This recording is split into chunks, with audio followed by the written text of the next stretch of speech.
on.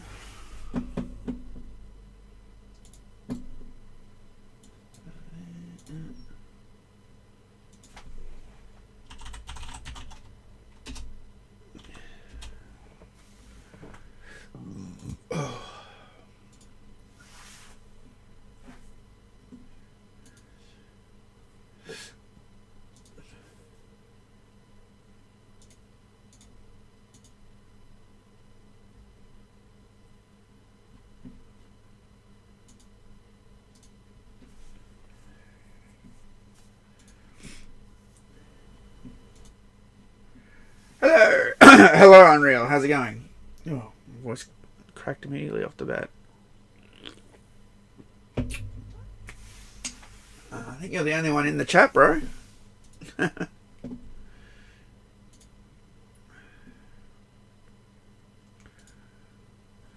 Right. So.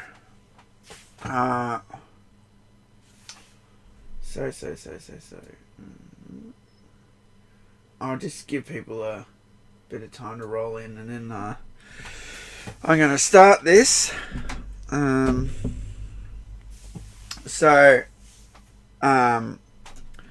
built a circuit board for my Ejb blocker. That's it put together, and I'm just going to be assembling another one on stream just to show you guys, the process. And what this does, I don't know if everyone saw this, but I built two projects for the Mortal Kombat arcade machine. One was to do Ed Boon's code. So you know how you got to get it right, octopus mode. If you get a computer to do it, it will do it right every time, and I just one button push and straight into the menu. It's so much easier when I'm playing around with shit, I don't have to keep doing that. So I've got a way to do it automatically. So I call that Auto EJB. Then on the flip side of that, I thought, wouldn't it be cool if I could make a circuit board that goes in an arcade machine and prevents people from doing this code? And if you own an arcade machine, or if you're in the arcade industry, you know that people can do this code and turn on free games and wipe all the high scores out, right? They can do, hurt the game, essentially, right? This is a way to stop it. It stops people from putting on free games, stops people from fucking with the high scores. I thought it was a cool idea. Now, I could probably make this program even better. It works great as it is. Both programs work great, right? The automatic one, I did that overnight and it was fine. Done. The anti-Ed Boon code was a bit more tricky because I wanted to have a really small window where it would interfere and stop you from doing the code. So like it's actually a 3-second, 3000 periodic, which is a 3-second window. And so if you push, what happens is, if you go, all the Ed Boon codes are 5, 10, right? 5 on player 1, 10 on player 2. If you push on player 2 side, block twice, the timer starts. So it starts after 2 pushes. A 3-second timer window starts, right? And after 3 seconds, it wipes the counter. And that's because you have to do those 10 pushes really fast. So I wanted to make a small window where if you do the 10 pushes, it's going to do something, right? But if you don't, it's just going to wipe it and nothing's going to happen, right? So I made a 3-second little window. And if you then go, 2, 3, 4, 5, 6, 7, 8, 9, 10, it interferes. And I showed this in a YouTube video on my arcade one-up. It sends signals back and it pushes the button 2 or 3 more times, thus making the code 513 or 512, and it won't work. That must be exact to work, right? So I just made it send 2 or 3 pulses back, so it won't ever work, right? So I consolidated both projects into one board. Like I said, there's probably a way I could make this better. The problem I got, and it's a very rare, most of the time nothing will happen. And if two people are playing on player 2 side, if you hold down the block button, it still counts up, right? So if you happen to hold down the block button and then let it go when it hits 10, you're going to get those few extra pulses, and you might do an invertent block for a second. I'd like to find a way around that. That's the only problem I got with this. And I'm thinking about looking into code where if you hold it low for a long time, not a tap. So how do I explain this without for people who don't understand programming? Even I don't understand it fully. Think of it like this: electronics and pushing buttons. You're either raising a voltage or dropping a voltage. That's how it works. And you've heard of a ground wire, right? Or a negative. That is when the voltage is set from a value. So on Mortal Kombat Arcade, it's 5 volts. When you push the button, it drops to 0. And then it goes back up. See? Like you're pushing a button, right? That's what's happening. The voltage drops, then it springs back up. Drops, springs back up. As it drops, that's called falling edge. As it rises, it's called rising edge, right? So you got high, it's what you call active high, when it's back to its full height, which would be like 5 volts. This is active low, when it's down to 0, right? So I'm thinking of coming up with some sort of, updated program where if you hold it low for a long time, it knows the falling edge dropped and stayed dropped, right? It knows you're holding the button down. And then doesn't do anything, because this code only works if you tap like this, up and down, falling edge, rising edge, falling edge, rising edge, right? So I'm thinking about, making the code better, is what I'm saying. And this is something that can be done later. This won't affect the circuit board. The circuit board is like, it's all in place. This is just a program update that can happen later. So, hi Bruce Lee. Thank you, mate. Yeah, I did have a good one. I hope you had a good one too, mate. So what we have here on the screen is some of my tools. And what we have here, actually, let me turn one of these off. Just turn this off for a sec. So this is the one we're putting together today, right? This is this one. Alright. As you can see, if I show you the back, might look familiar, huh? It's mirrored, of course. But I had these made. So this is the second circuit board I've ever had made. This was the first one I had made during the pandemic. I made mistakes on it. So here it is put together. So you might be able to spot the mistake. See how everything's on top? Except that guy there! Yeah, I got the IC backwards, so I had to mount it underneath because I got it backwards. That makes it work, but, it looks stupid, but live and learn. I expected to screw this up, right? I expected to screw the first one up because this is very technical, and I've realised when you're doing a circuit board, this guy I was doing for just loading it up every day and looking at it again and looking at it again and looking at it again, to get it right. 5:45. It's 10:45 a.m. in the morning here. And so, yeah, I just looked at it over and over again. When I was pretty sure I had it locked in, I had it sent off to be made. And that's them. So, you probably, I don't know if you've heard YouTubers talk about PCB way, but you get these manufactured in China. Like, they're just beautiful. Look at that. The quality is just amazing. Look at that. It's just great to have, like, a home project so, professionally made and put together.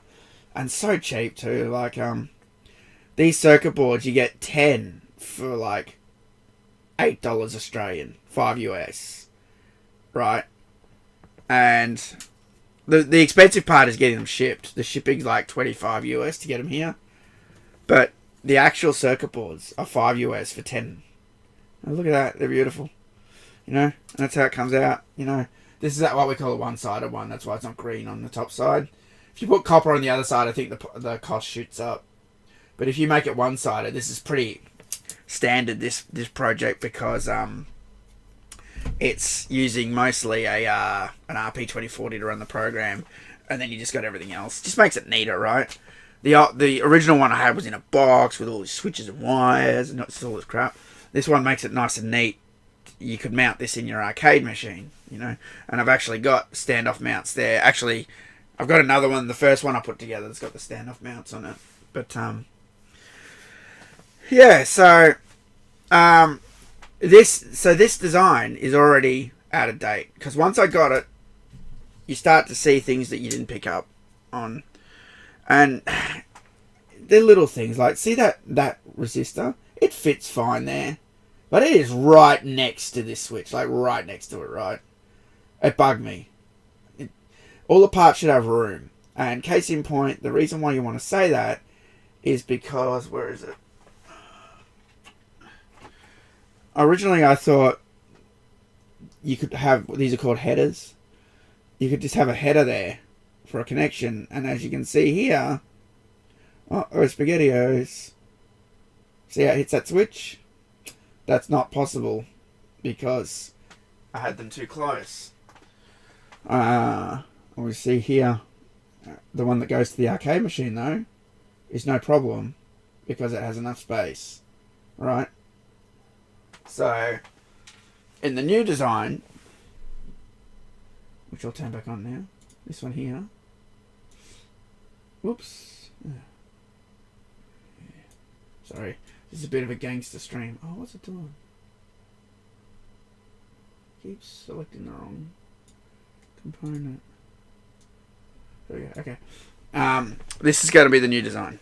So, I'm really proud of this. I worked on this for like 5 hours. I think on Christmas Eve, to get all the markings right. It's called the silk screen. That's the printing that's on top and on bottom. I sat there and marked everything, and some of those marks didn't exist. They're called macros for each part. And so for example, this one, I don't know if the one top left here, the 3 to 5 volt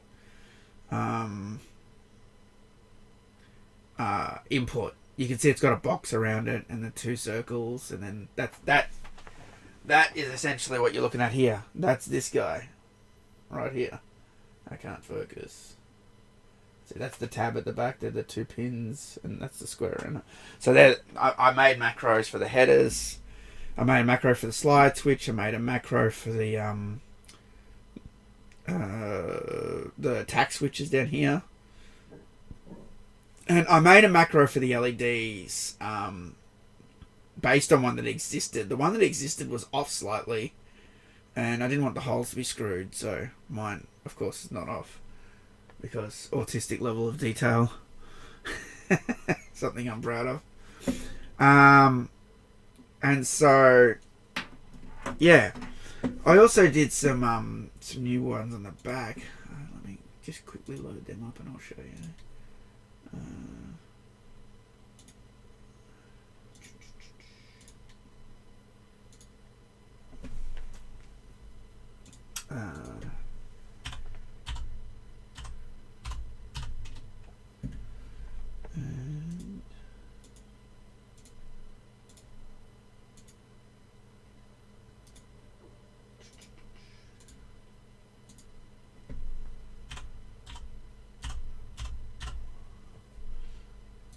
Sorry, I didn't have them prepared. I just quickly added them. Alright, media. So, this is the back of a board of the new circuit board. And as you can see, so you got to get all your track routing correct and all that. These little resistor icons in between some of the pads, a little jaggedy line, that didn't exist. I created that. It just makes it easier to look at when you're staring at the back. Like, if there's just a space, it's like, oh, what the fuck? You can figure it out, oh, what goes there, but like this is just faster to just glance at it and go, oh, okay, resistor, you know, L is LED and mode switch, on off switch, power in, you know, blah blah. Merry Christmas. Yeah, have a good one. Thanks for the quote. I hope you had a good one too, mate. Bruce Lee, yeah. I'm halfway through that video, and after this, I'm going to go watch the rest. So I was just laughing my head off. Unbelievable that someone can say MK1 doesn't have enough content, so they're a stupid hater. It doesn't. It's fucking barren. I haven't even played it since Ghostface came out. I haven't even installed Ghostface. I haven't played Ghostface. I haven't played Invasions. I haven't done any of the Christmas Towers. Nothing. What does that tell you? Total MK. Anyway, yeah, so this is the new circuit board design. It spaces everything out. Also something that I ran into on this fucker. It's hard to explain. I had some. So for these, let me explain the whole thing. Do I have it handy? I do. Okay. I wanted to use these guys. They're called bar graphs, right? The top LED's red, the second one's yellow, third one's yellow, and then the rest are all green, right? These are perfect for indicating, you know, my Ejb code intensity, right? However, from my old work, I had a 10 segment one where the last LED was red, one red LED, two yellow, and then the rest are green, right? That's the configuration I want. I went on Ali looking for them. No one has them. I found this guy saying he had them, and his AliExpress wording was really bullshit. It said like 10 grid, 8 segment. In the same description it said. And I saw 10 segment as a 10. Because most people that sell these have 2 red, 1 yellow, and the rest are green. I wanted 1 red, 2 yellow, and green, right? Anyway, I can't find 1 red, 2 yellow, and the rest are green. This is a friggin' 8 segment, and I need 10. So, because of that, I got really annoyed. And I knew I couldn't find any. So, I just added spaces for square LEDs. Same thing that's in that, just separate LEDs, right? And I had some from my old work. They fit, they're perfect. Then I got some from Ali, and they're pretty much the same, but there's a tiny little extra. Where is one?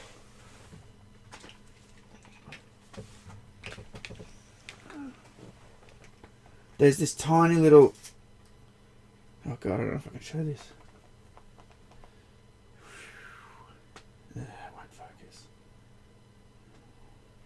There is a tiny, like, little brim right on the bottom that the ones that I used to use don't have, right?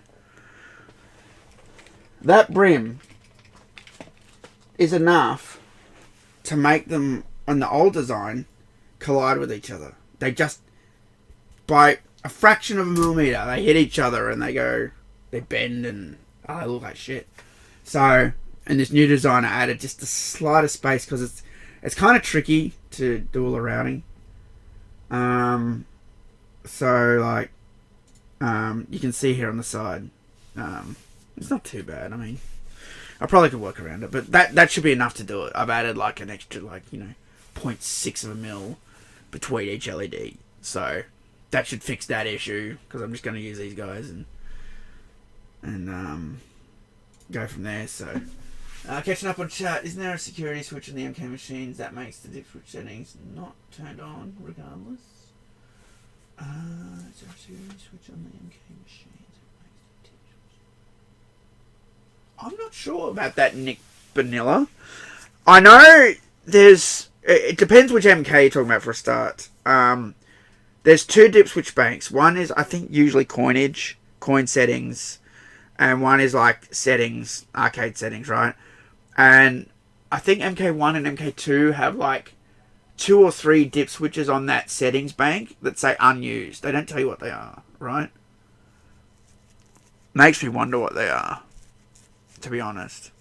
I'm wondering if one's security settings or something, but you know, it could be one of the reasons I haven't found the MK2 EJB code. Maybe you have to flick one of them on or something. But, yeah, so, it's possible. But unlikely. There wouldn't be a, oh, hang on, you said security switch.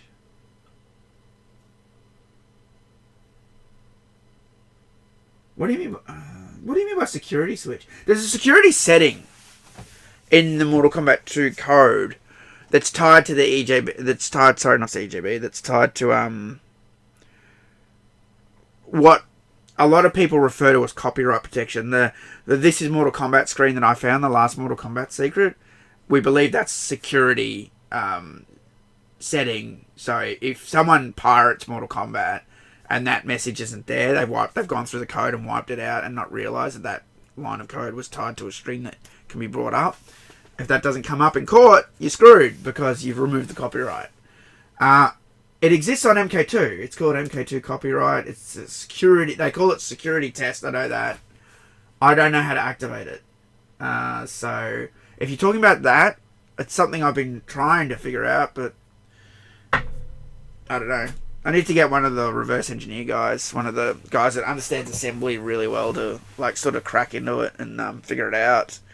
But it's possible that if it's in security mode, it ignores tip switch settings. Yeah. So. Yeah. So yeah. Once again, so these are the old designs. I'll just show them again. And as you can see, they're so professionally made. $5 you know, and just to show you, I can't show you the blocker here because you have to plug it in. See, I added this little plug to my arcade one up to do testing. I just plug it in whenever I want to do something. But yeah, if I turn this on, right, comes on, right. If I flick it to auto EJB, and then I can go, okay, MK2. Oh, did I put it the other way? There we go. Push hard enough. So yeah, there you go. It's doing a Boons code. See, and those little blinks, those are the buttons being pushed, right? So 5, 10, 2, 8, 2, right? 5, 10, 2, 8, 2. See? And then 5, 10, what was it? 3, 3, 2, whatever the fuck MK1 was. And then MK3. If you do them, a Boons menu comes up, you know, so, you know. Yeah. So, I thought it'd be fun if I just, I don't know, soldered one live on stream. I've never done this, and I've bought some of my tools over here. I've got 3 kinds of flux. I've got syringe flux, pen flux, and tub flux. I used the tub flux when I first got this, and it didn't really seem to do much, so I'm going to ignore that one. And I'm going to try the pen flux. I haven't used it for ages, though, so the syringe flux is sort of the same thing as the tub flux. So. Right. Then we got, obviously I got copious amounts of solder.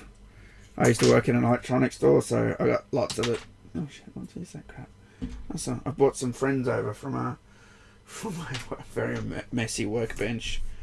They're not supposed to be there. They were just sitting on the back of this thing. There's hot glue on it and all sorts of crap. I'm using this as a bin. Yeah, so I've got, if you're wondering why I have 4 reels of solder, different sizes, and basically leaded and unleaded. So leaded, unleaded. So actually, oh yeah, no, that is, yeah. I've got a really thin unleaded strand. I like working with leaded solder, even though it's bad for you to breathe in. And I do normally have a fume extractor, but unfortunately I can't bring that over here. That'd be too much of a headache. So I'm just gonna be careful, right? We're gonna do this the other way, and I'm using a battery-powered Arota soldering iron. So I can use this, but it's not my preferred way to solder, so I'm expecting this to go a bit gimpy. I got a solder sucker if I want to get rid of any blobs. Side cutters, these trusty side cutters, I've had these for so long from JCar, they're so good. Japanese made. These things are the fucking best. I remember when I first bought them, they were like $40. I'm like, $40? But, mate, Japanese made. These things, I've cut so much shit with these, and they're still going. These things are excellent. Yep, so that's my little rubbish bin. This thing you really need. This gets rid of excess solder. If you're doing any soldering, this thing is like a godsend. You just go like that, it just pulls any blobs off, and it's really handy when you're soldering. So, and I've got all my parts behind me that you saw before. So, first we start with, I guess, the 3 switches. So, I'll show you again. Oh, actually, I probably should start with the brain in the middle. Might do that. As you can see, these are all the parts you need. LEDs, resistors, diodes, slide switches, tack switches, slide switches. I've broken the headers up already, and that's that little brain there. So we're going to start with the headers. We need 2 9-pin and a 5-pin. Like I said, I've already cut these up. Alright, and this is one of the modules, the brain modules. We'll take that out too, we'll need him. And I'll put these parts aside. Oh, I haven't done my Christmas lights on. Let's do that.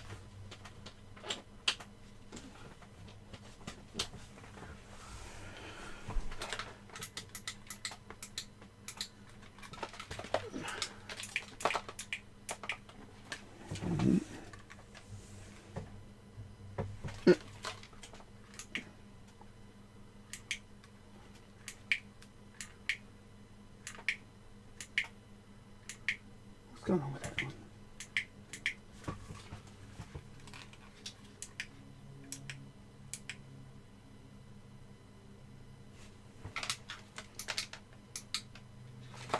Whatever.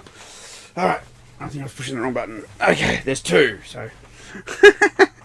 So, okay, we'll open this guy. So this is a, this is what we call an RP2040 Tiny.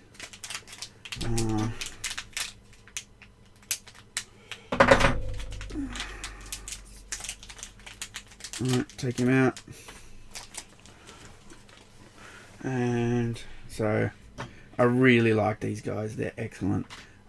So what it is look at this guy, so neat. It's got the chip in the middle there, and you program it. You put this ribbon cable in, right, and then you put the USB port on the end, right, and then when you don't need it, you just take that shit away, and you got a nice, programmed board. So I really like them for that reason.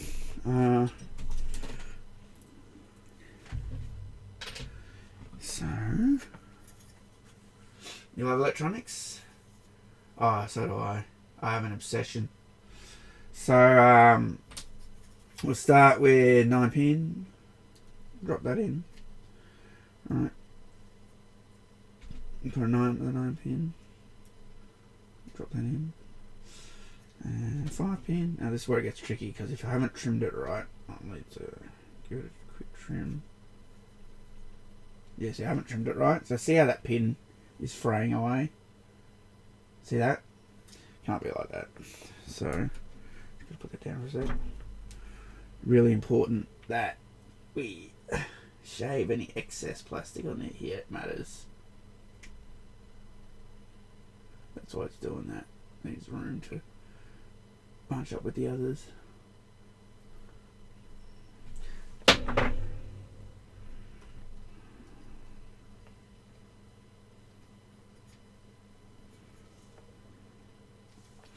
The ultimate test is once you think it's okay, then you put the guy on top.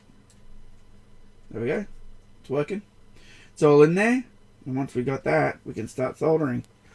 And then all you do is you solder that corner, and down here in the middle. So it holds all 3 pieces. And then you solder the rest. So I didn't put any flux on first. That was stupid. Did I do that?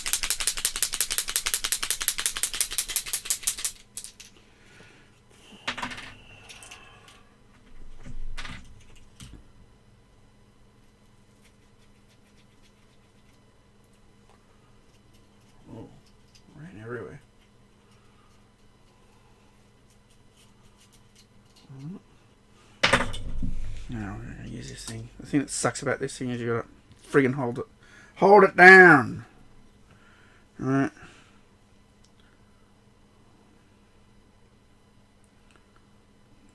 It's so hard to film this shit. I'm going to have to bring this in like this. Okay.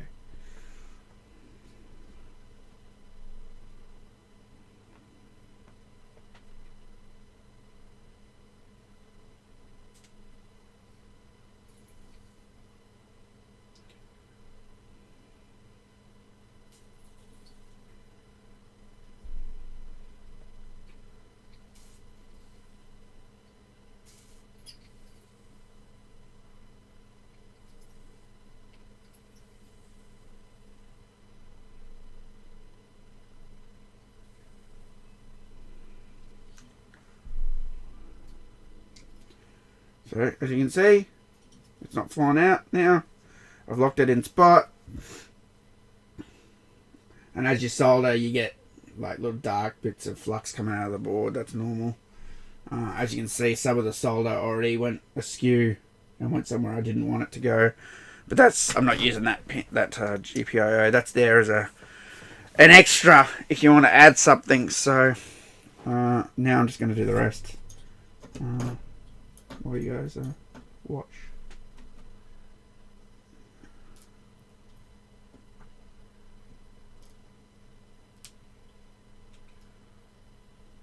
So I'm already getting blobs.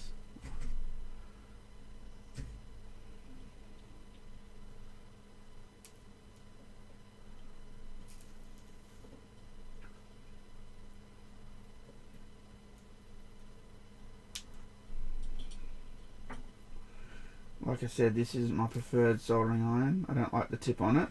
That's going to have to do. I have a gas one as well. I think I prefer the electric one to the gas.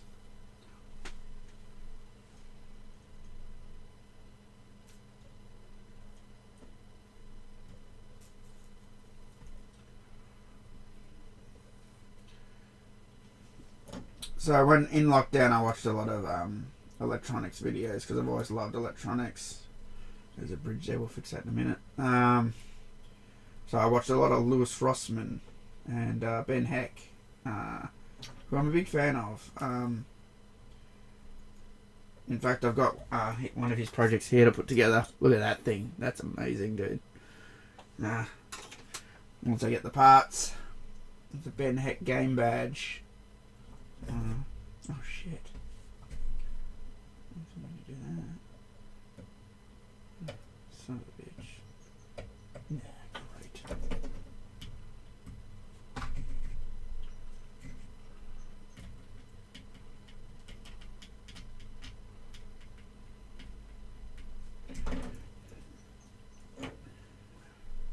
I do also have, I didn't show it,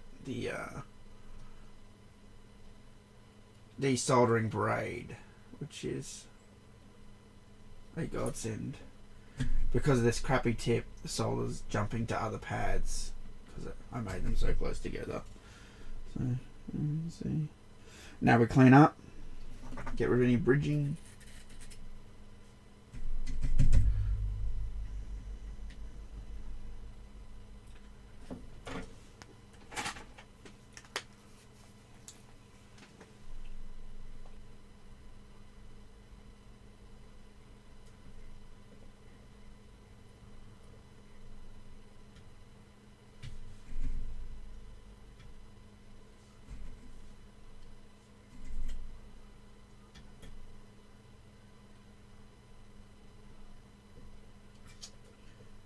You prick.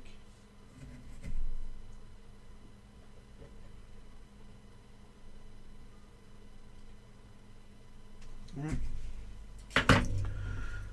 He's in spot. Now you could probably not solder the top, but I'm just gonna do it. Hello Apple, how's it going? You read those my initials. We'll go to watch that. What the heck you making? Well, Ejb is Ed Boon's initials. So Ejb code is Ed Boon's code. So one of the the quintessential things about soldering that Ben Heck told me. It was just an off comment in one of the streams, and it was always heat the pad first. So you touch the pad with a soldering iron first before introducing the solder, and you wouldn't believe the effect that has, because believe it or not, a lot of people think the solder is attracted to the metal.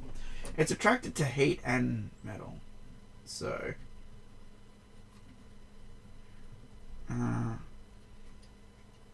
yeah, we're putting a bit of heat on there first. It goes where it should go. Instead of staying on the iron, it moves from the iron to the pad.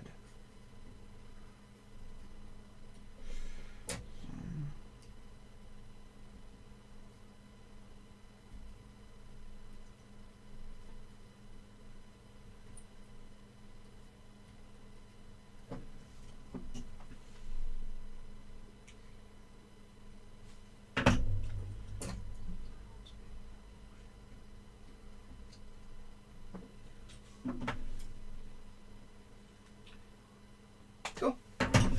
Alright. Keep going. This is the worst part, to be honest.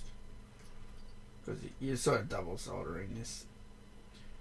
And it's castellated pins. I could probably have it so you put it straight down on the board, but I prefer to have a pin going through it to hold it, personally.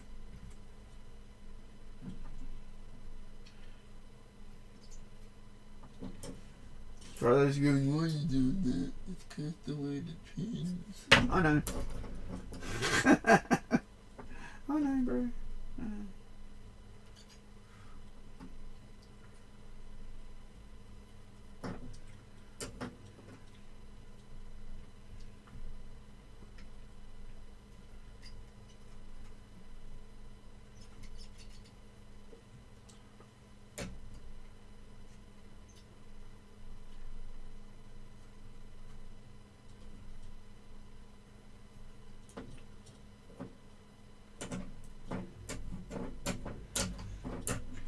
The thing about soldering is you want to grow a third hand. So as you can see, I learned all these tricks using my fingers while I use the dexterity of my fingertips to control the solder, using those other fingers back there just to sort of hold the circuit board.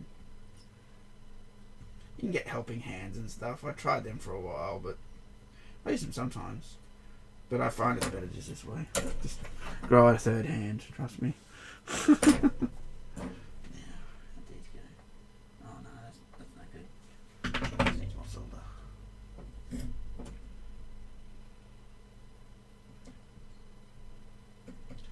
Oh, we got a bridge. Bridge alert.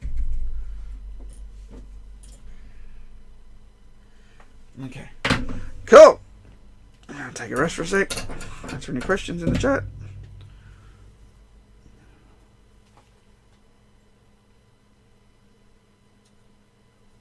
Right. So, I've got a little bin here. Now I'm just going to snip these. The pins stick up. You don't have to. I just don't like it. Okay. So I'm just going to snip all the pins off.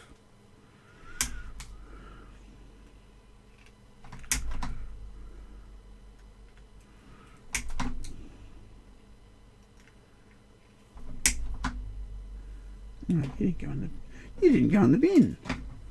Do you? I think they're going everywhere but the bin.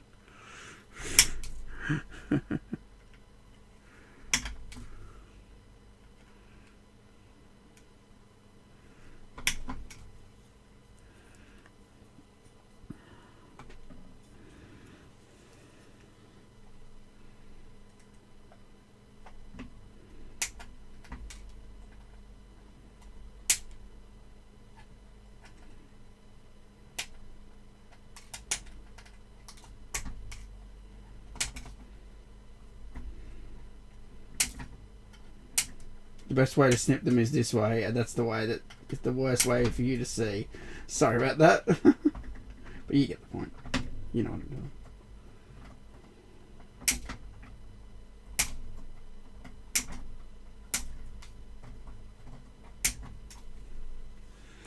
There we go. Now they're snipped. A lot neater.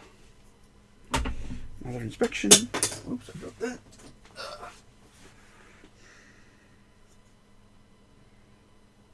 Perfect. Perfecto. Check that back again. Perfecto. Cool. Alright. We're doing good. Put your on your safety against one of those projectiles into your camera can ruin your day. It's alright, they're up there. It'll be all good, but thank you. What is the Edward Joseph Boone PCB? Well, I don't know if that's his middle name. Might be, I'm not sure. Well, we know it's Ed Boone. Let's just go with that. The Ejb Pcb does Ed Boone's code. So if you have an arcade machine or an arcade one up, hang on, where's my computer? Right, you hook this up to the arcade machine. See these 3 wires? One goes to player 1 block, one goes to player 2 block, and the other one goes to ground.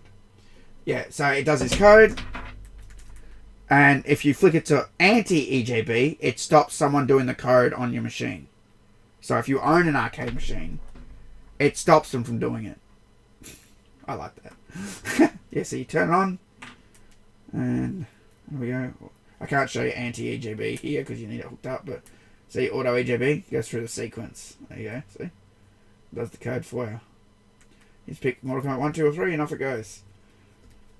It's got a high rate, but sometimes it doesn't work.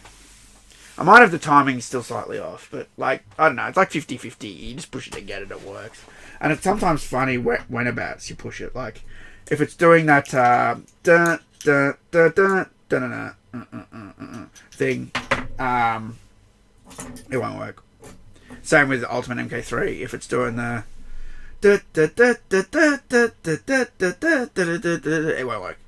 If it's in any sort of like, you know, intro, it's got to be just like, you know, the Mortal Kombat 2 title screen or the high score table, or when it's just demo mode and there's fights going on, you know. But if it's doing the whole like montage sort of scene, it won't work then. They added them later, that's why.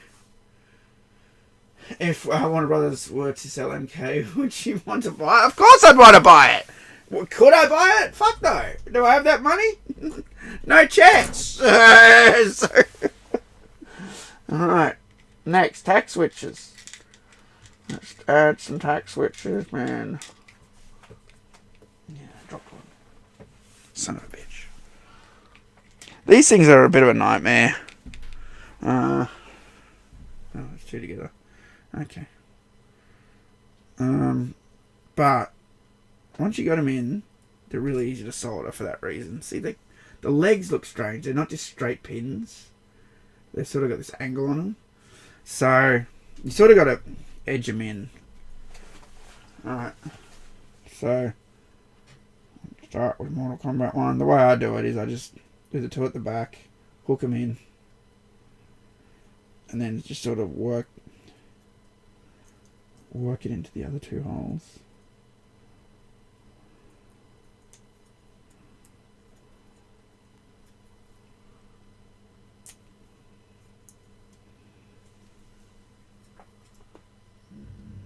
Why isn't that going in?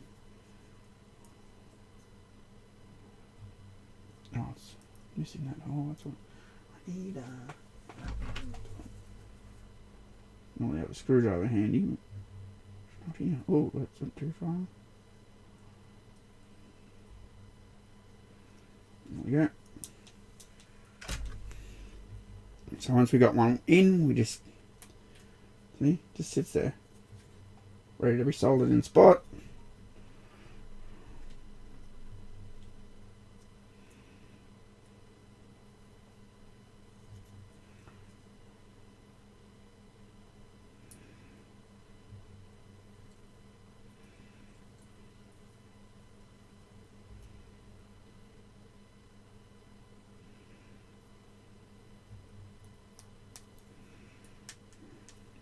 Second one in.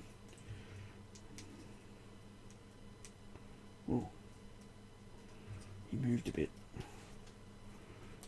Try and get them to look the same. And our restaurant want to come back? Yeah, I know, right? It's sort of not their fault. I think it's the woke stuff that's more to blame. You know, they went along with it. But so did everyone. I don't know. It's a mess. I just try and report everything as is. Oh god, these are a bit off. I mean, it doesn't really fucking matter. They just got to push, and they will push. There we go, 1, 2, 3. Ready for soldering. I did it again. No, I didn't put the flux till the end, which is really stupid. But, I don't need on the top row. Let's go. Alright.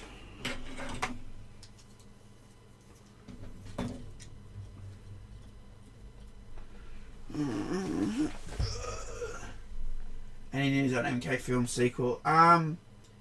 Something popped up recently where someone said, "Oh, there's probably a trailer coming in January," and Todd Garner replied to it, and then there will not be a trailer in January, which I retweeted.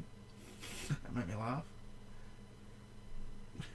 Some people think they know everything.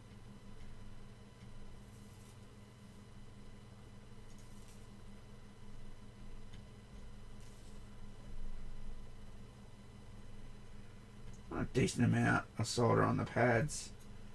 You want it to fully cover the pad, but you don't want a big round blob either.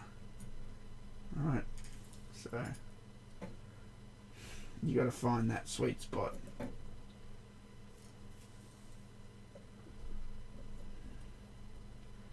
And the bottom row of pins are just anchors.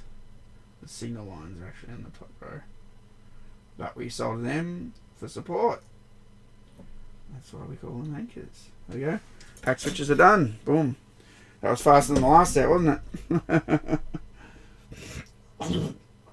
They're pretty straightforward to do. Wish this webcam had better focus. Piece of shit. I guess I should turn this off while I'm fucking working. It's blocking everything.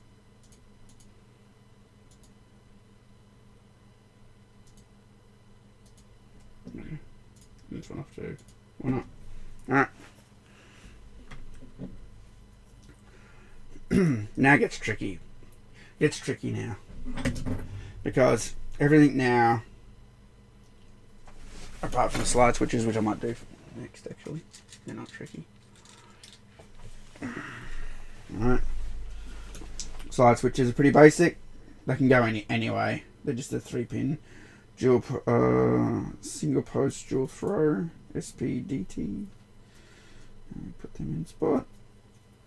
You know what? I'm going to flux it first. I'm going to remember. I'm going to flux it first.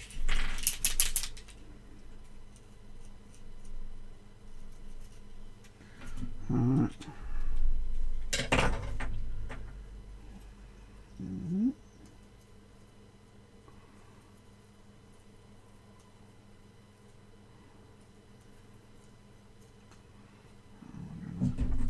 We're gonna flux it first.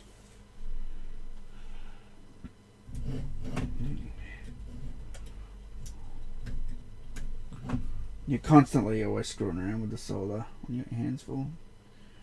Because you can just let it dangle to where you need it. Makes things easier.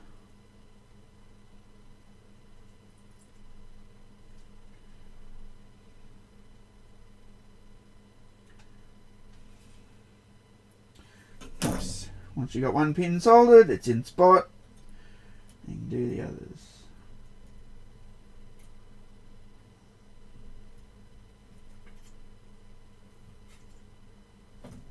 I've got a bridge.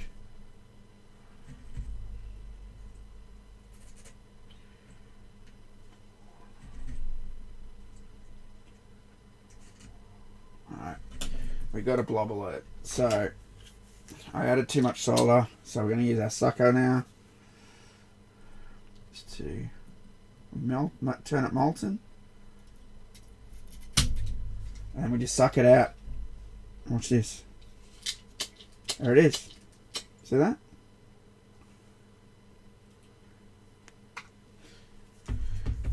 And then we do it again. The middle pin can be a bastard because it's so close to the other two. So just add what you need. Don't do what I did and add too much.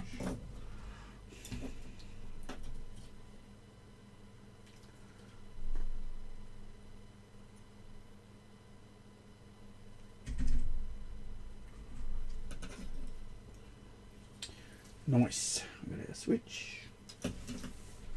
And we can trim that fucker also. Oh, I might just do it after I do the other one. Why not?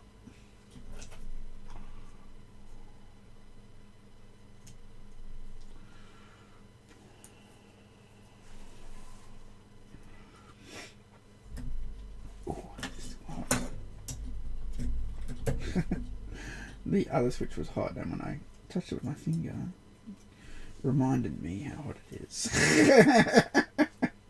Let's reposition. You can see down there, up here.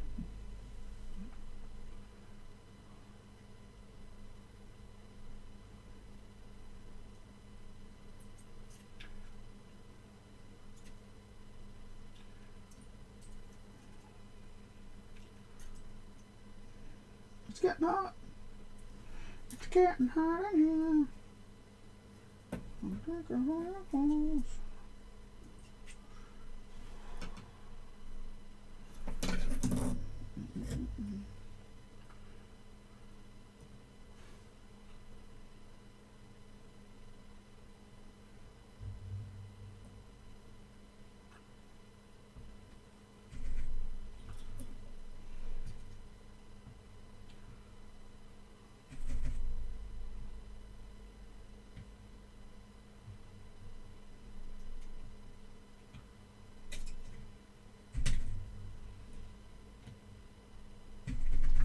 Alright.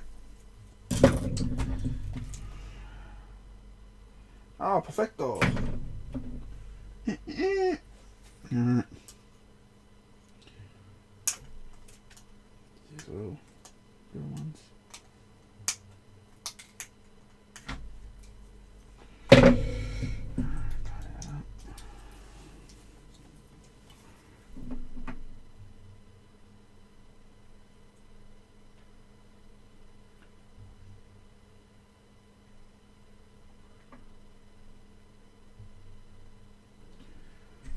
Alright.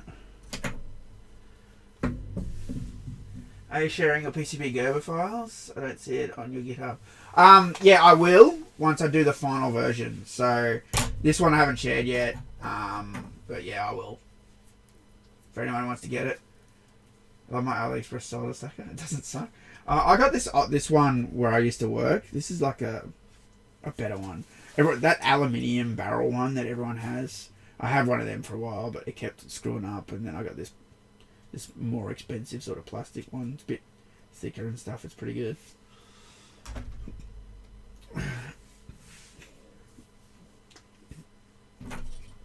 So, what are we doing next?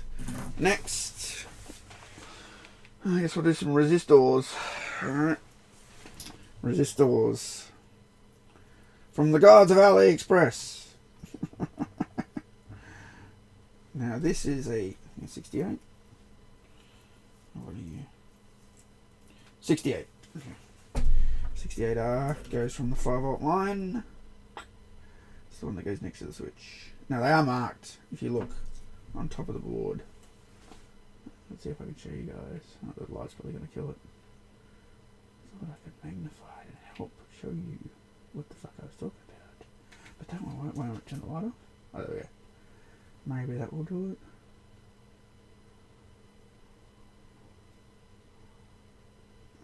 Anyway, it is marked. It's right there next to that switch, but you can't see it. Alright, so what we're going to do is we're just going to go, we're going to go, and make it look like that. Basically. I'm going to drop that fucker in.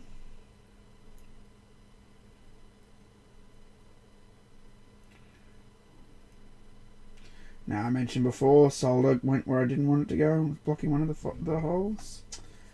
Yeah, what's going on here? So, it won't let me push it through. Do that, so we're just going to fix that quickly.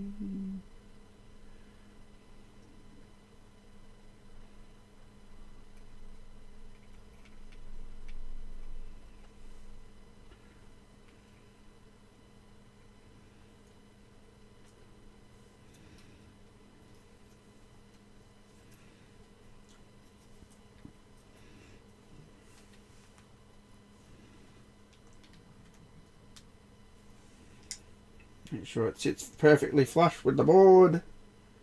Like that. Now we're ready to solder him in spot. Now because I was already soldered on that pad, one side's already done. So I just heated the solder and pushed the pin through it. So when it goes molten, that's done. Right. Snip these legs now. Now let me tell you something. For anyone into electronics, you want to keep your resistor legs. Trust me on this, bro. Trust me. They are so handy. And just to give you an example, I think I have an example here. Here's a I think this was actually the test for EJB, not EJB, but I was just doing this with lights to get my code right for the selection. Anyway, on the back, you might notice there's a rail that runs through the center there.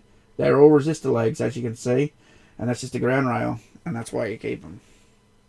Trust me on this.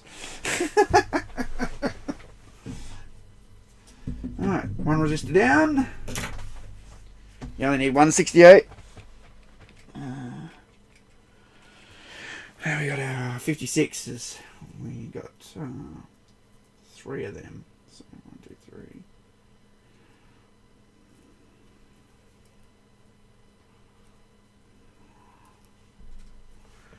Alright.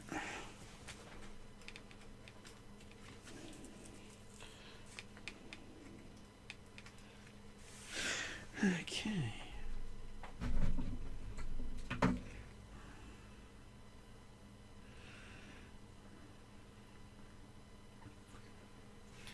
Yeah, AliExpress has got so much good stuff. I live on that site. I basically order things from there. I don't know, every fortnight. I try to, because I've got this like big backlist of like things that I want, and there's so much on there. There's so much cool shit. And I didn't really want to use that site at first. I thought, I don't know, everyone was talking about it. I just thought it sounded sus. The name's weird.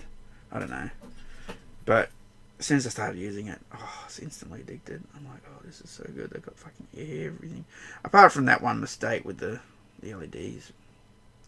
You know? And if I wanted to return it, they would have taken it. They're good. They're actually really good with returns. So that's pretty cool. I think I had one went missing. I think one delivery went missing. I just sent it again. Oops, I put that the other way around. No, autism won't allow that. Right. I like everything to look uniform. Electronics, most things in electronics are uniform to a degree. So I just try and keep things the same. It's the way to look at everything. So all the stripes line up the same. You know they're all the same value.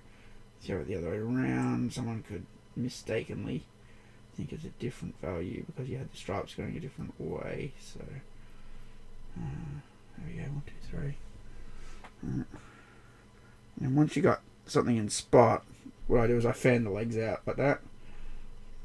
And that will keep them, that'll add tension and keep them in spot. So they're not going anywhere now. They're not going fucking anywhere, man.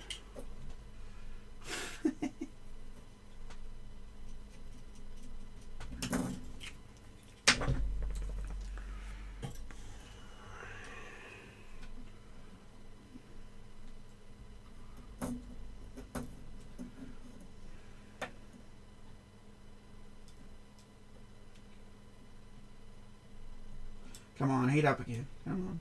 Come on. Come on. Come on, baby. Come on. There we go.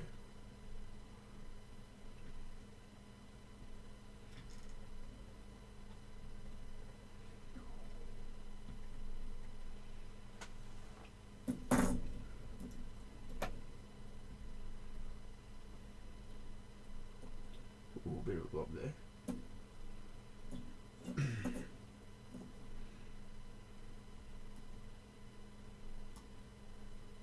Damn it, I'm blobbing.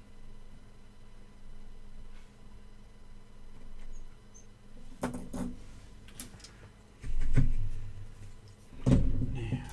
I don't like blobs. Not at all.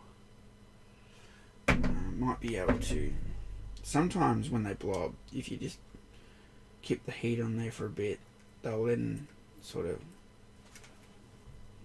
flow back into the hole, and you reduce that blob a bit.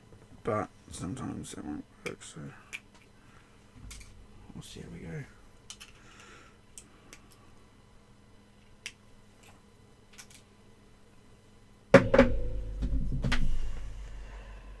Oh shit, that has no solder on it. What the fuck, man? What the fuck? What the motherfucker?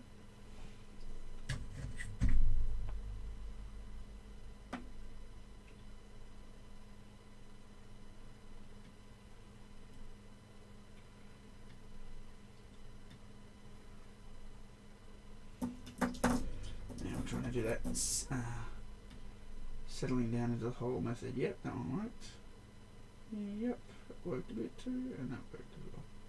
So you just hold the heat there, go in and then out, in and then out, like that.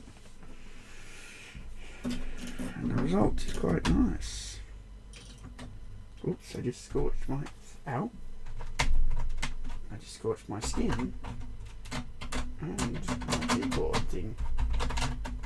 This is why you don't do shit live on stream. It's alright. Alright, I'll live. If you haven't cut or burnt yourself doing electronics, you don't give a shit about electronics. Let's just say that. Injury is part of it. It's the only way you're going to learn. Alright. Oh, isn't that sexy? Beware of the blob. Yeah, I know. The blob. I haven't seen that for yonks. Actually, that didn't... No, it melted a little bit. Not too bad. Lucky I got on it straight away. Alright, next we got one diode to stop backtracking voltage. So, it's just a 5819 standard Schottky. You know what I mean. Diode. This is what Raspberry Pi recommends for protecting the RP2040 chip from backtracking voltage. So there is a stripe on the board that says which way it's got to go, and there's a silver stripe on the diode. You match those two up. Now, I'm only saying this, anyone who knows electronics knows this shit, but you know, someone might be watching that, but I don't know electronics. That's alright. I'm here to help. I will teach you. And I didn't flux it again. Stop doing that. Stop it.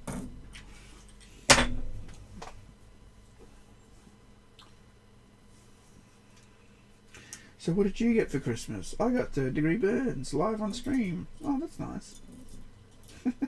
I touched a scorching hot blob of solder and it burnt me. Maybe you should pick another profession. Maybe you should shut the fuck up.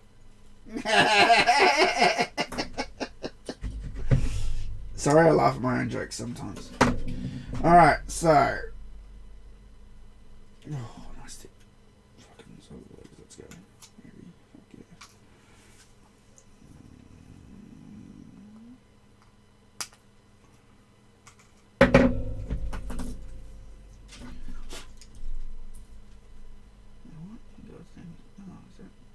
Residential piece of soldier? It is. Don't want any fucking bridging, bitch. Alright. Diodes in. That's that little black guy there. Alright. The worst part's the LEDs. And that part's coming up. But before I do that, I'm going to get rid of... I've also got, you know, desoldering braid. This absorbs solder. I've got a bit of a blob that I want to get rid of.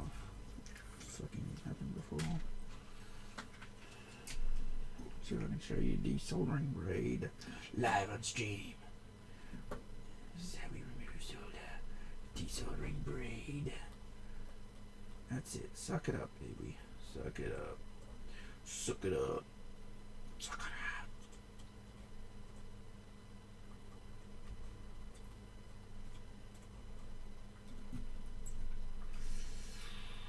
Oh,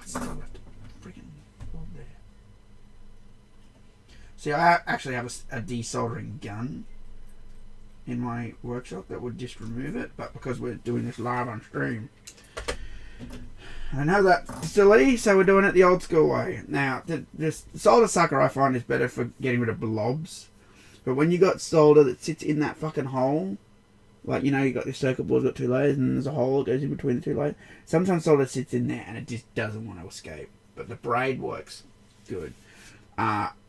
I find though, you don't just heat it and hold it there. I find it helps if you can move it around. Just slightly. I don't know why. I'm sure there's some sort of reason for it. But that always helps to lift the solder out. As you can see, we now have clear holes on these three guys here. So. We have a fixture screen. Oh no, that is that's an electronic engineer job. So, yeah, no, I did do a few videos of trying to fix that live on camera though. I did do a few. Alright, red LED. Behold the red LED. So that's another mistake I made on this board. I probably should have had a resistor line for Ejb code stopped.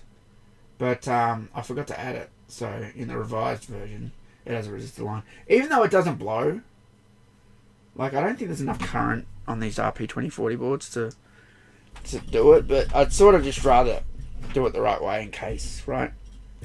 So I added resistor lines on all the red and yellow LEDs. So for those of you who don't know, red LEDs and yellow LEDs are lower power.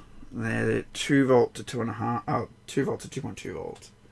And I didn't put flux again. God, I never learn. So you need a resistor, a current limiting resistor, essentially, to work with it. So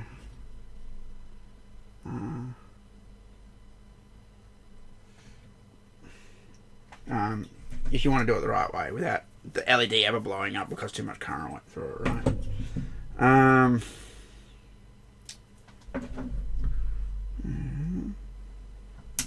Whoops, that didn't go anywhere where I wanted it to. Now, these things, these legs, I'm trying to catch them because I've stood on them a few times and they really fucking hurt. It's like a needle being jammed into your foot.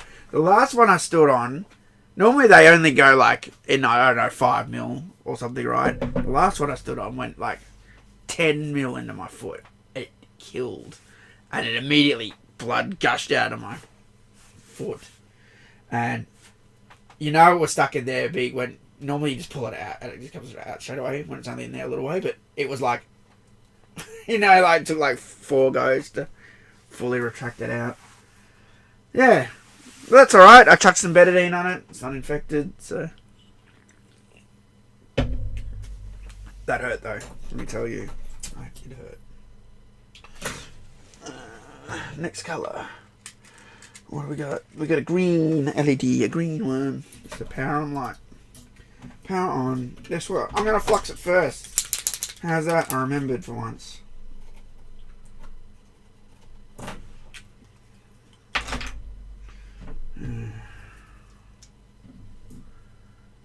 Lego has left the chat. Lego? Who's Lego? Who is Lego? And what does he do? Who is your daddy? What does he do?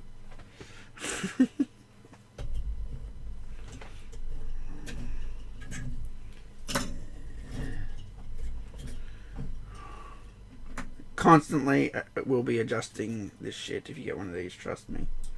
Because you want the straight and long, you want it short. You want it long, you want it short. You want it long, you want it short. You want it long, you want it short.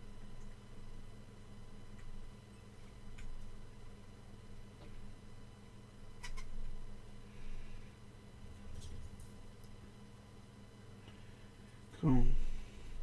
Cool, man.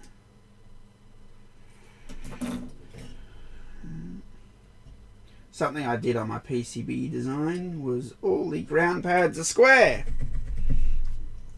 So you can't get confused.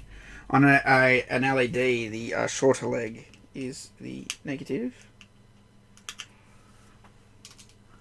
And Green light is in. Alright. Oh, it moved. That was flush when I put it in. Oh well, it moved a little bit. It's a little bit off the board. You guys see? Is that little space? You can see the two legs a bit. It's not all the way flush. It was flush, and then I don't know. When you heat up the area, it's easier for it to move. So Lego is the king of foot.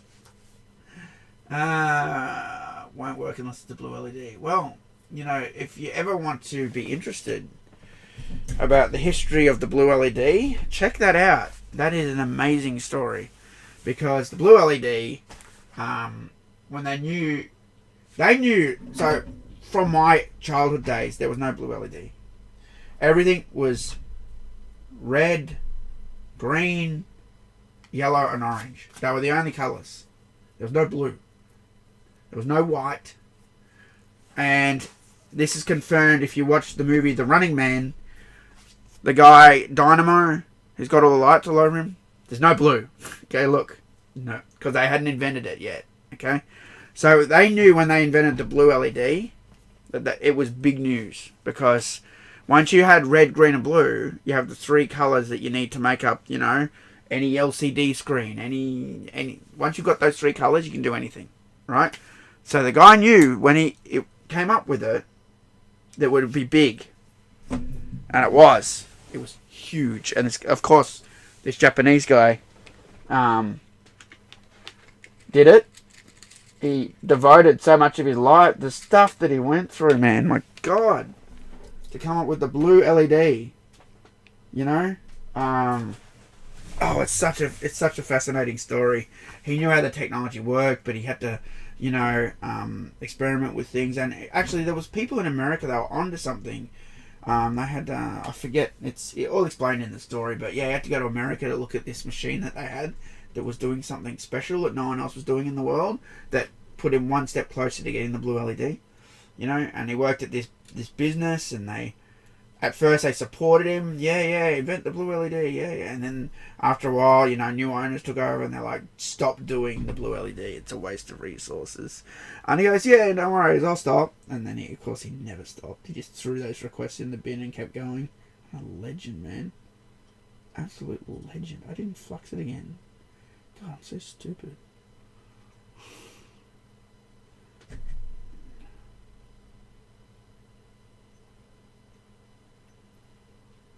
Oh, this one's being stubborn. Why you do that? Is the angle? That's the angle of it. Okay.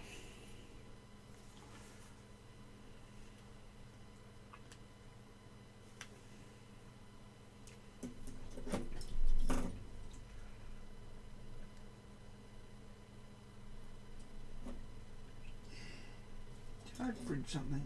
I think I bridged something. I slipped and bridged something. I'll fix that in a sec.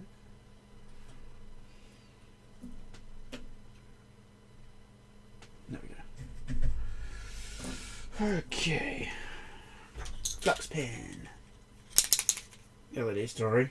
Persistence and roadway. Oh, it was great, man. It was great. Absolute legend.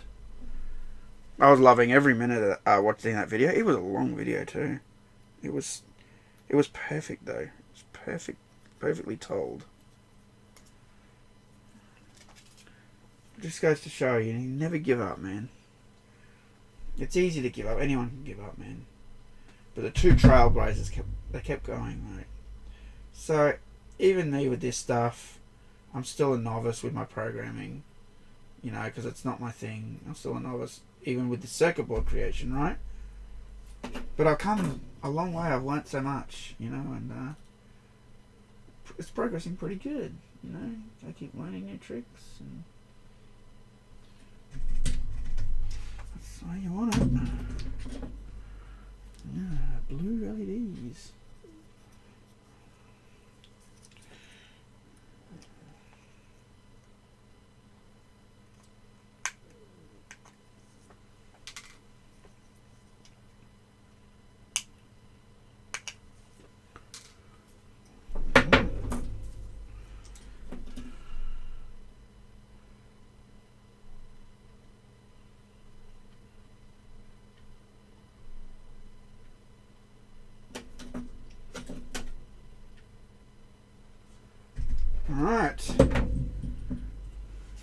Looking good.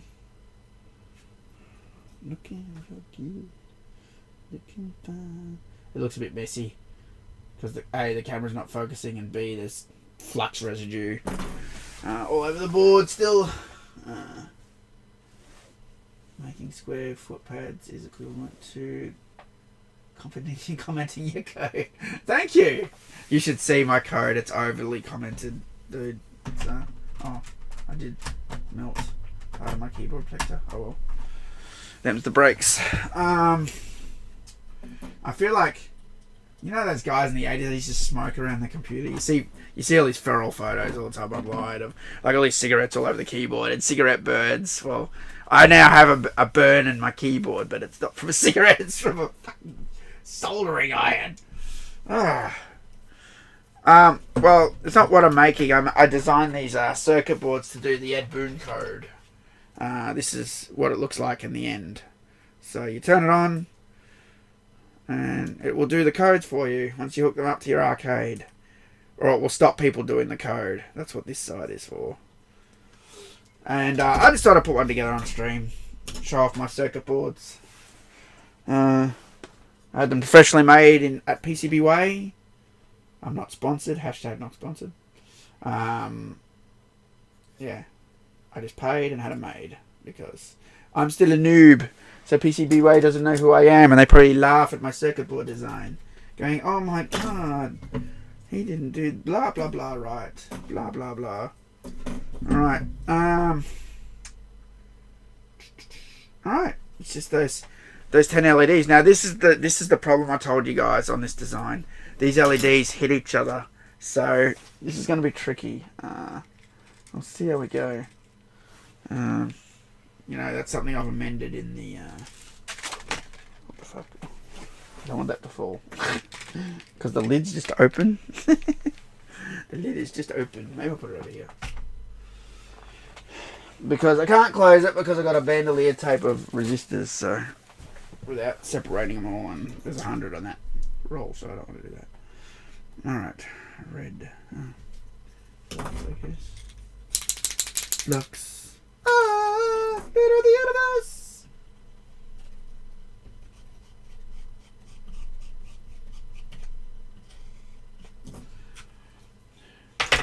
Flux me, baby. Flux me. Flux me. Flux. Flux me. Flux me. Flux me. Flux me.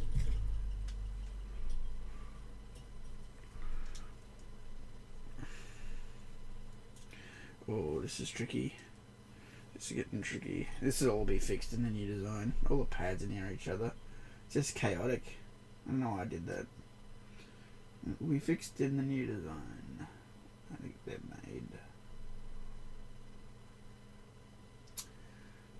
Flux. Later the others.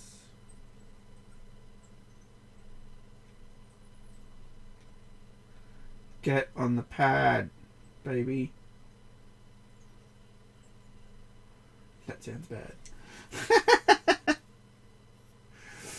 Get on the pad. Alright. Red LED is in. It's in. It's in live lane. Oh, god damn it. It's getting hard now. There's bits everywhere to hold it still.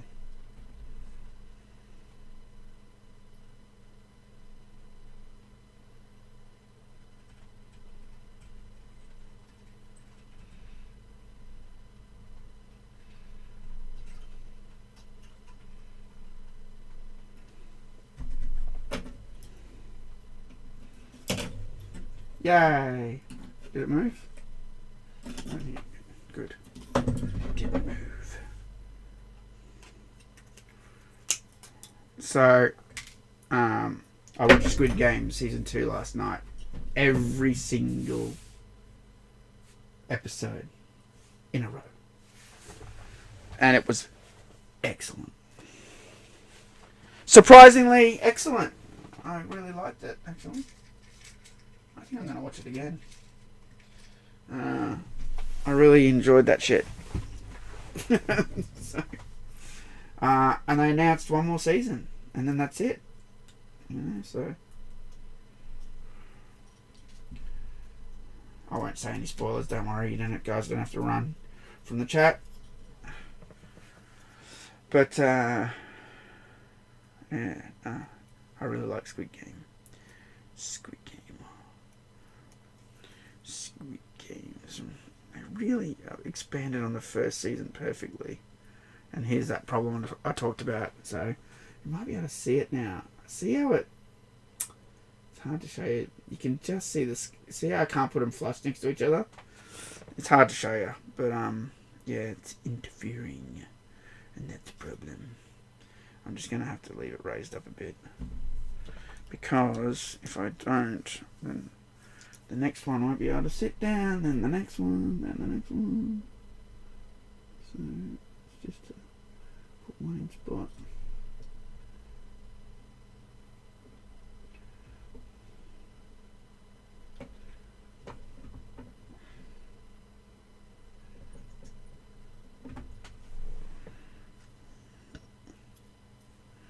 See? You can see it. You can see where they're too close now.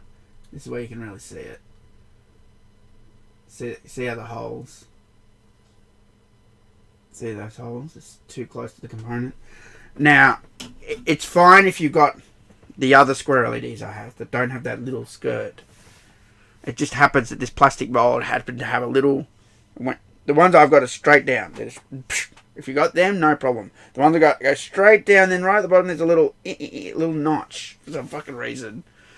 So, that's annoying. Thanks, China. Actually, it's that factory that makes that LED. It's their fault. It's their fault.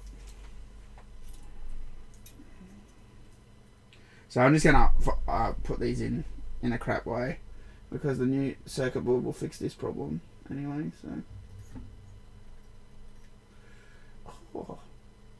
that's bridging all over the joint. Oh, that's fantastic. Not. Just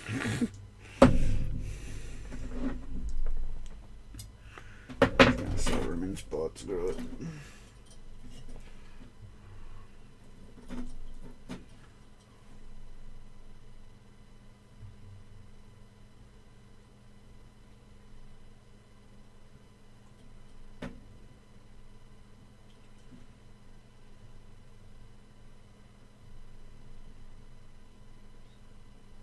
Damn it. That's why I hate this tip. I don't have proper control on this tip. It went onto one of the pads. Now I've got to debraid it. Fuck you. Fuck you. Hey, fuck you at the drive-thru. Fuck you. You're a million miles away before you realise you got fucked. That is Lethal Weapon 2. They fuck you at the drive-thru. Joe Pesci. Pesci? Whatever. That comes a legend. Oh no. Demonetized. No! That guy's a legend. He is excellent. Excellente. There's a Christmas fart for you guys. Merry Christmas.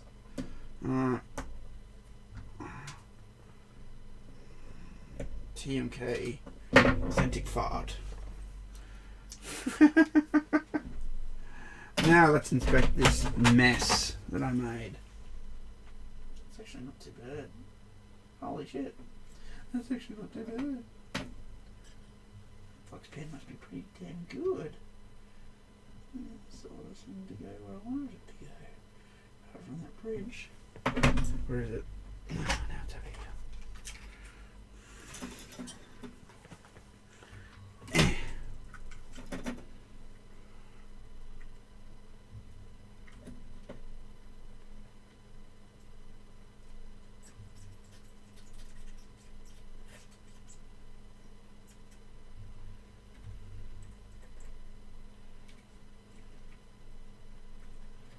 Got it.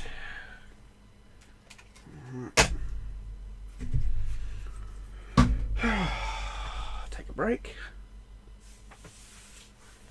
Hey brother, have you ever played Eternal Champions on Mega Drive? No, but I do know of the game. I should watch it. Kinda makes me feel anxious though.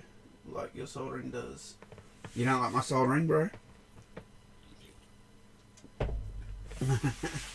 Another realm could make one change to MK1 for Christmas. What would you have them do?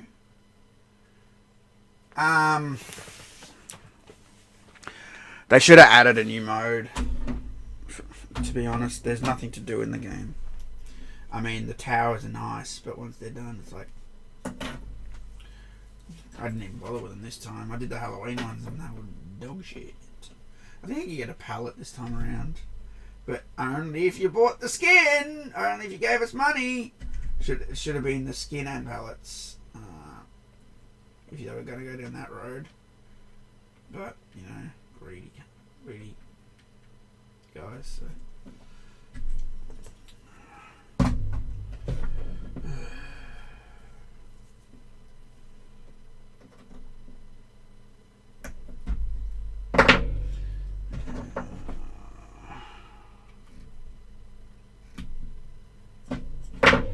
Yeah.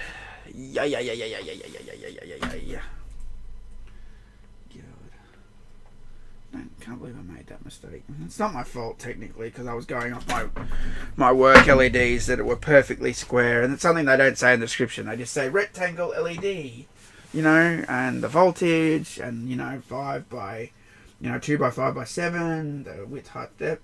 You know, how long the pins are.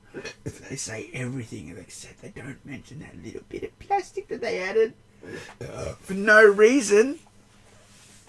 Anyway, I'm only slightly salty.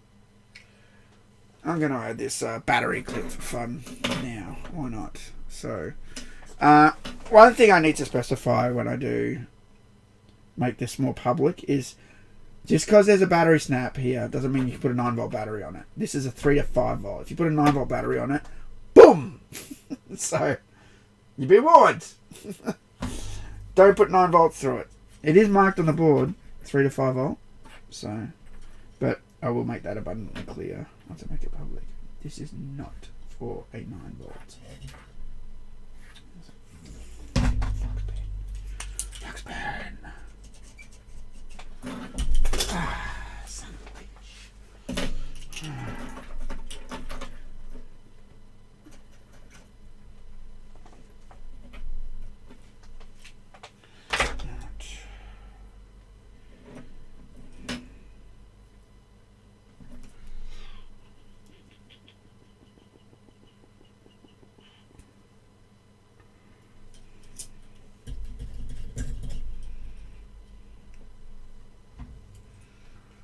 So I poked the wire through and then I bent it right angle.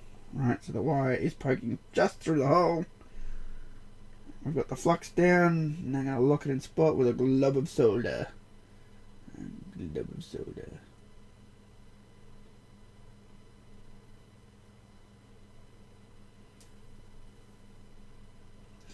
Done. A glob of solder. You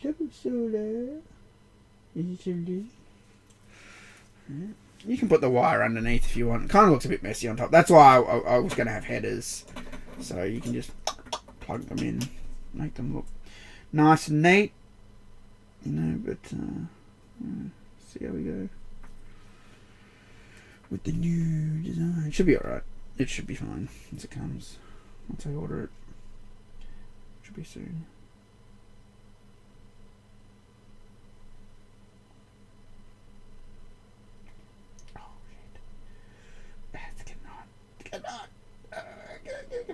Attachment, there we go. So move my finger for a second. Thank you. Yeah, we're getting hot.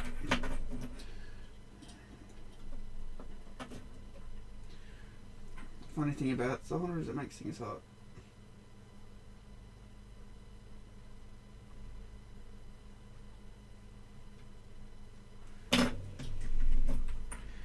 Oh no, the wire popped out. No! When I added that last bit of solder. You bastard. That's going to be a prick to get back in. Absolute friggin' prick. This is where you can debraid the solder out and start over. Just takes more time. Or if you're feeling fancy like I am, you can melt the solder and try and poke the wire quickly back through. It doesn't want to do that either.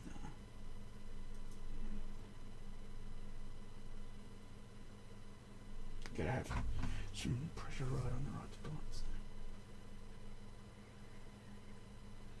There we go. That's how good I am. I'm too cool for school. I was definitely too cool for school. School was bullshit. Alright, inspect that. Yep. She looks good. Back to the LEDs. Not looking forward to doing the LEDs because they all get stuck together, like I said. Colossal fuck up on my part. We're not adding space between them. It's annoying. They're annoying. They're annoying me. They're annoying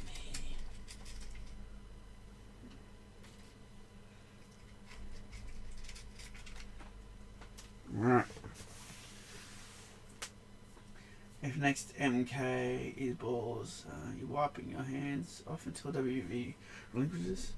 I don't know. This MK was balls. To be fair, I don't know. I give him a chance on every game. That's, that's all you can do. Some people like MK1.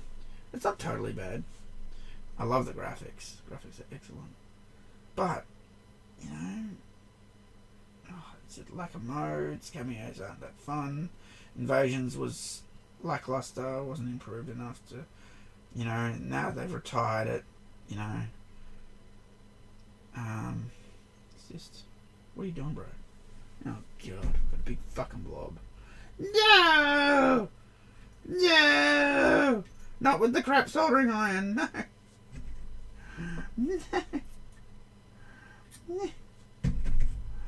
No! Oh, I've almost got rid of it. Come on, baby. That's how good I am. I am a legend. I am legend. I am MK. Total MK.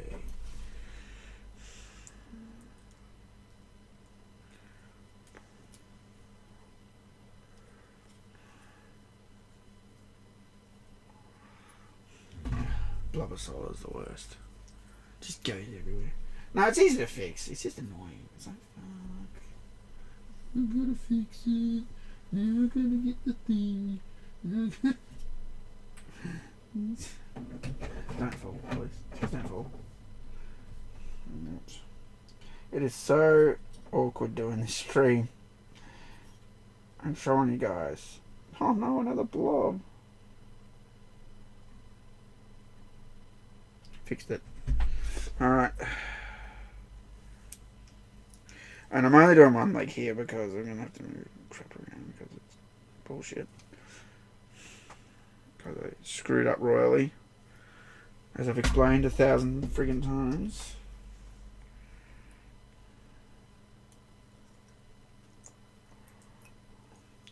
So I'm just going to, like I said, I'm just going to put these in badly. Because this has already been amended on the next revision of this PCB. So when it comes out, it won't be an issue. Alright.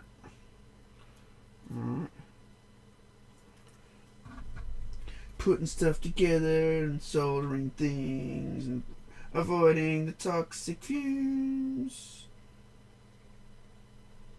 I like to play with electronics too.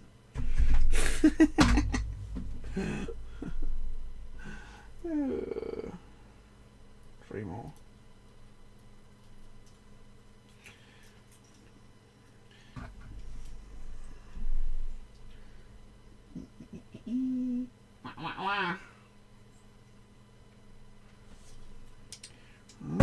Actually, this is going alright. It's not so bad. They're crooked as. 2 more left. And then we're done. Done, son. We done. We done, son. We are done. Done, done, done. Done! That wasn't too bad. If I show you this way though, you can see. See how they're a bit crooked? Yeah. Anyway, maybe I'm being too autistic about it. It's been fixed on the new one anyway. So if you're autistic like me, you won't have to suffer when you look at it. No, they're so crooked. Yeah, it's supposed to be together. You are the chosen one. You were supposed to bring balance, not destroy it. Shut up, bitch. That's what I would have said. Shut up, bitch. Instead, they gave Hayden Christensen lines like, I hate you! You know, I feel bad for him. I think he's a quite good actor.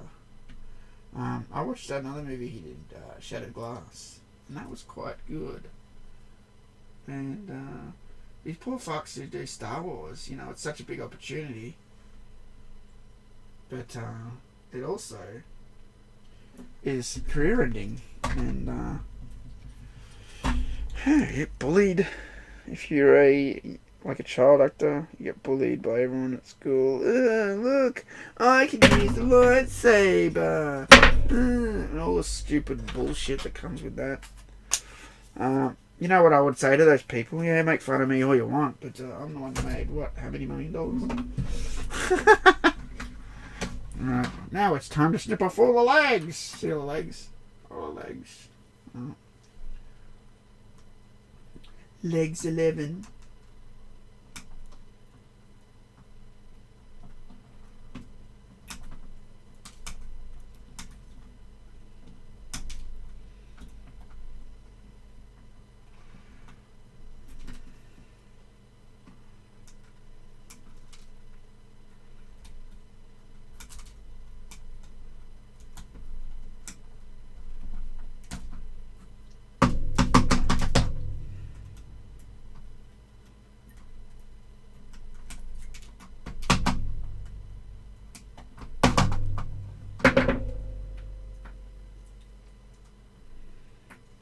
One leg there stuck. What the fuck? Right. Now, actually, I need this again. Clean up the pads. After you snip them, they get like a little square, sort of where you snipped them. It's better for them to be sort of like teardrops, so they don't bridge. Yeah, less likely to bridge. So I do that because I'm a perfectionist. Perfectionist. The cable guy.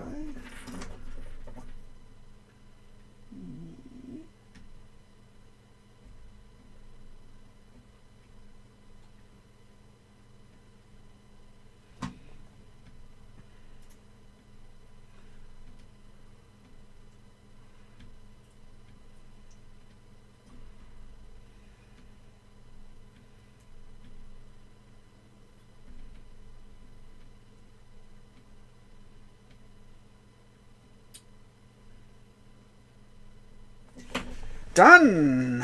Oh, hang on, wait. No, is that a bridge? That's a bridge too far. That is a bridge. Son of a bitch. Between L7 and L6. You can't do that. I said you can't do that. You can't do that, man. You can't do that. Oh, it's being stubborn. Don't make me get the sucker onto you boys. Don't let me get the sucker. Now they cooperated when I said that. Nobody wants the sucker. Nobody.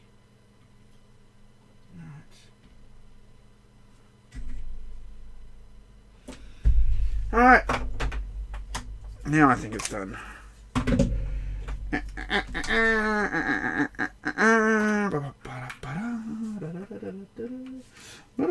Let's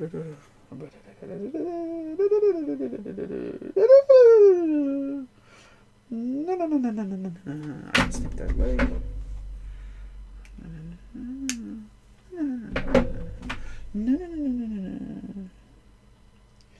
That's the Mexican lap dance.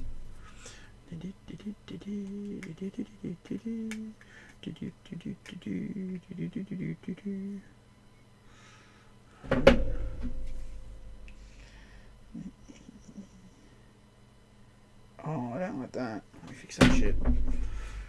Some legs there that were still angling towards.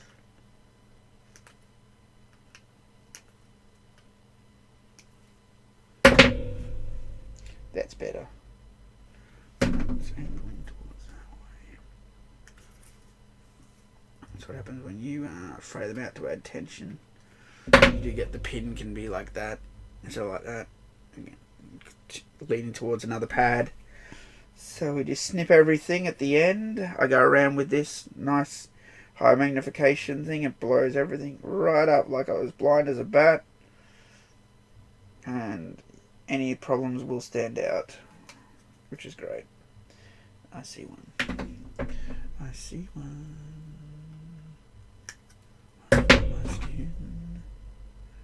Nice. That's about it, really. Boom. Now.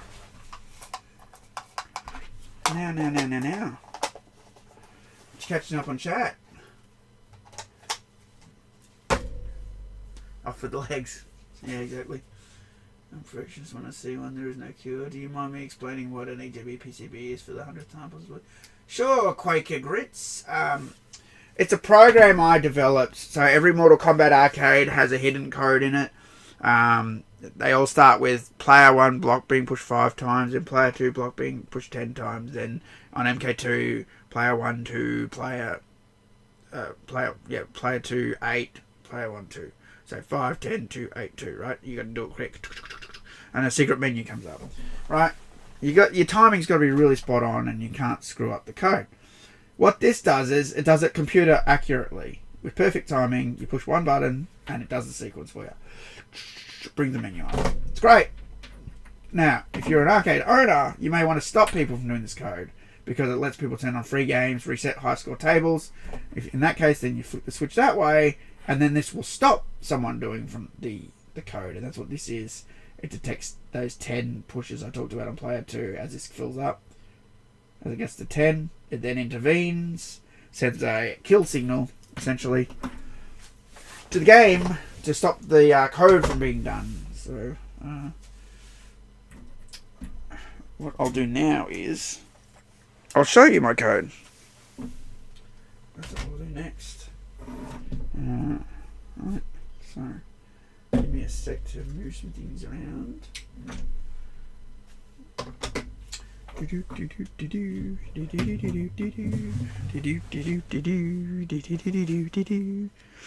Alright. I need... Oh, I'm using that port. That's gonna kill my webcam. Bro. Well... I probably won't need it. Let's go up here. Right. Kill this webcam. Goodbye. That's the port I use for programming as well, because I'm using 2 webcams at the moment. So, right. Let me just reset the properties of this webcam.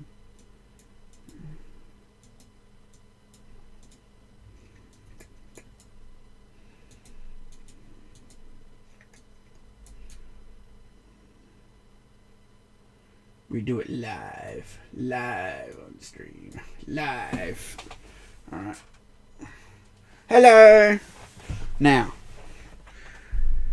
next part we're going to do is where'd I put that bit?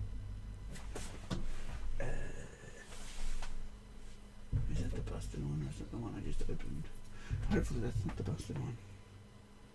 I know that's the one I just opened. So now, I should have shown you this when I had the other webcam on before. We got to put this little cable in. This is the little tricky part. Put this little cable in here. Little ribbon cable. You only have to do this to program it like once, so it's not something you're going to be doing a lot. Blue tab up. Right. Let me do the other end. Also blue tab up.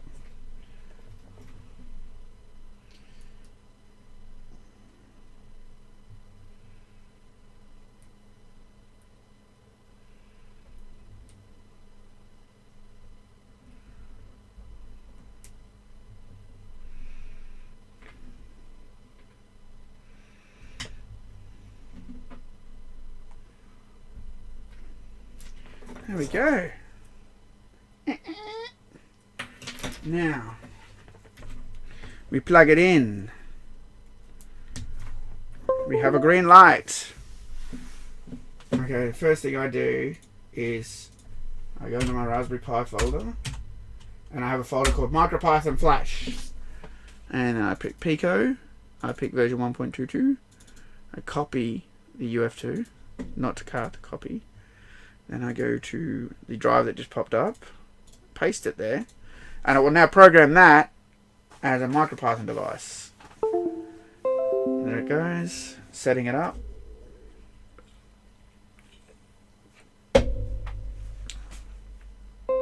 Done. Ha ha! Now is the fun part. So let me just do this. Before I public, let me just check that this is all public stuff I want to show. Yeah, that's fine. Okay, cool. Alright, so we're going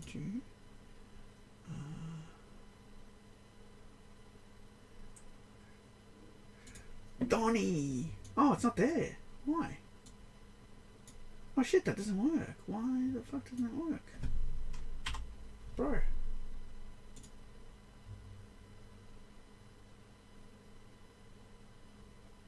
Donnie! Do I have to be on Donnie for you to see it?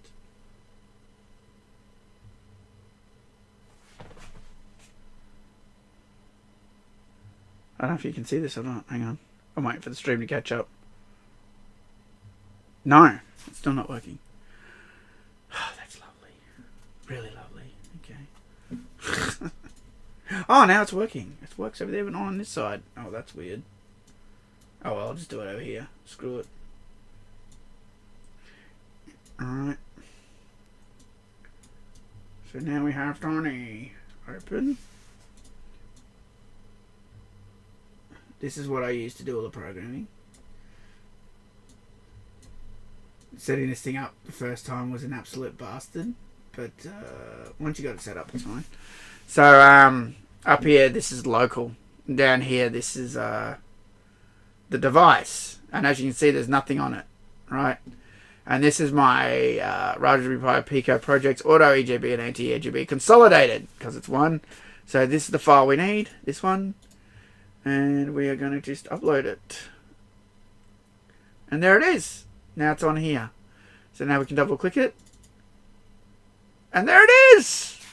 Alright, now let me explain this shit. It's not that bad.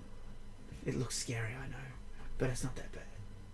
It's not that bad. A lot of this just is repeat crap.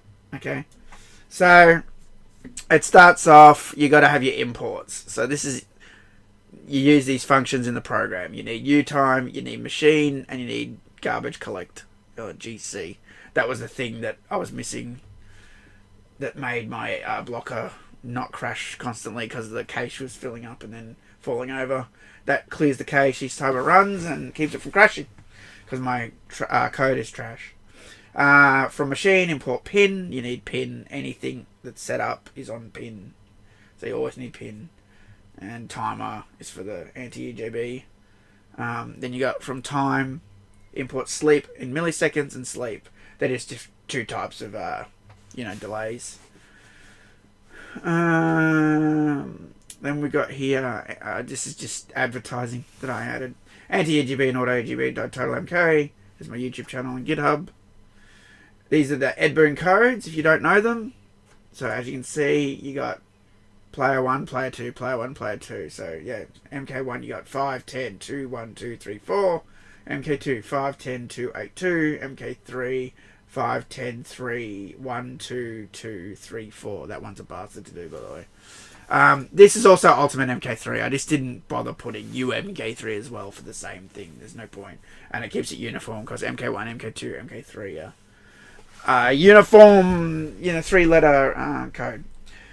Here, this is the new stuff. This is for this circuit board that I designed. Switch position. Switch position 1 and switch position 2. If it's on switch position 1, it does auto EJB. If it's on switch position 2, it does anti-EJB. As you can see, I overtly comment, like I said before in the chat. User config. This is stuff you can change around. You won't need to if you do this, though. Everything's set. All the pin numbers are set. You don't need to. But if you wanted to, you could, I guess. Here's your timer. Between button pushes, 45 milliseconds. Let's say someone found the exact time. You could change this later, and it would be spot on. But 45 works pretty good, so I just leave them all on 45. You can do each MK game. In case, they found out MK2 was 40 seconds and MK3 was 45 seconds, I'm future-proofing, so you could change them for each one in future if you wanted to. This is the GPIO, General Purpose Input Output, that stands for. These are your buttons. They're the little tack switches that we put on, remember them? So that's MK1, MK2, MK3, and that's the pin numbers they go to, 14, 15, 26. GPIO outputs. This is your block. Player 1 block, player 2 block, and then we set the value as high in this case because when it goes low, it's triggering it. Not we're setting it as high because it's the Mortal Kombat games are active high signal, so we got to keep it high, not low. Otherwise, it won't work. So we're balancing it. We're matching what the machine is by having it high. The buttons are high, so we're defaulting this as high. Then it will dip low later when we push the buttons. Anti-EJB, that goes to player 2 block for anti-EJB. So it's this is what we call a variable. Different variable. Goes to pin 28. And that counts just player 2 block being pushed. And, yeah. Merry Christmas, TMK. Hope you had a wonderful day. Thanks, mate. I hope you had a good one too. Cash is equal cash. Translation from American English to British English. I know they say yeah, cash. The cash drives me that actually drives me crazy when I heard an American go the cash. I'm like, no, cash is what's in my wallet. It's cash. Anyway, my autism. GPIO devices config. This is our stop signal. So once this one's been pushed 10 times, it then sends this signal from this pin and intersects with this one. I can show you that on the circuit board. And they connect together, and then it sends 3 signals to thus running the code. This is just sets the default, the LEDs. So in programming, something you're going to have to get your head around, which is really annoying, is 0 is 1. Because there's 10 lights, right? And as you can see, it goes up to 9. And you think there's only 9 lights. No, because you've got to include 0 as well. So that is 10. And yes, that is annoying. Having to deal with that shit all the time. It's like, oh, I've got a 64 matrix. If you then number everything 1 to 64, you then realise you screwed up because you left out the 0. Yes, I did that. Anyway, so yeah, that's which each LED pin it's on, and then we turn all the LEDs off by default. That's what the 0 is, meaning off. 0 off, 1 on, basically. Stop EJB LED. That's when the EJB anti-EJB is triggered. This light comes on. You might not want it, or you might want to recover that pin for something else. But if you wanted to, you could there.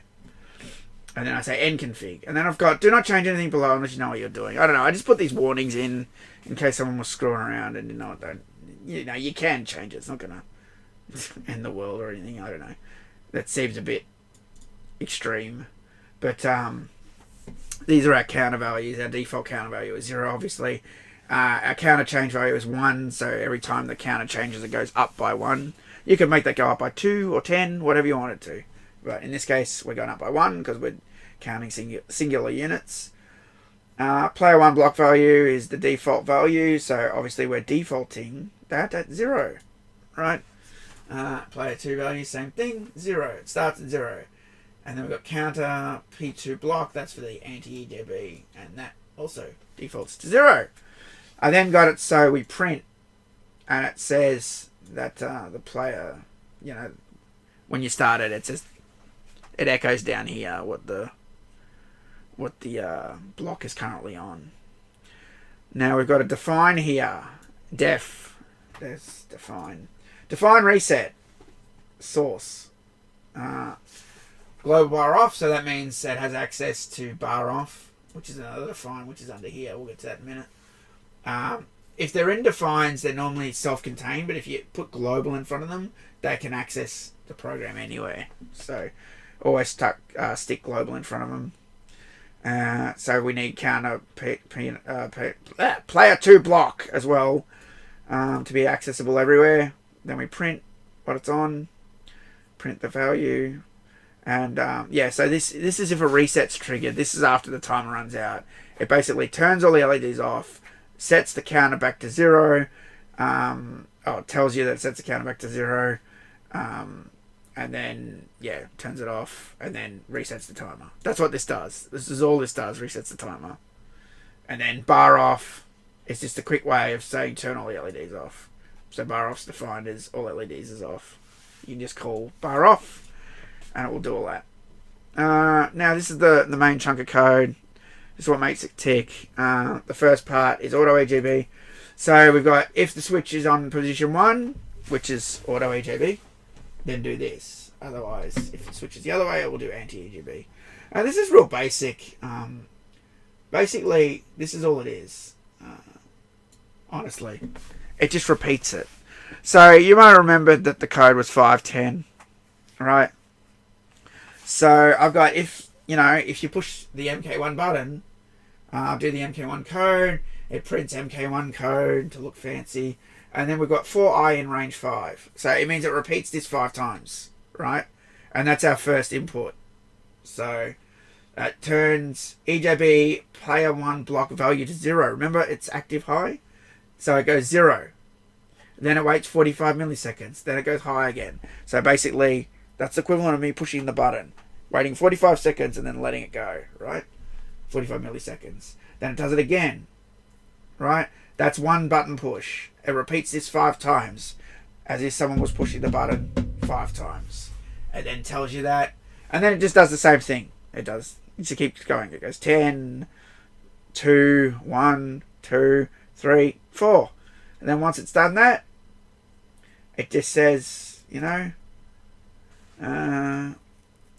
Ejb code by total MK, resets the value. Does the same thing for MK2, as you can see. Just different value, 5, 10, 2, 8, 2. See, it's a real short one. The MK2 one is tiny for some reason. It's funny that, because it's probably the greatest Mortal Kombat of all time. And it has the easiest Ejb code. One day I'll ask Ed Boon about these codes. I'd love to do a whole interview about it. No one's covered it properly. And then you got the MK3 code, which was the longest one, as you can see. See? Just repeating the same shit, Then you got the anti code. So if the switch is the other way, we start by emptying cache. Just in case there's some bullshit in cache. We set that if player block button and so if the block button is low and it's been pushed 10 times, less than equal to 10 times, it will say that the button's pushed, it will increment, and it will report how many times the button has been pushed. So it can never go over 10. See, less than equal to 10. So it will stop counting at 10. It will only count this if it's 10 or under. Reset codes when it hits 10. Remember, bar off. So once the counter hits 10, greater than or equal to 10, turn the LEDs off. Reset. And here we go. Start an encapsulation timer. This was the thing that made it work. I was stuck on for a long time. I knew about the timer, but it kept falling over and crashing and stuff. So, start an encapsulation timer when code hits 2. So once it's on 2 out of 10, the timer starts. Waits 3 seconds, and then the timer's reset. If counter, player 2, block. No, it says 1 actually. But remember, 0 and 1. So it's 2 technically, even though it's 1, if that makes sense. Reset timer. Timer is a periodic timer at 3,000 milliseconds, which is, 3 long seconds. And then the callback is reset. And the callback reset then runs that code I mentioned earlier. Reset. And then this just shows how many lights are on. There's probably a better way to do this, honestly. It literally just goes, if the count is 1, turn LED 1 on. If the count is 2, turn 2 on. If it's 3, turn 3 on. I'm sure there's a better way to do this. I just haven't thought of it yet. Still learning code. I'm sure there's a way to say, because these are specific individual counters, it's not just a matter of adjusting the value on or off. You have to do it for each one. So you have to have something that adjusts it for each number and then the value. I'm sure there is something I can come up with. I came up with something recently. I was quite happy when I found it. I just Google and I find the right bit of code.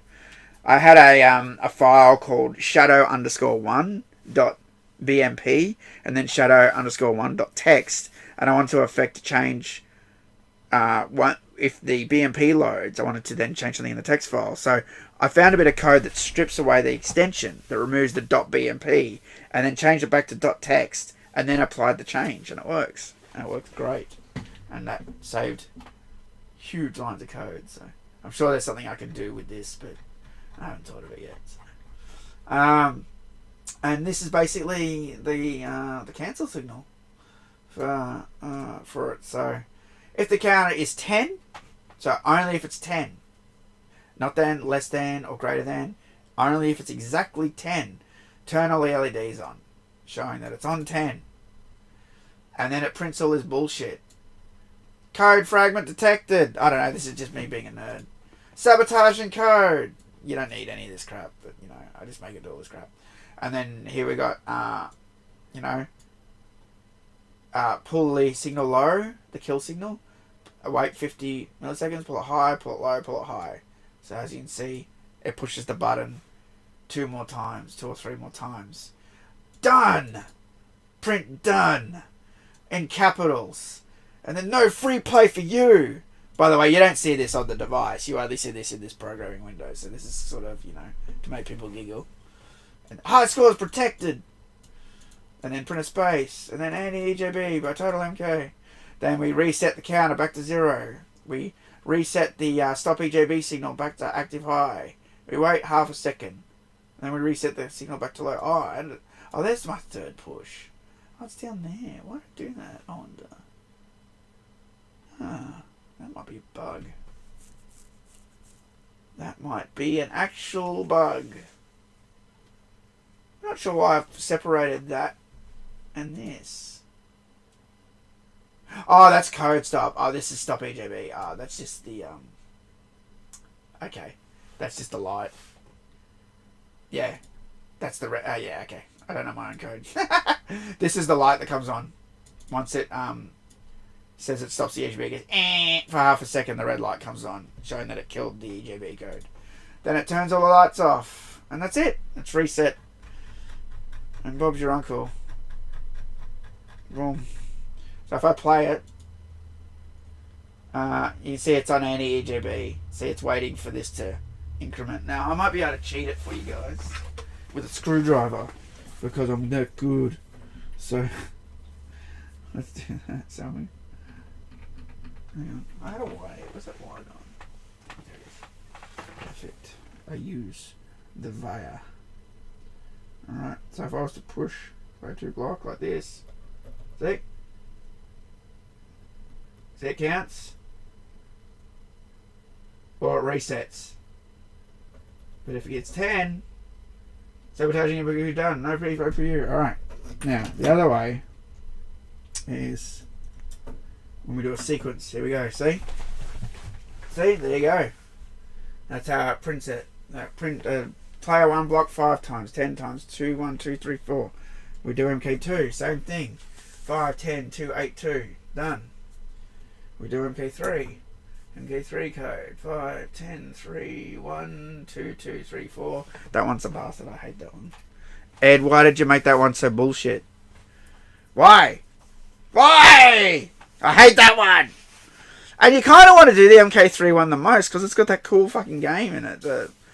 Like Space Invaders sort of game. Relum Oshimp, or whatever the hell it is. Picumillium, or whatever the hell it is. And that's it. That's the code. So, like I said, let me show you that. If I go back to anti-Ejb,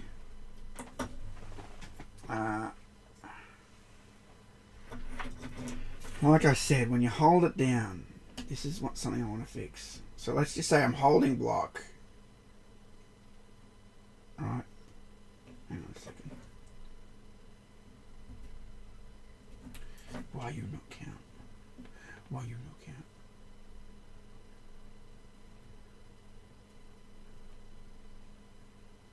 See, if you hold it down, it sends a kill signal.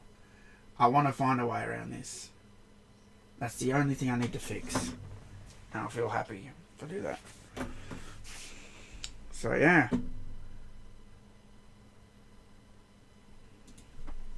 That's it. That's it, mate. Oh.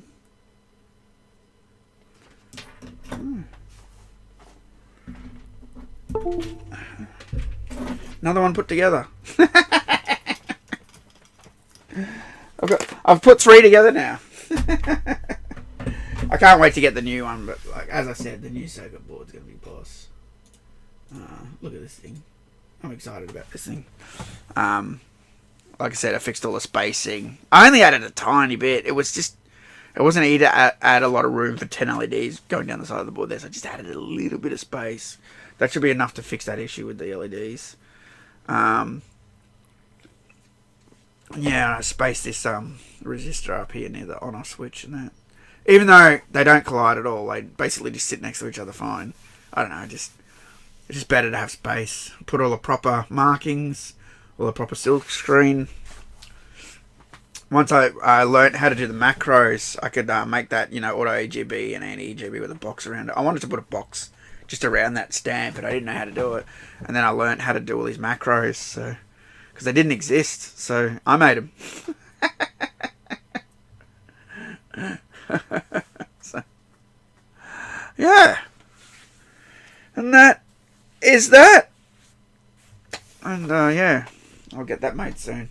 If you get one, like I said, the delivery is the expensive part. It's like $25 US. It comes to about $40, right? But like 38 or something, right?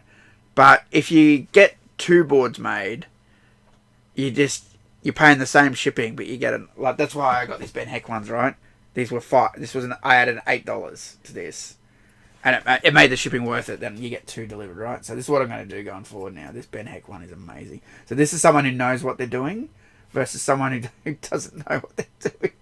But I'm looking forward to putting this one together. But Ben Heck used all surface mount parts. I don't know why he doesn't use through-hole shit. I don't know.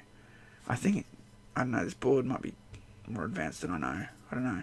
I don't think it's multi-layered. I don't know, I guess he just likes surface mount. But I've got surface mount tack switches coming. Resistors, capacitors. This IC. Except this stupid is using some sort of battery regulator here that's like impossible to find on AliExpress. I ordered something like it. We'll see how that goes. I have to check if it's okay or not. I just ordered it because it was like $1. So, but yeah, that's someone who knows what they're doing versus someone who is learning. That's not too bad though. As you can see, the quality is very nice. So, Yeah. But like I said, once you mount that inside your arcade, you're just not going to care. You just hit the button. Beautiful. Off she goes. Yeah. Here's another one that I ordered. I didn't make the circuit board at all. Someone else made these. This is for a Commodore 64. This still acts as a disk drive. So I got 10 of these. I was thinking about selling them. Putting them together and selling them for people like in Australia. Who might just want one, you know. I don't know. We'll see how it goes. But, yeah. Cool. I like your username, Slit518. Very nice.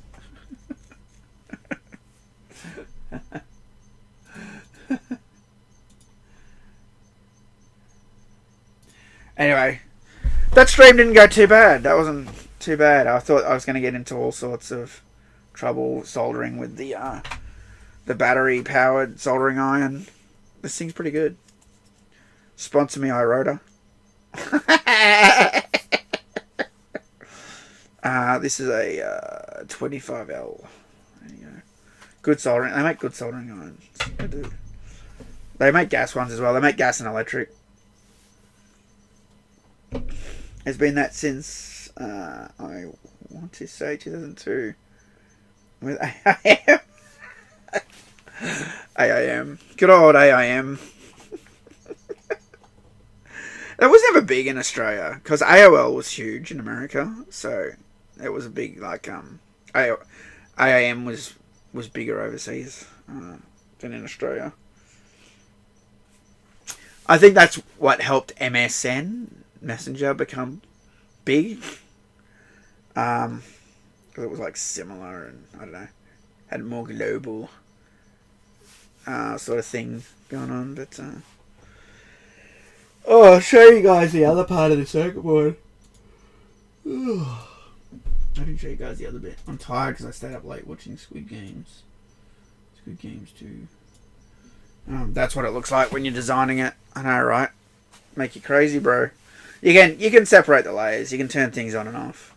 You know, but yeah, you're looking at it all at once. So the red printing is the top side printing. The yellow printing is the bottom side printing. The green lines are the copper tracks that are on one side of the board. And if there were copper tracks on the top side of the board, they'd be blue. But there's not, because it's cheaper if you get a single-sided PCB made.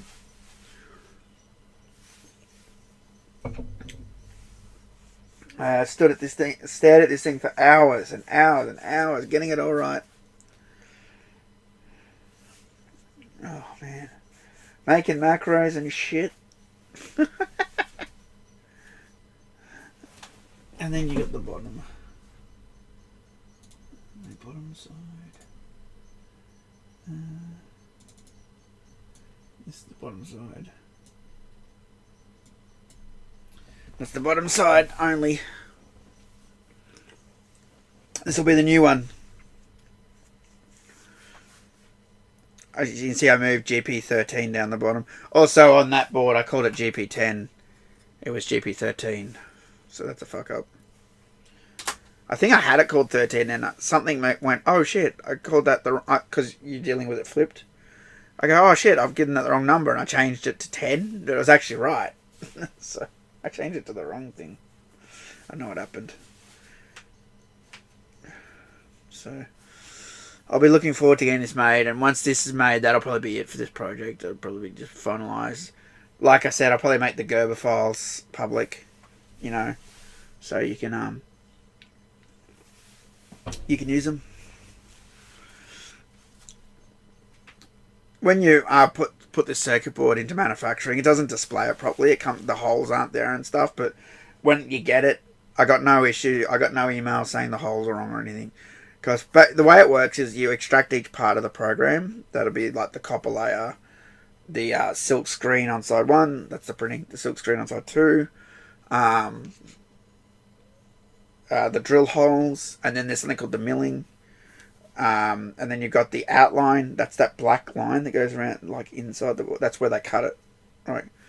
And yeah, they need each thing is a file, and then you send them all off The first time I had a circuit board made, I just went extract Gerber file, and because I thought that was everything in one, and all those other little files are separate things. I didn't think I needed to do anything, and then I got an email. There's no holes. There's no. Where's layer 1? Where's layer 2? I had an email every day for like 4 days. I'm like, oh. That was my first circuit board. I put someone in China through hell. I go, sorry, it's my first circuit board. And then, so I did this one. I thought I was going to forget something because I did that years ago, right? I thought I was going to forget something. And I uploaded it all and it sat there and it went in production. And then it sat there at 50% for a while. And I went, oh, well, I'm waiting for that email because it sat there for a bit saying I didn't do something. And then it just finished.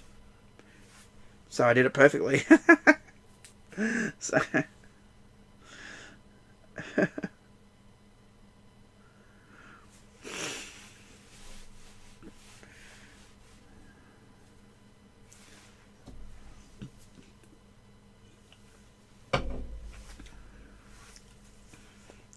Yeah, track routing can be a bitch, as you can see down the bottom right corner where my stamp is. All the tracks are so close together. You can adjust how thick the copper bands are, so they're actually thicker. And then I'd pick this size. I like this size. That's like 0.6, I think. I think it was 0.8 or 0.6, or I went from 0.6 to 0.4. I forget. But yeah, you can make them even thinner than that. But you want a bit of decent track size, but it helps if you're sneaking in between 2 pins and stuff. Originally I had some tracks coming from the center going in the pins and out, but then I just made them go up because it's a U. Just made them go up and then branch out and then go around, sort of thing. So that's the art, learning how to bridge all this shit. You can see I did a trick actually. There's a really neat trick up the top. Oh, so in this revised version, I didn't talk about this. I added 2 more LEDs up here, L16 and L15 up the top here. And, can you see that? Oh, yeah. I think it was on the way up. Yeah, so up the top left here, there'll be 2 yellow LEDs if you've got an auto Ejb or anti-Ejb. So, where is it? You see up the top there? Top right now, on the other side. You got auto Ejb and anti-Ejb. There's a light for each one, and 2 new resistors, 15R. For the yellow ones, so depending which way you have the switch, it'll tell you which one it's on. Even though, like, it's not hard to figure out. I don't know. I just thought have an indicator. I don't know. I want it to be overly professional. Put it that way. So yeah. I did a neat trick for that. So if you see L16 on the left side here, if you see the round pad, it then goes to the left and down to another round pad, then there's a resistor icon. It's actually jumping. I should say L15, sorry. L15 round pad goes to the left to a round pad, and then it goes to a resistor. That resistor actually is used to jump over a track, as you can see. That's the only time I jumped over a track. Every other track just goes around. I couldn't figure out a way to get both LEDs in there. And I was like, hang on.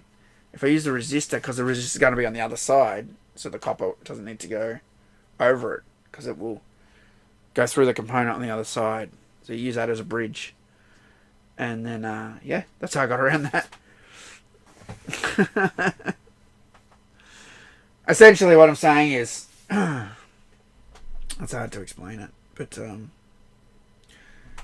can't have 2 copper tracks crossing each other because then the signals will share. You need them to be independent, right? So what do? You get into scenarios where, if I have a component that goes over the top like that, I can do that because the component's on the other side of the board and the track's under. So this track still works independently and the component still sends signals over like a bridge. And that's what I'm doing, basically. That's what,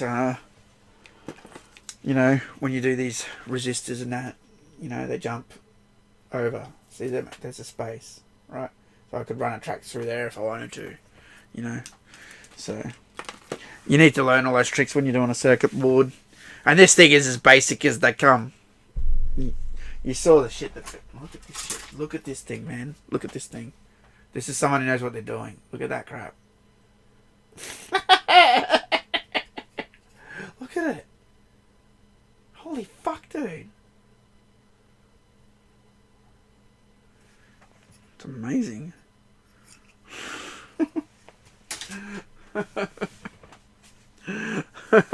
It's scary. I was scared I got this wrong, and it's pretty basic. But you know, once you set it off to be made, that's it. There's no, I made a mistake, can you fix it? They'll send you the one with the mistake. You could always do a bodge wire or something, I don't know. You can cut tracks. You can get around it. But, you know. I don't need to because this thing works perfectly, as you saw. The only part I didn't show you guys is, the only thing I didn't solder, as you can see, is these three pads up here. And you got player 1 block, player 2 block, and ground. And you basically run a wire from them to the arcade machine. So you intersect that with your player arcade machine ground, and then the player 2 block, you run it to the player 2 block button, the signal. The same with the 1, so it then can push the buttons. That's how it interfaces with it.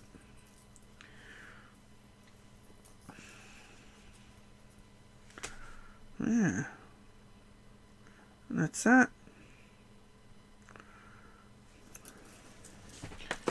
I should have done a giveaway on this stream. Sent it to someone.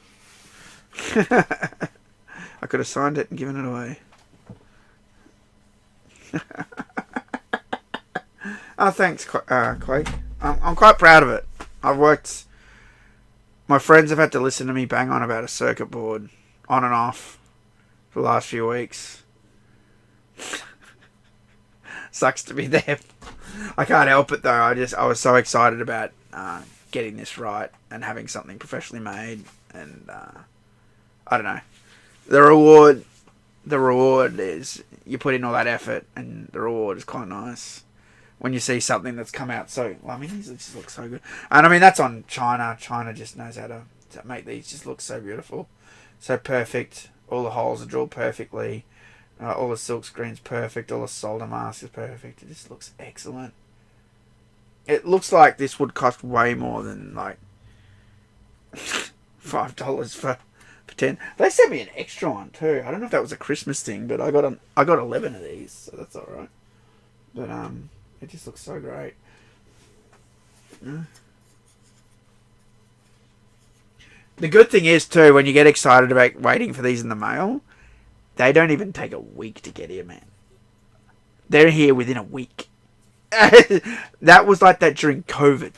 You know when they were like, COVID shut down everything and manufacturing and the mail system's busted. Not with these. I had those original boards made during COVID, and the price was no different than it is now, and the delivery time was the same as it is now. Because they only use DHL. You can only pick oh no, there's other couriers.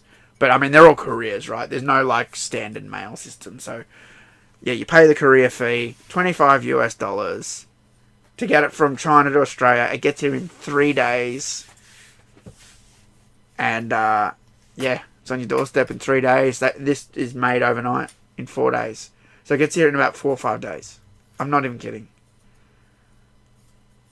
You know, and China is just so good at manufacturing. You know, there's a guy on YouTube you can watch called Strange Parts, and he goes around a lot of the Chinese markets, electronic markets, and looks at all the electronics. Oh my god, it's great. I'd love to go to Shenzhen. You know, and you just see like just all the resistors and capacitors and LEDs. They got everything, anything you can think of, any type. They got it. They got it. It's excellent. You know. Not to get political, but, you know, China sounds scary. Sometimes the way they you know, allegedly spy on us and stuff like that. Man, I love China manufacturing stuff. They're really good at it, you know. But I don't like the other stuff that China gets up to. You know what I mean? But look, that's what they're good at. This is what they look at this shit. I mean, that's just professionally made, and I can't knock this. You know. It's excellent being able to get stuff like this made. It'd be nice if I could get it made in Australia. If I got that made in Australia, it cost me $100. And then delivery on top of that.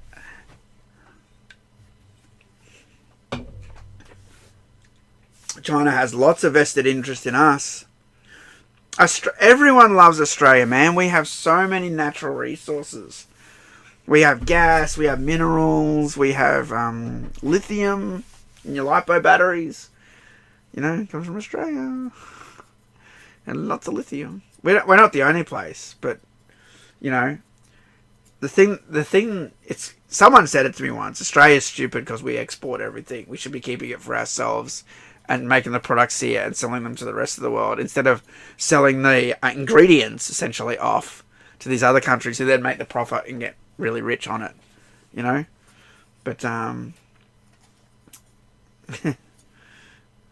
Volkanovski, you have Volkanovski. Don't know who that is. The name seems familiar, but that seems Russian, bro. I'm not sure. AliExpress has bulk order deals and may have a buy X get one free. Yeah, I bought some stuff from Ali last night, and I got hardly any deals, dude. It took $3 off or something, and I ordered like $100 worth of stuff because my YouTube check came in, so that was nice. And I ordered more parts for the new board and some of the stuff that I've been waiting a long time for the archives. Got myself a little Christmas present, you know. Speaking of Christmas present, those LEDs that I was soldering with, they were delivered on Christmas Day, if you could believe that. On Christmas Day here. I couldn't believe there was delivery on Christmas Day. That's crazy.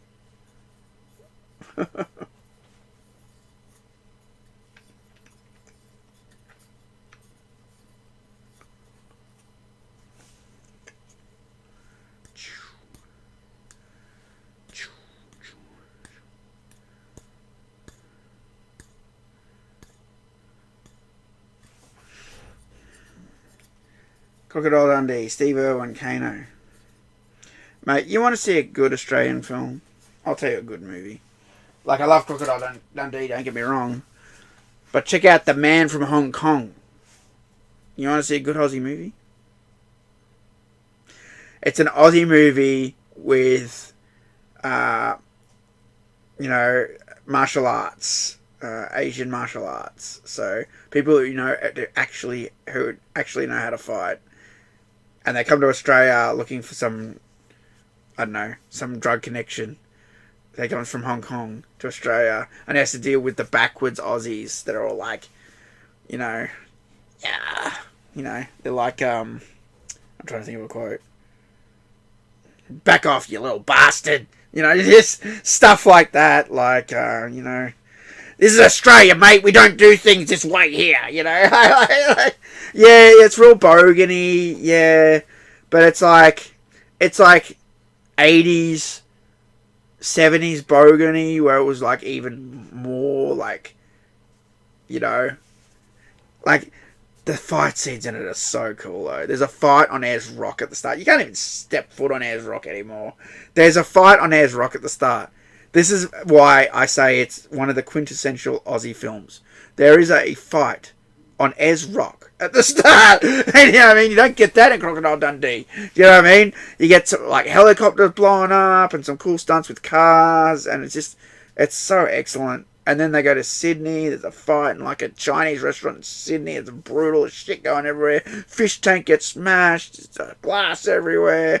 There's chases through Sydney alleys and like, it's excellent. It's a great movie. Man from Hong Kong. Where is it? Let me show you. I'll hold it up. If I can find it.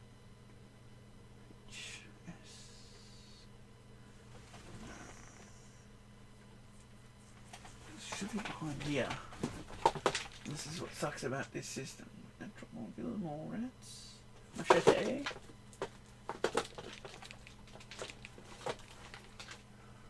The Man from Hong Kong. There it is.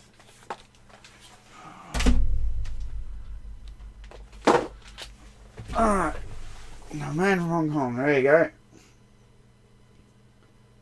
Yeah. It's excellent.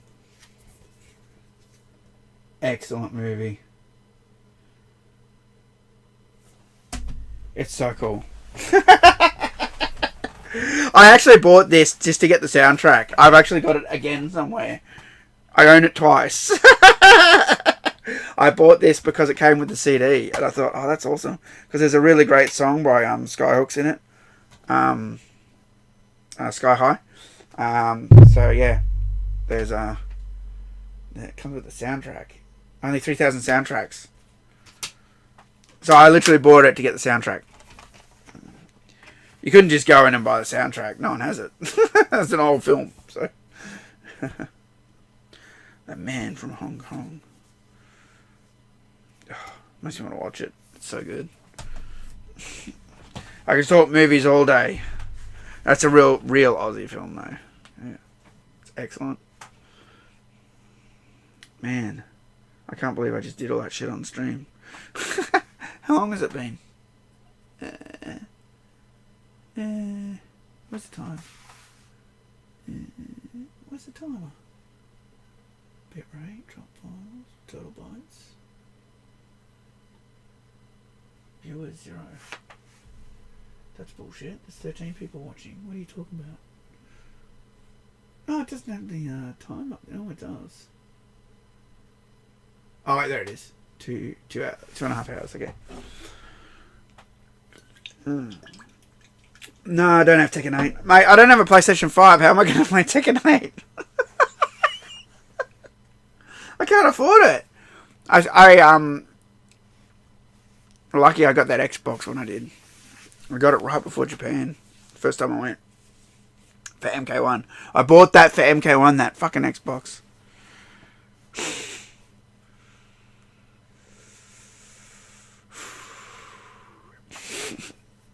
Too expensive for a new console. I do want to get a PlayStation 5 though. It's funny because the other day it popped up on my Facebook. 10 years ago, you got a PS4. Remember this memory from 10 years ago? I'm like, it's been 10 years. Fuck. I remember getting that on Boxing Day. That was the one time I went to the Boxing Day sales in Melbourne at High Point Shopping Centre. And I'm never, ever doing that again. Ever. Like, ever. It was so bad. I mean, it'll be bad. I'm like, it'll be bad. We'll be in the car park for a while, right? No. It wasn't just bad. It was like mayhem. Anyway, yeah. Got my PS4 that day. Got some sort of Boxing Day deal. Traded back all the stupid games like Watch Dogs and, I don't know, it was like Grand Theft Auto 5. And I don't want the shit. Like, Watch Dogs. What was the other thing? Little Big Planet. Driver 7 or something. I don't know. I traded them all back. I said, I just want that, and I just want Last of Us Part 1 remastered, which is right up there. And that was how I got my PS4. How's it going, DJ Sub Air? How's it going? I guess I can get rid of this for now. Whew! The Man from Hong Kong. I want to watch it now. Blown it all sky high. For telling me a lie. The reason why you blown it all sky high.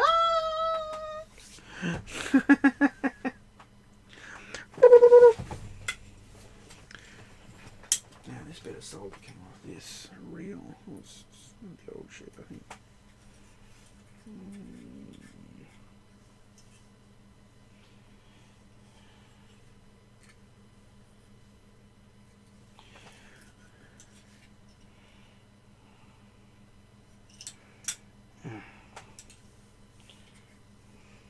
One of these reels has run out, but I'm just...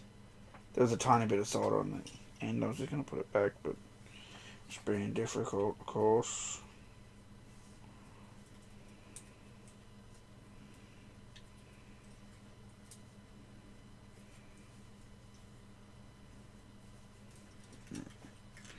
Look at all that solder.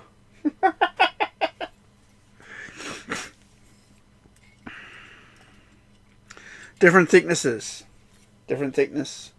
Different thickness. This is the unleaded. As you can see, I never use it. The other stuff I use all the time. But that's super thin, also unleaded. It's the thinnest solder that my store used to have. So that's for really, really, really fine stuff. But I hate unleaded. But I got it because it's super thin, so...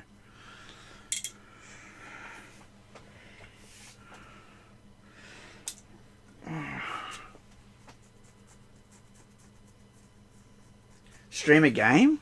What game?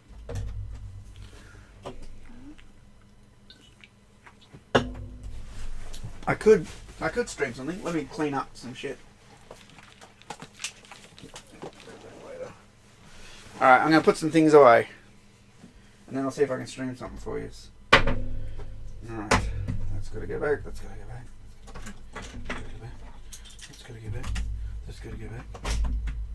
That's got to go back. And that's got to go back.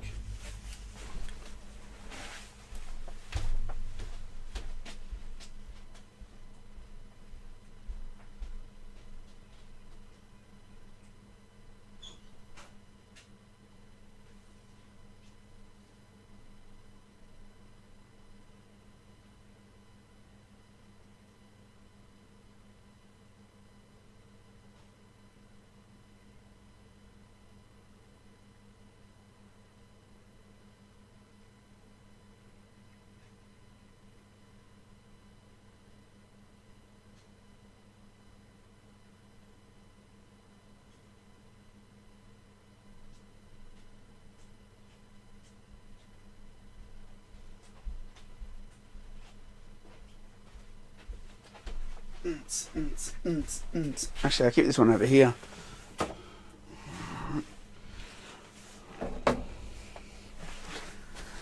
gotta go back. This goes here. Parts can stay here for now.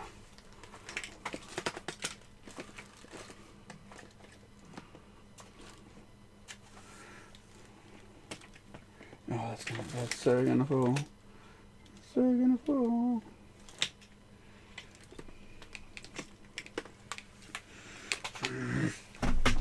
Take the shit out. Screw it.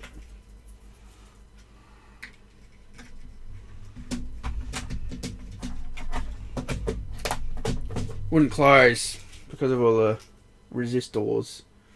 I'll just take them out, put them on top. That way, if it does fall over, I don't have to pick up 1,000 LEDs. Well, not 1,000, but you know, a whole bunch. That's that. Now you've got to go back in there and that's that. Where's my circuit boards? My circuit boards. Bring them back up. Alright. One more trip to the storeroom. One more trip to the storeroom.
Well, alright.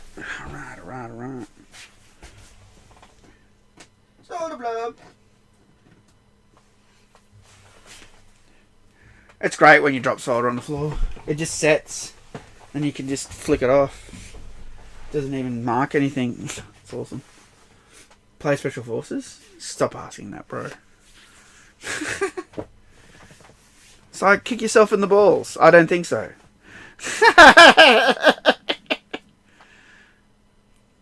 Would you ever stream using your 1-up? Yeah, I was thinking about doing that maybe. Like just a real gangster setup where I just point the camera at the machine. No direct captures or anything, right? As long as it's wood or carpet. Well, here's the thing. Like, maybe on carpet it might get like stuck like in the fibers a bit. But as the solder falls, it's already cooling. And it sounds weird, right?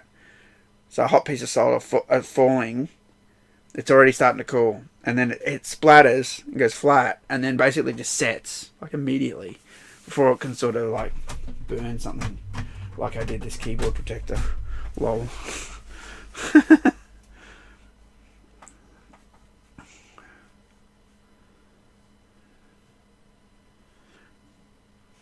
Your ears heard soda? What soda? Oh, vanilla Pepsi. Soda of champions. If you can find it.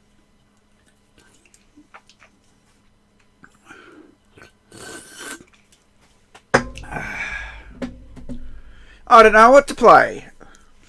You guys want me to play something? Nothing. I didn't configure the stream for playing stuff. I could play more Assassin's Creed, I guess. Nah, I'll keep that separate.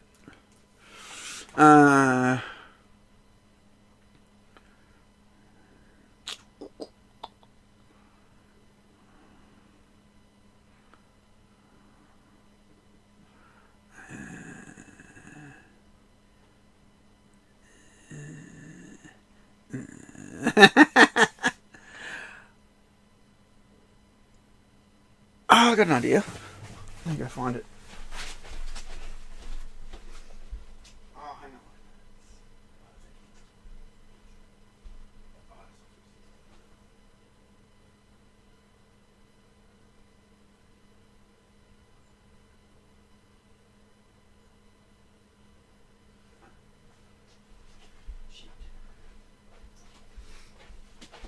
I was going to get Midway Arcade Treasures 2, then I forgot it's Xbox, not 360. I guess I could do 360. And I'll just play the crappy arcade collection. The one that Warner Brothers never sorry guys. The one that Warner Brothers never bothered to freaking fix. Hopefully that me hitting the microphone wasn't too terrible. Sorry, it sticks out, so when I'm reaching up there I don't see what the hell I'm doing.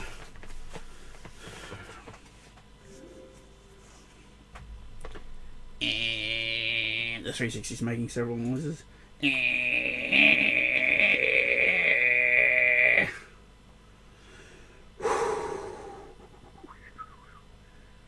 It's that one. There it is. Now.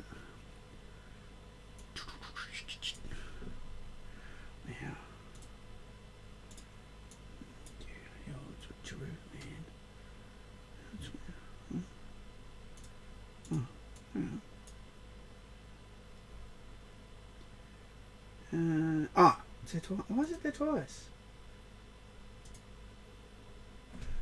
Weird. That's better. Yeah. No, that was the right way. How are you?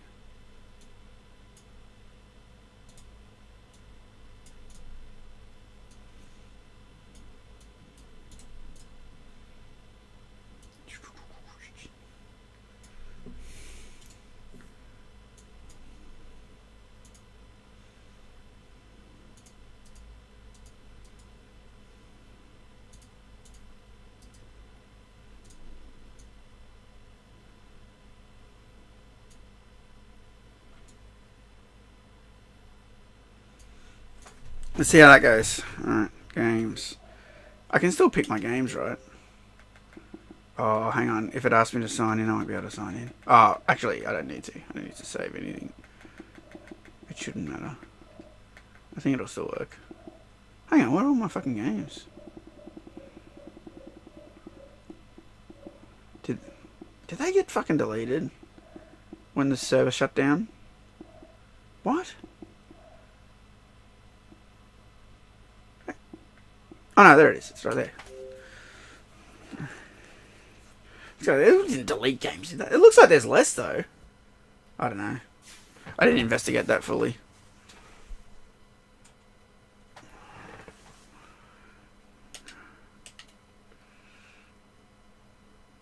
Solder a 360 board? Jesus. No thanks. I've soldered a Xbox board. Repaired my friend's Xbox. Repaired my Xbox. Oops.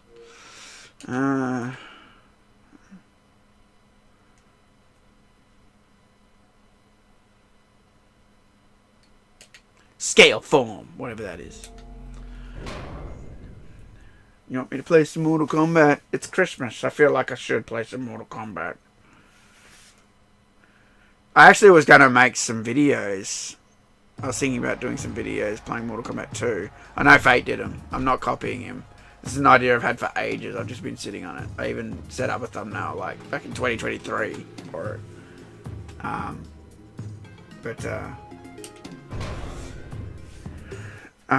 Just haven't got to it.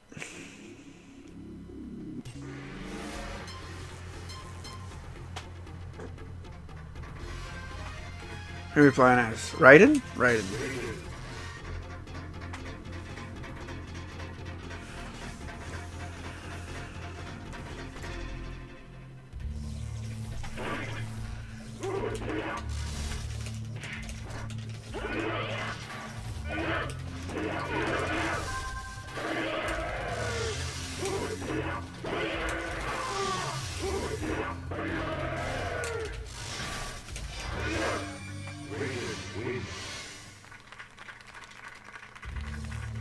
Oh, hey Jay, you just got off Nerd Cage Live?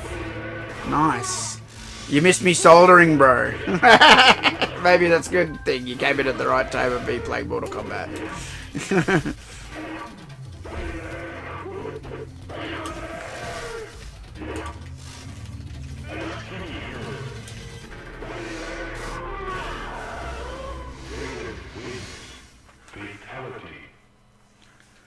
Fatality.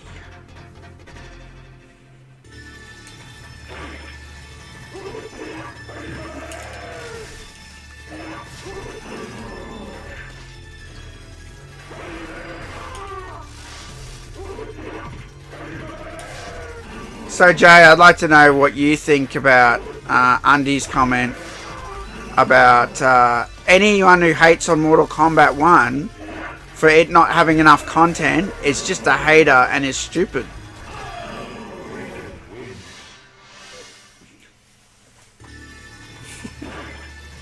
What do you think about that?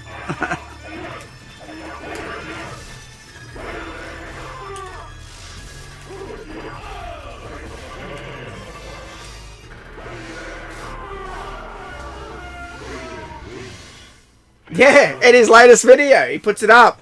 He said, anybody who criticizes Mortal Kombat 1 for these things is just stupid, basically. And hang on, how do I pause that? He had all these things on the screen like, you know, people who don't like cameos, or the combos are too hard, or the game's too hard, or the combos are too long, or whatever. And then one of the things was, there's not enough content. I'm like, wait, how fucking dumb are you? Like, you can't say there's not enough content. MK1, you must be a stupid person. Even though every other Mortal Kombat has more fucking content in it. Like, how dumb can you get? God, these fucking shills, man. How the fuck do they should just fuck off sometimes with their nonsense. Can you suck NRS's cock any harder? Honestly. They're just haters, they're dumb. We like that there's nothing to do in the game and no one's playing it. We like that. We like that. Moron. He would have had an okay video if he didn't put that in it. if you had just left out, there's not enough content. Sure, you can make an argument on everything else on that list except that. Stupid person.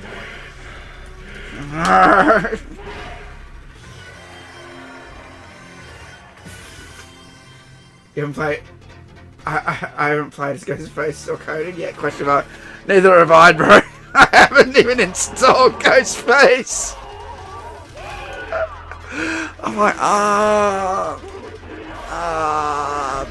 no. Just no. It's a no for me. Oh, piss off! Oh, thanks for the donation, bro. £10 from the Quake. Thank you, mate. Appreciate that.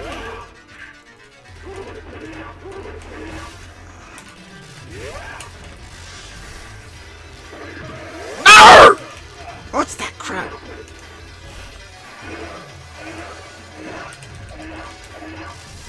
Ha ha! You can't beat a god! You can't beat a god!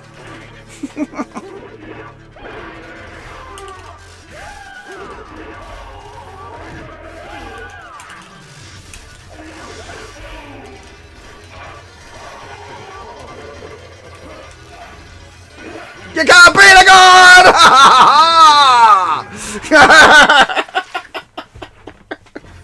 The best pit is the MK1 pit.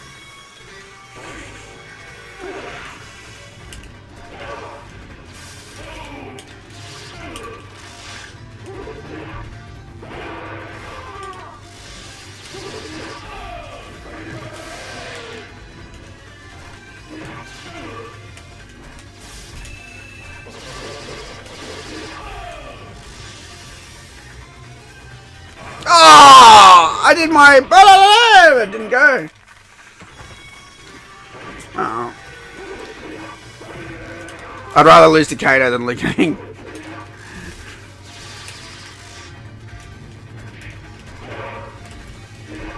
No. I'm screwed! I'm screwed! I'm screwed! I'm so screwed! I knew I was done. Not against Kano, because he cannonballs, throws, trips. Like, you get in the corner with Kano, mate. It's a bad time. I shouldn't have let myself get in the corner. That's the issue. See, insta cannonballs. It's such a powerful move. I was doing this when I played some of the guys from Brazil, and they were like, "Oh, you're pretty good at the game." It's on my YouTube channel. It came down to, I shit you not, the last hit. So it was danger on both sides. Ding! You know, and then I hit him, and I thought I hit him hard enough to chip him out, but it didn't chip him out. And then so he had the counter hit, and he beat me. But he goes, "Oh, you're good," and it was because I was using Kano. I was using my best, right?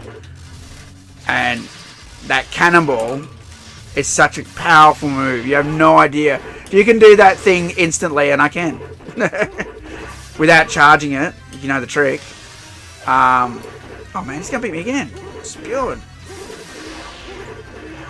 No!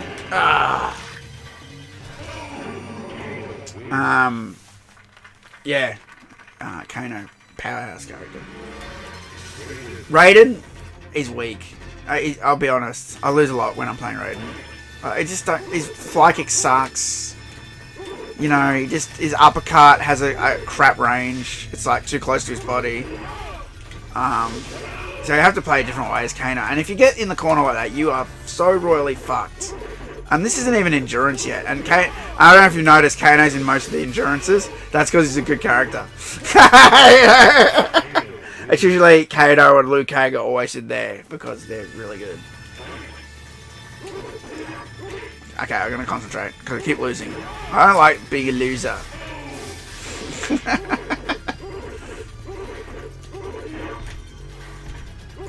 Oh, come on, bro.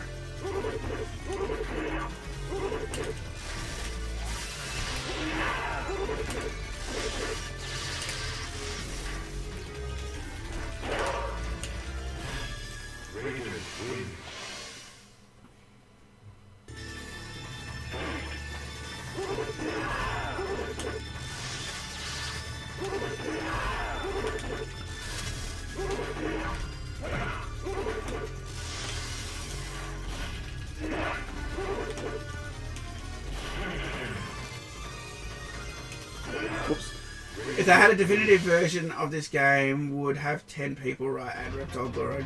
No way, dude. No. Look, I know you only want like a trilogy sort of thing. Playing someone that would destroy this game. You can't do that to Mortal Kombat 1. You're not supposed to play as Reptile. It's not allowed. You're only supposed to fight him. Same with Goro and same with Shang Tsung. You're not supposed to play as them. Adding them to the roster would destroy this game. And it's the argument I always say to Fate about why I hate trilogies. Playing as the boss characters is shit. It ruins it. And you're not supposed to play as Reptile. Yeah, he's supposed to be secret. If you put him there, you just ruin the whole thing. You ruin the whole mystery, the whole secret, right? And like I really love that about this game. That it has this hidden fighter really, really hard to get to. I like that. And this game started that. And you would ruin that by doing that. You would just destroy it. Do you know what I mean? And I'm not for that.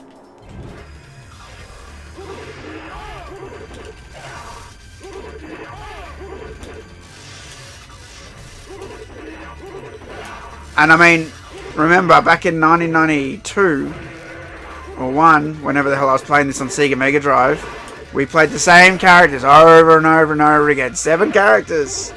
And that's why MK2 was so much better, of course, and more characters.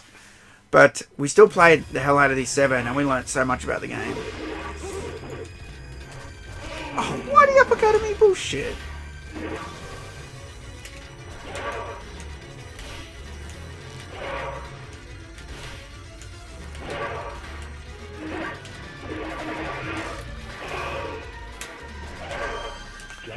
Damn it. Thought that uppercut would land.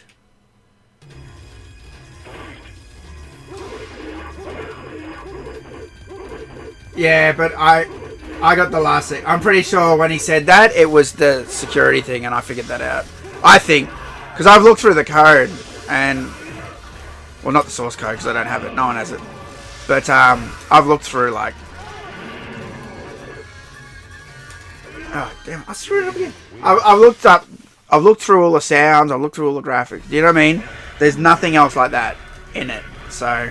Oh, shit. Shit! Fucking analog triggers.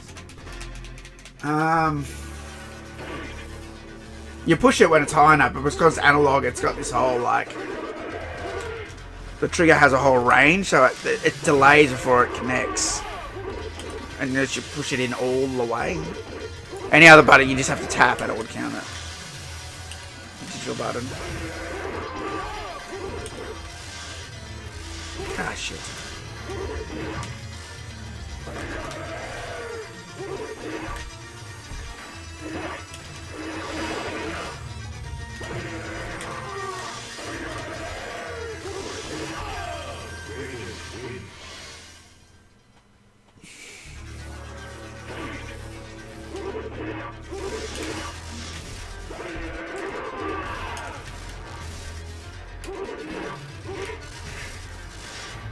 I didn't even check. Did we get a shadow? I don't think we did. I didn't see it. I would have noticed it, most likely. Oh, he has Raiden. One thing about Raiden, his jump up kick is devastating. When the computer does that shit on you, you are screwed.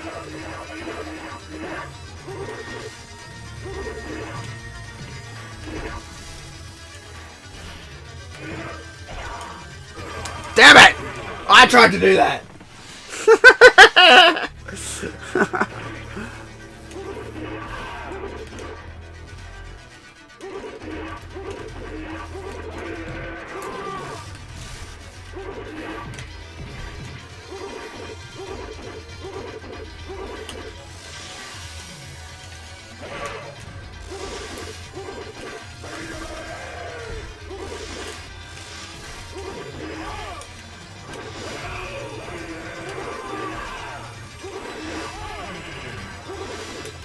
See ya!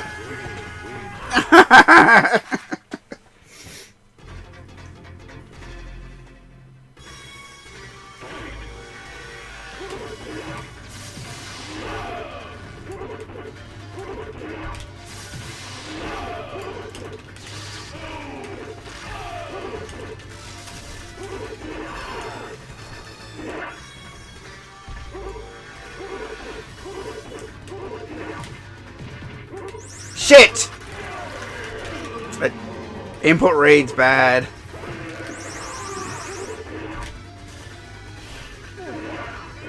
Oh, what? That trip didn't land? Come on, bro. Oh, my God. I can't believe that trip didn't land. That was my escape from the corner.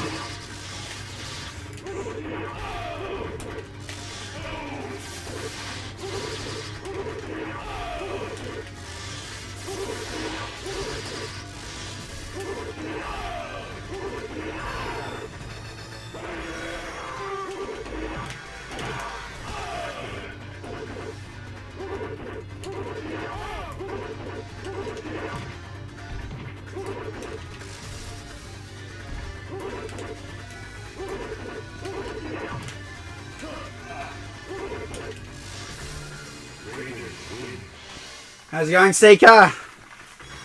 What's up, white boy? That's me. I'm whiter than mayonnaise, bro!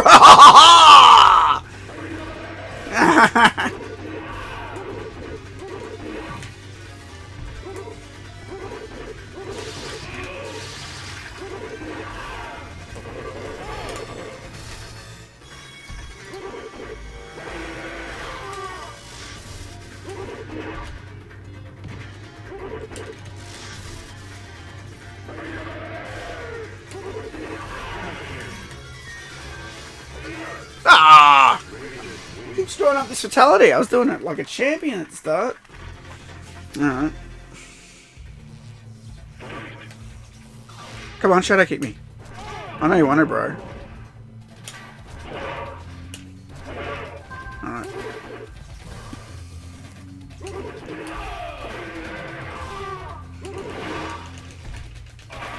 Shit! I didn't mean to knee. That kept me in close quarters. That screwed me. That's good job. Whew, Johnny Cage. Got me. You got me, bro.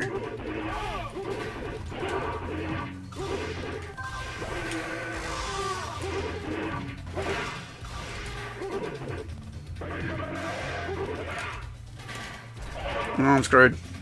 Oh, it didn't teleport out of the corner, bro. Please.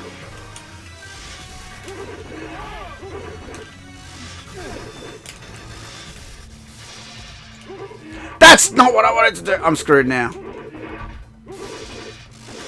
There it is. I didn't want to jump straight up, that's for sure. That was supposed to be a jump back. And then it was like, jump up. And then it allowed him to close in and close my range. Not much resting because I messed up my neck and just doing some Elden Ring now, which is very much lots. Oh, sorry about that, bro. That sucks. I got a bad back, so I know what it's like to have an injury.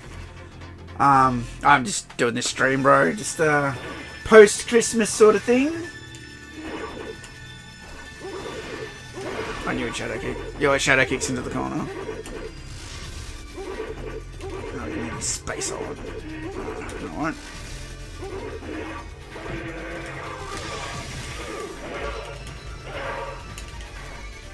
I didn't walk for...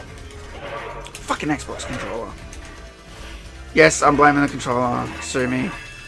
Half the time I press down, it thinks I'm pushing down left. It's so, like, off-kilter that a lot of the time a duck is suddenly now walk towards opponent and do nothing move, which I would never do.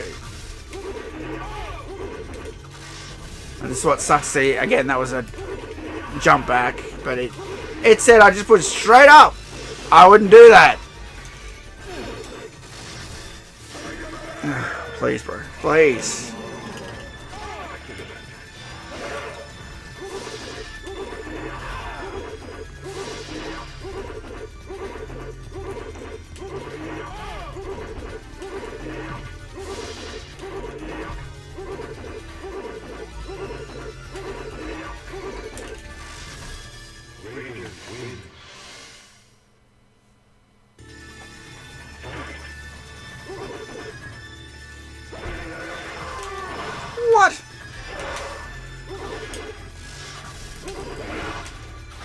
That's why Raiden sucks. Because he can shadow kick you into the fly kick. Any other character, the fly kick would land. He wouldn't be able to shadow kick you out of it.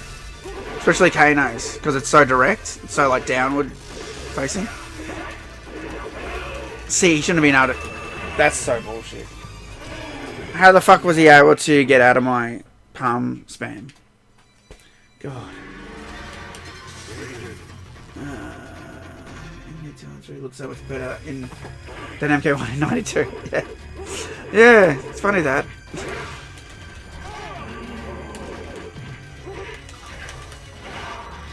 Teleport! Please! Fuck me! Half of that was me trying to teleport away from him. And I was just like, nah. Oh, fuck's sake.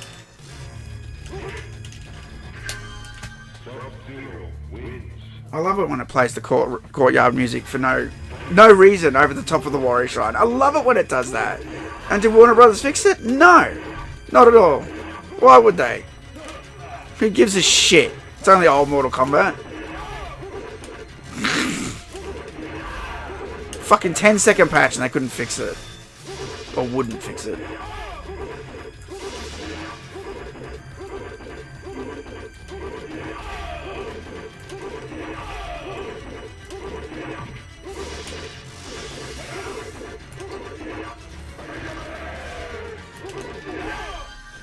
Got him. This is it. Don't get scared now.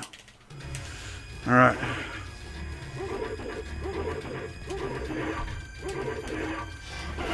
Finally. Does what I say. Finally.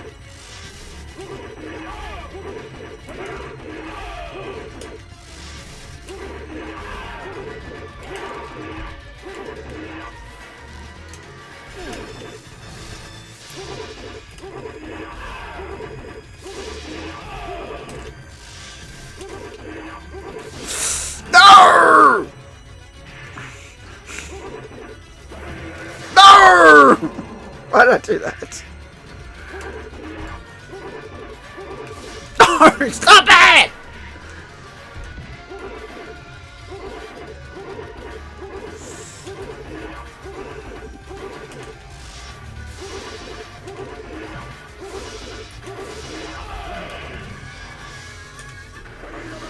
Stay up.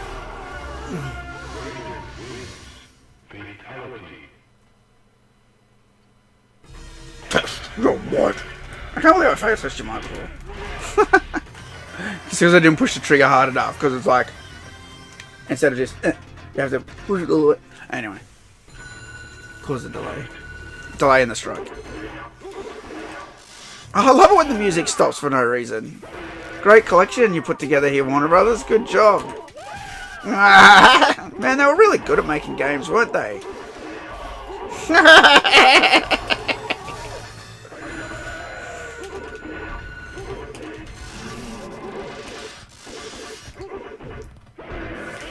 Don't square wave punch me, bitch! Goro, stop thumping around. We know you're there. Stop it, bitch!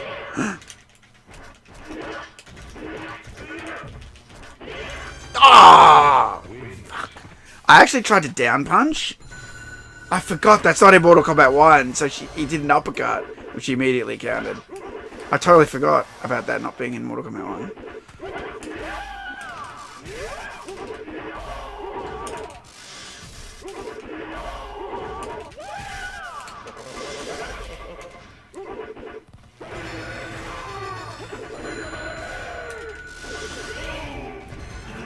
Did you see her avoid that lightning? Bullshit. I call bullshit on that. Fuck. I tried to Superman out of the corner and screwed it up. And then I was stuck. I'm doing too well with Raiden.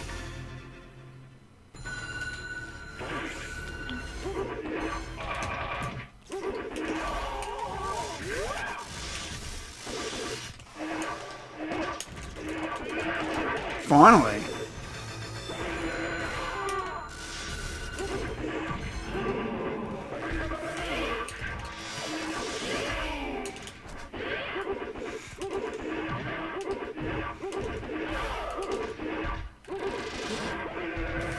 that was an accident. That was actually an accident.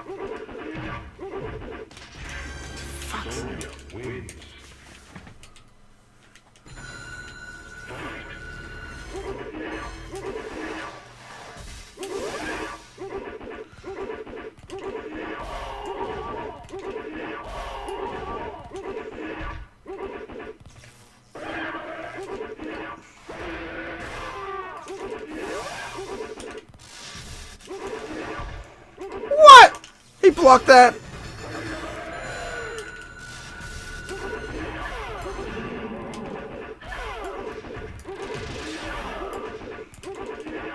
Die!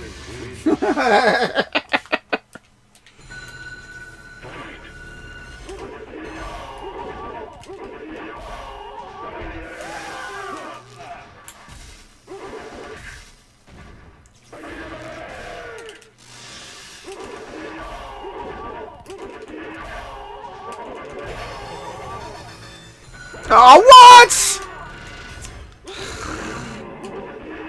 Oh, I'm screwed now, aren't I?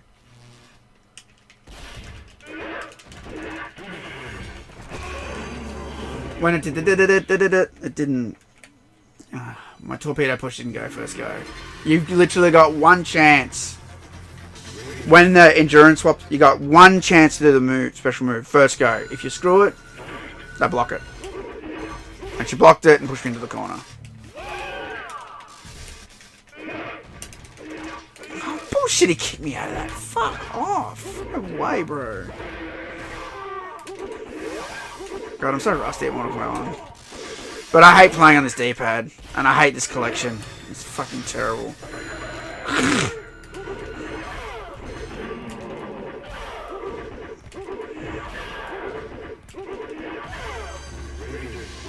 Hi Dylan, I've been collecting more retro games for PS3 and Xbox 360. Yeah, well, all the 360 games were cleared out at Best Buy or something, weren't they? Because I was watching Dynasty, he was just buying games left, right, and centre from I think it was Best Buy. For insane cheap prices for brand new games, you know. Solid investment idea.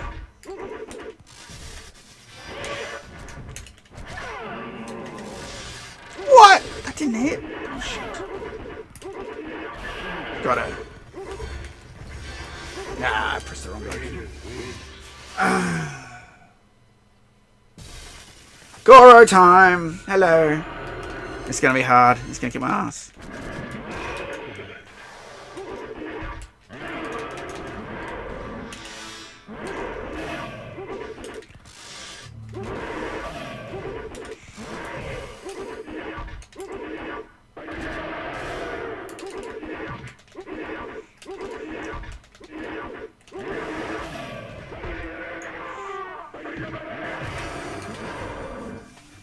I love it when Goro wins without his stage music playing. It's great.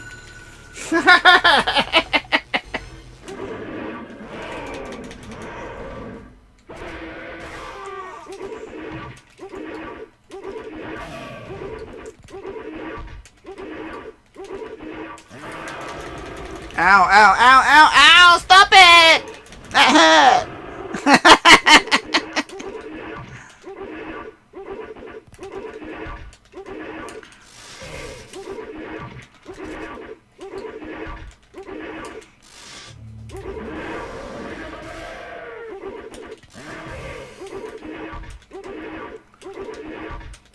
What? Really?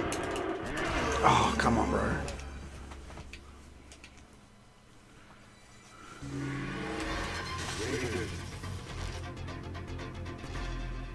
Goro throw Potassio. It's actually a Goro fist fireball if you look. It's his fist. Like it's an image of his fist flying across the screen with like a green tail behind it. Ow. Stop it! Finally, he's taking fly kicks to the face. So that's how I always beat him, just fly kick him in the head. It's just that Raiden's fly kick is pretty shit. It's okay. Liu Kang's and Sonya's are the worst. Raiden's got a little bit of a downward, you know. That's why you want the full screen distance so you land it. Unfortunately, when he's closing in on that, it's not easy to get. Here we go. That's what you need. Then you jump back.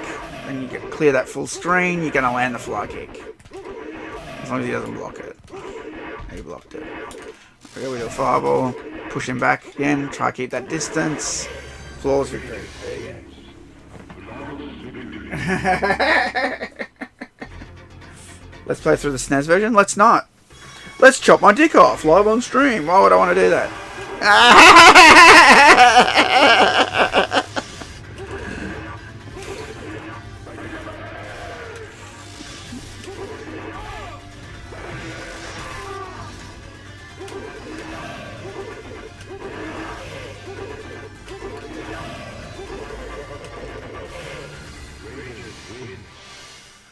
Is it very festive? Exactly. Neither's playing Mortal Kombat 1 on Super Nintendo. That's not very festive.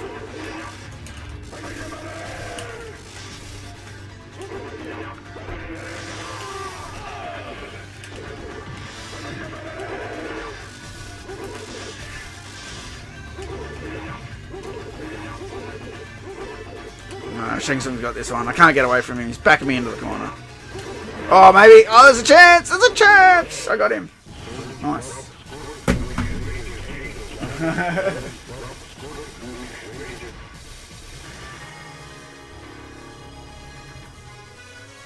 Oh, it's really old school Nappa. All the flashing, you know.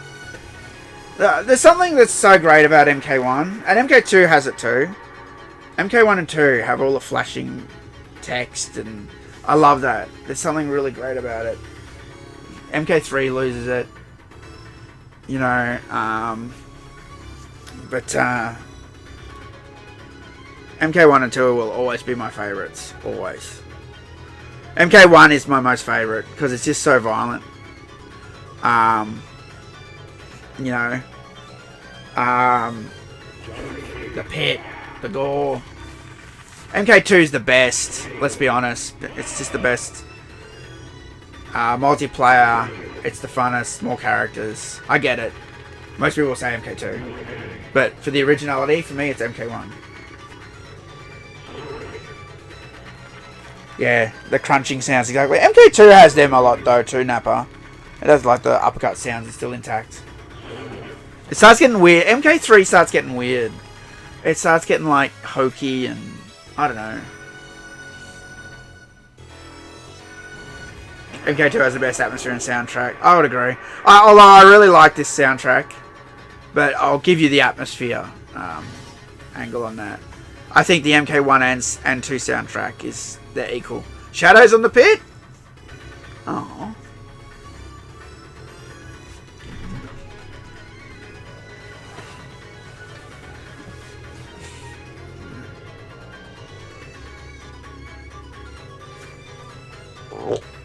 3 AM. No worries, Nappa. Thanks for stopping in, man. Appreciate it. Hope you had a good Chrissy, mate. Guys, check out Nappa's videos. He fights against the woke as well, against the evil woke in the Mortal Kombat. Oh, excuse me. I need another one. Be right back.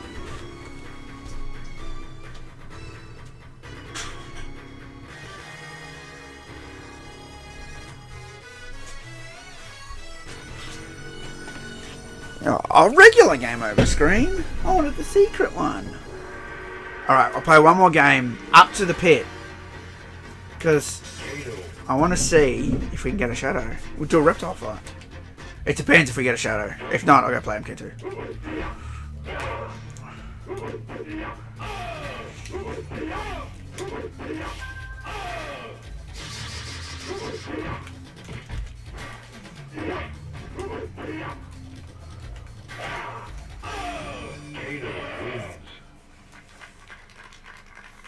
Kano's my best. Don't fuck with me when I'm Kano, bro. Except I need the joystick. It's hard for me to play at my full Kano potential on a D-pad.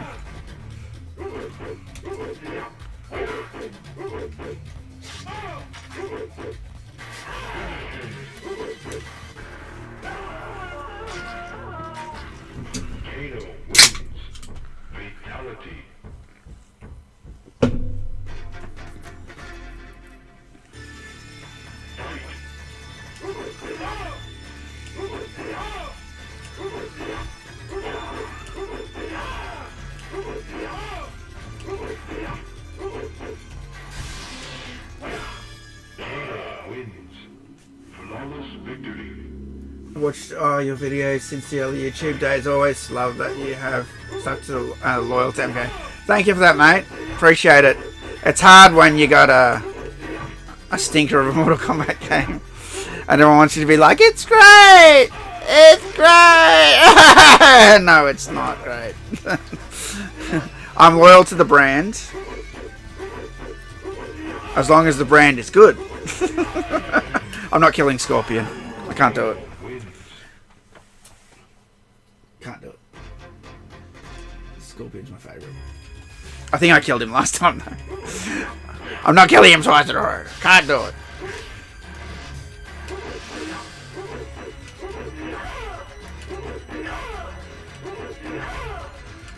I'll kill her though. She's my enemy.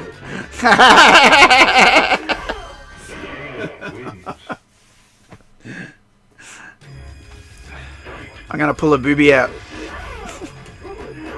I'm gonna pull out one of her implants. The implant fatality. Finish her! Give me your implant.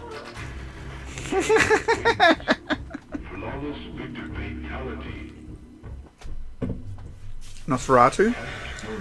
I don't like vampire shit, really. It's some stuff. I'm really picky on vampire shit. My friends don't understand it either. I don't know. Shadow? Aww, bro! Bro! I wanted a Christmas. I wanted Santa! It's the appropriate time to have the Santa Shadow.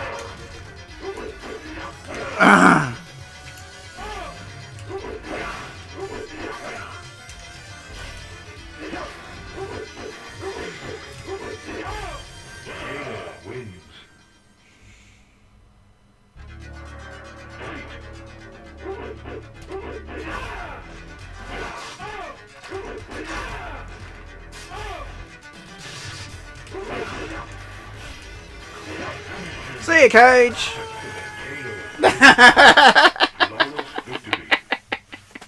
Flawless victory. I don't want help. I want to exit. Fuck. I'm beyond help.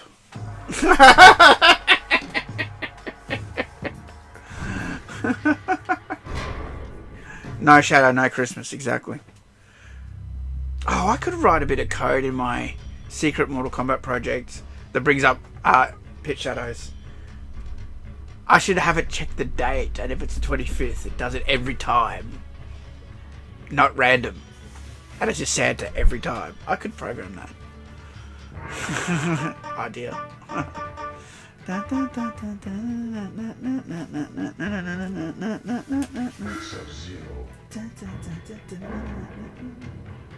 Oh, I've programmed stuff like that already in my thing. I could just check the date. If it's the 25th of December, Shadow every time, Santa every time.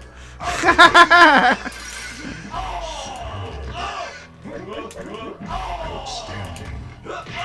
Sub-Zero wins. Round 2, fight.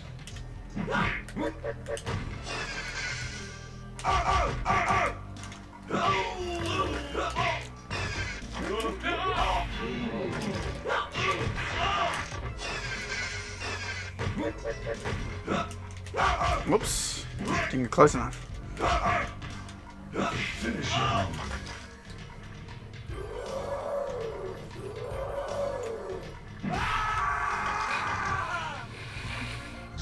Into the slime. Fatality. That's right, I called it slime. Because that's what Ed Boon called it. Slime. Not acid, slime. Why is it slime, Ed? Why?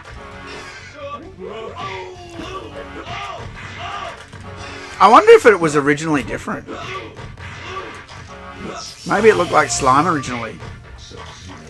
And then I changed it to look like acid. Maybe it was like more gooey.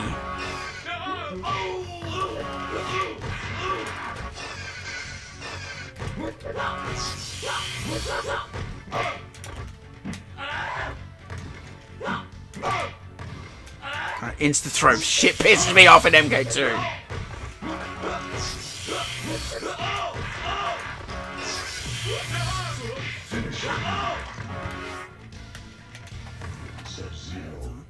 It's not slime, it's ooze from Ninja Turtles.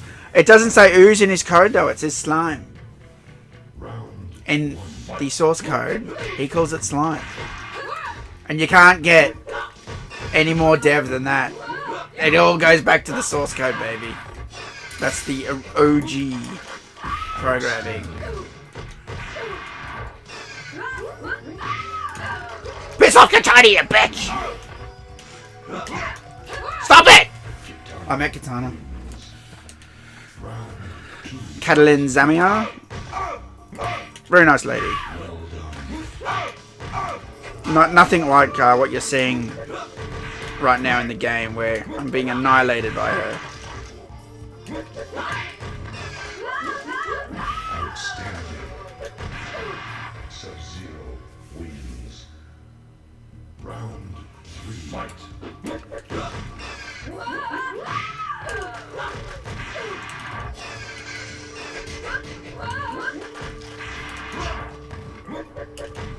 Well done. Well done. Finisher.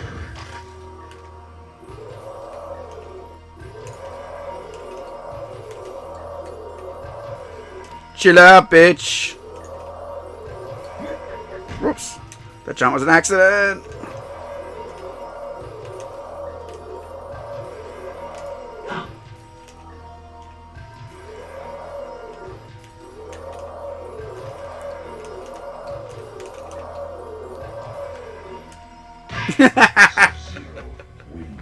All that build up for fucking D-pads. They're too slippery. Alright.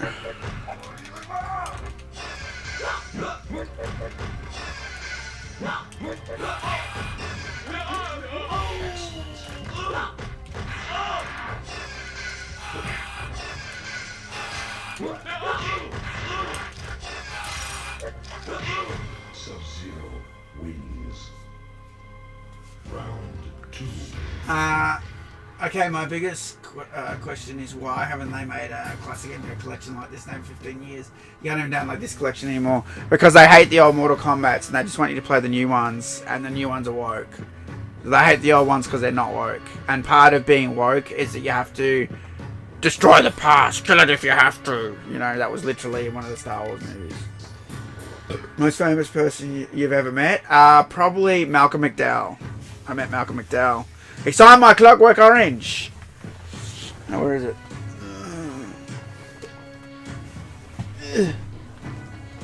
And I've also met... I met Robin Williams. I met Malcolm McDowell. And I met...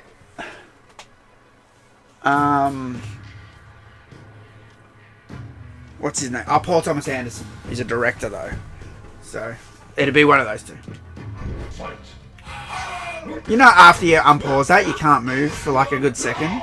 That's why I got hit. Because it did that before. I'm like, but I jumped. Something weird with that menu. Anyway.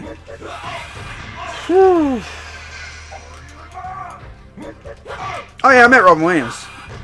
A year before he died. He came out here for Happy Feet too. Hang on, I'll show you the autograph in a second. I got a few too. A few extra autographs.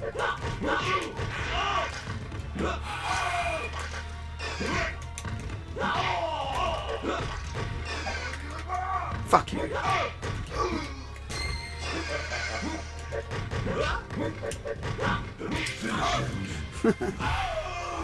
Oh, Mr. Doubtfire, of course. That's what I got signed. Woo!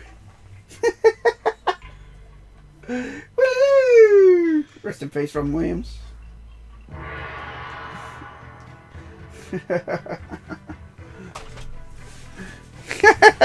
That's when he comes out from behind the fridge.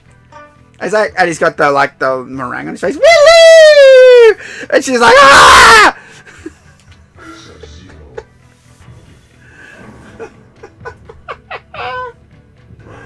Jumanji? No. I mean, it's good. It is good. It's not. I don't. Mrs. Doubtfire, man. It's Mrs. Doubtfire. Sorry. I'll tell you why in a second. Hang on. I've got to pause it. Hang on. Kung Lao's kicking my ass. Hang on. Let me get rid of Kung Lao. Fucking annoying prick. You're an annoying fucking prick. I met him. He wasn't an annoying prick in real life. What's with this game?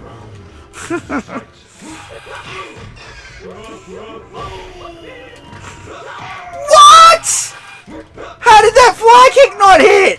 You guys saw that, right? I literally it landed on top of his fucking head. The sprite connected with his sprite, bro. Nice. Oh, Good Morning Vietnam's probably my second favourite. The day I met Robin Williams, I couldn't find the DVD. Otherwise, that would have been signed as well. I couldn't find it. I was looking everywhere. I'm like, where is it?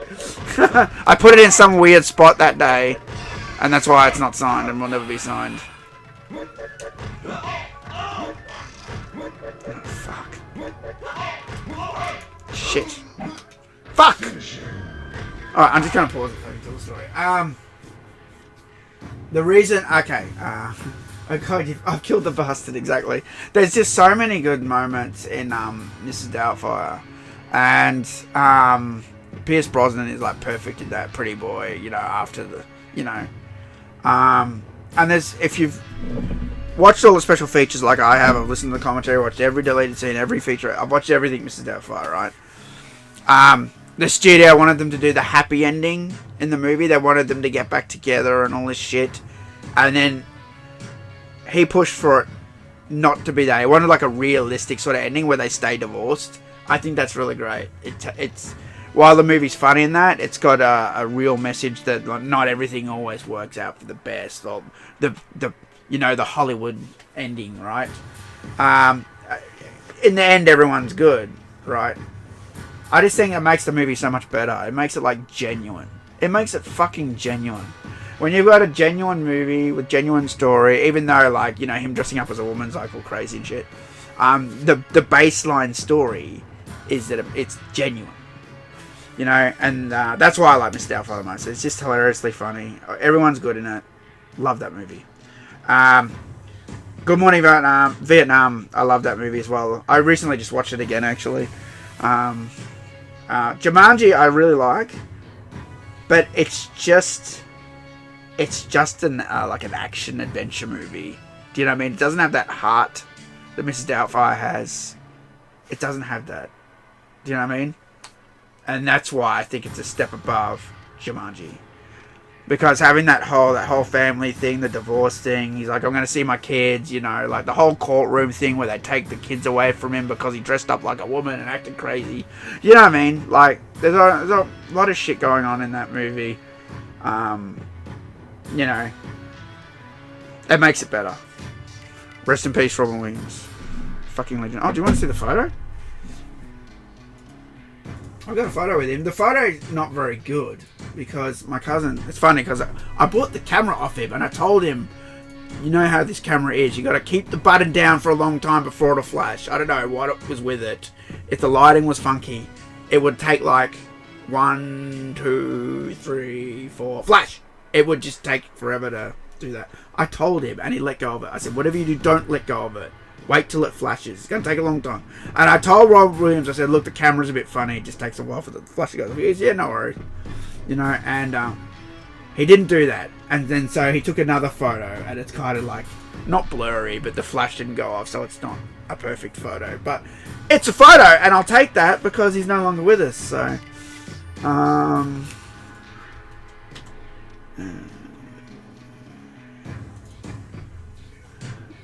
so this is the first one. I took this because I know how to use the damn thing.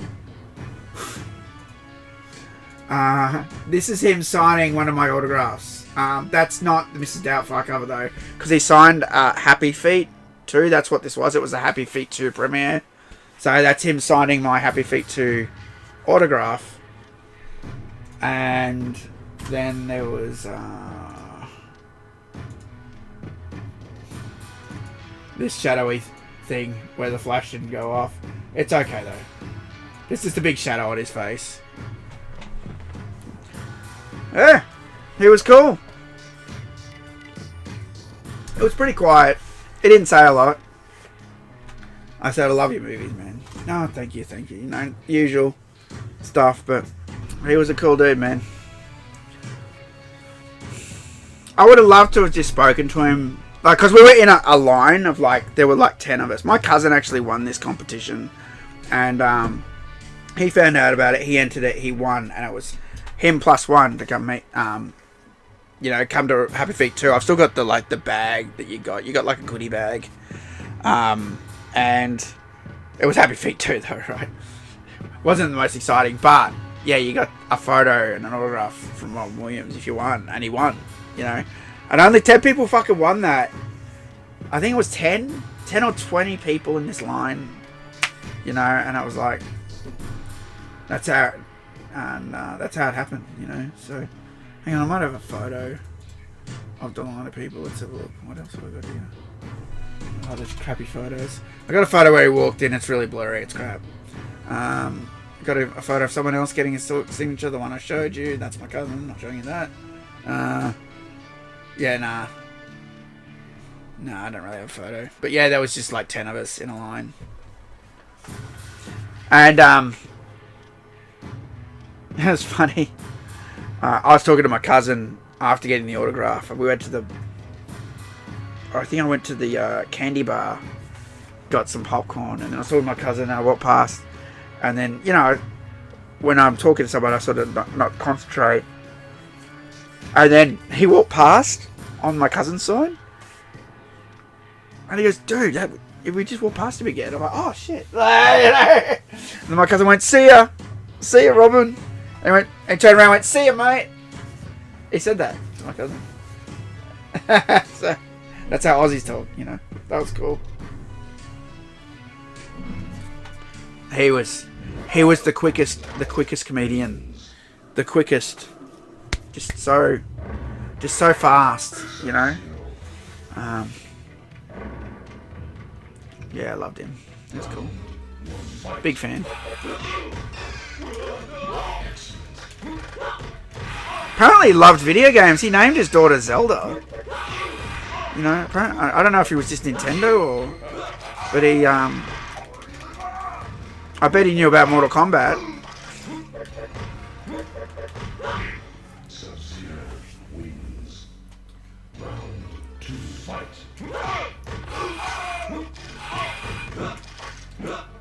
Oh my god, freeze the ground.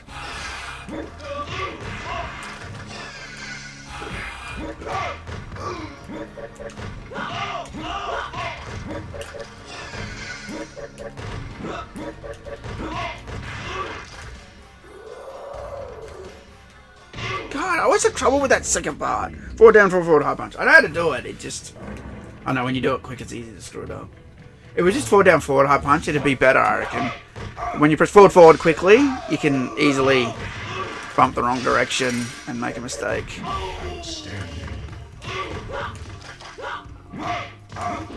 Oh my god, it didn't jump forward! I jumped back. Bro.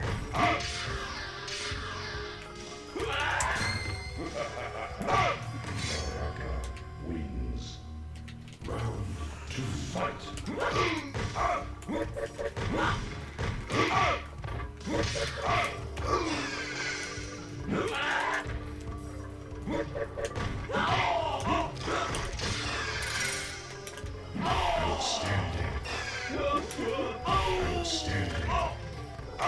Where was my trip?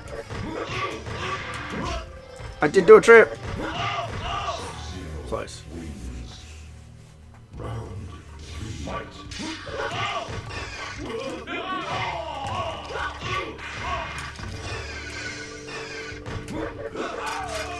Stupid.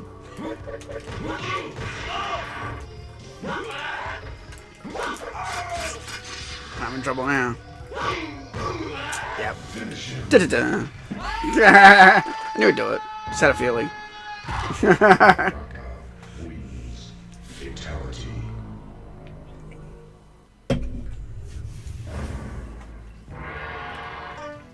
Sub-Zero Who do you think about the new Mortal Kombat movie, the second one? What? One fight. Sub-Zero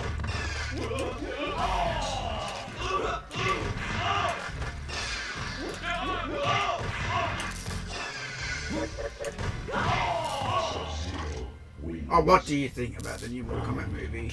The second one coming out.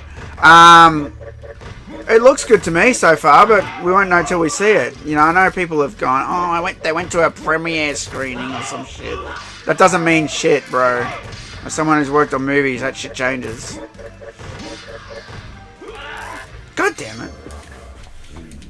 Trapped me bad that round. Fight.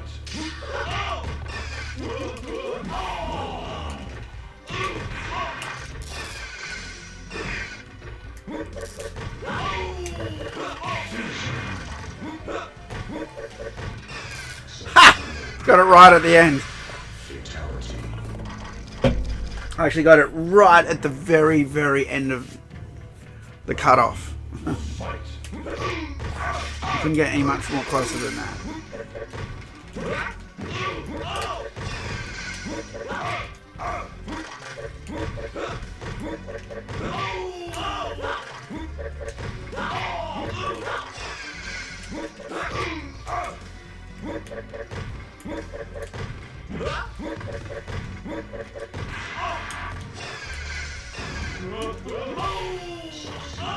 Wins.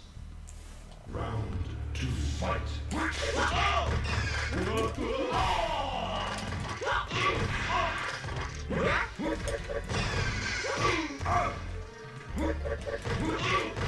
Finish him.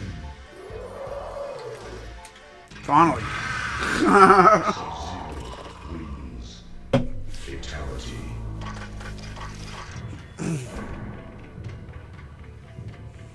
Round 1. Fight.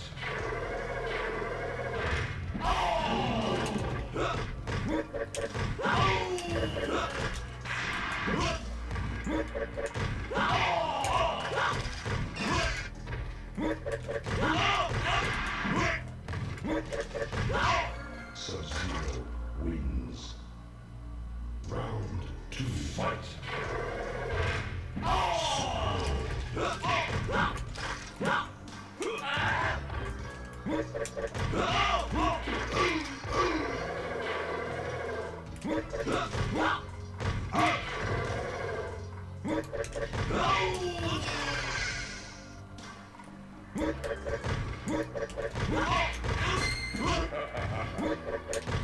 Finish him. Sub-Zero wins. Fatality. You and Tabok 99 are my go-to for MK Law. Hope you don't. Hope your day is well. Thank you, Joey. Yeah, no, Tabmock's great. He's one of the most respected guys in the community. I've met him several times. He's awesome. He's done lots of favors for me. Anything Tabmock wants, he basically gets. You know, I've got a whole bunch of stuff I've got to send him. It's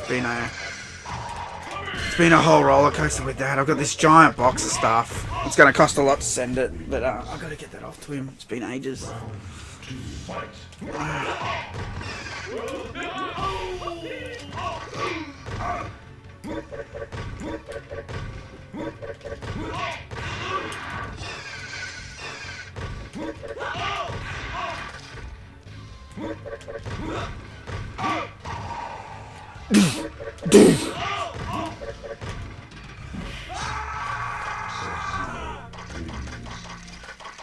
Fatality. Do you remember fellow MK fan Dark Bishop? He doesn't seem to like you that much. Yeah, I know him. What makes you say he doesn't seem to like me that much, though? I'm curious. Was he talking shit?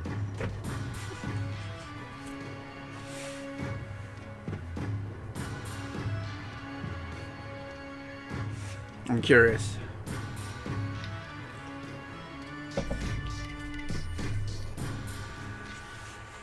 I've met Dark Bishop.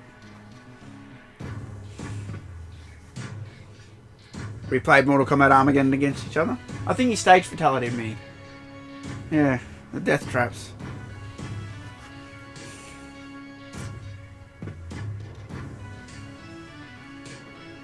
I'm waiting for a reply. Waiting for a reply.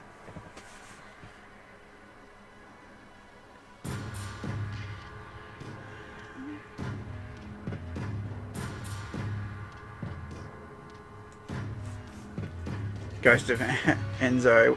WE selling MK1 half off. Exactly, bro. Before they kill it. Yeah, they will. There's no way they're supporting that for 5 years. No.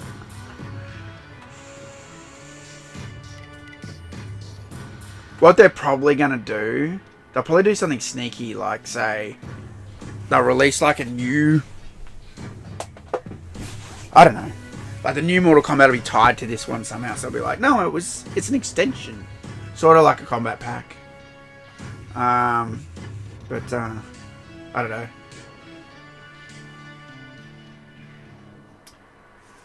Mortal Kombat started going slowly down during John's Boss. I don't think that is a fair comment. I know Fate says that a lot. And I know some of what he's saying is right. Like, a lot of the tournament sort of feel and that is gone. But I don't think it's fair because, mate, Deception is a killer game. And so Shaolin Monks. You know, and to say MK sucks since he left, it's not accurate. Because those are good games. I just don't, you know. I think if Tobias was on it the whole time, yeah, sure, the lore would be always excellent, you know. For sure. You know, so he's not completely wrong. I'm not saying he's even wrong. That's his opinion. But for me, I'm just like, but, you know, we had Deception and Shaolin Monks, which counteracts that because they're good games. You know? MK9 is a good game, you know? So... yeah, the only way that we can win... But you didn't answer the Dark Bishop question! I paused it waiting for an answer to the Dark Bishop question! You said he doesn't seem to like you that much. What makes you say that?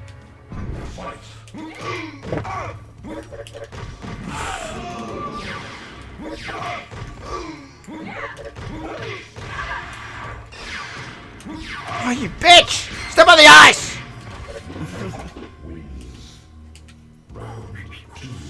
She's too sexy! Somebody call the police! I can see her thighs!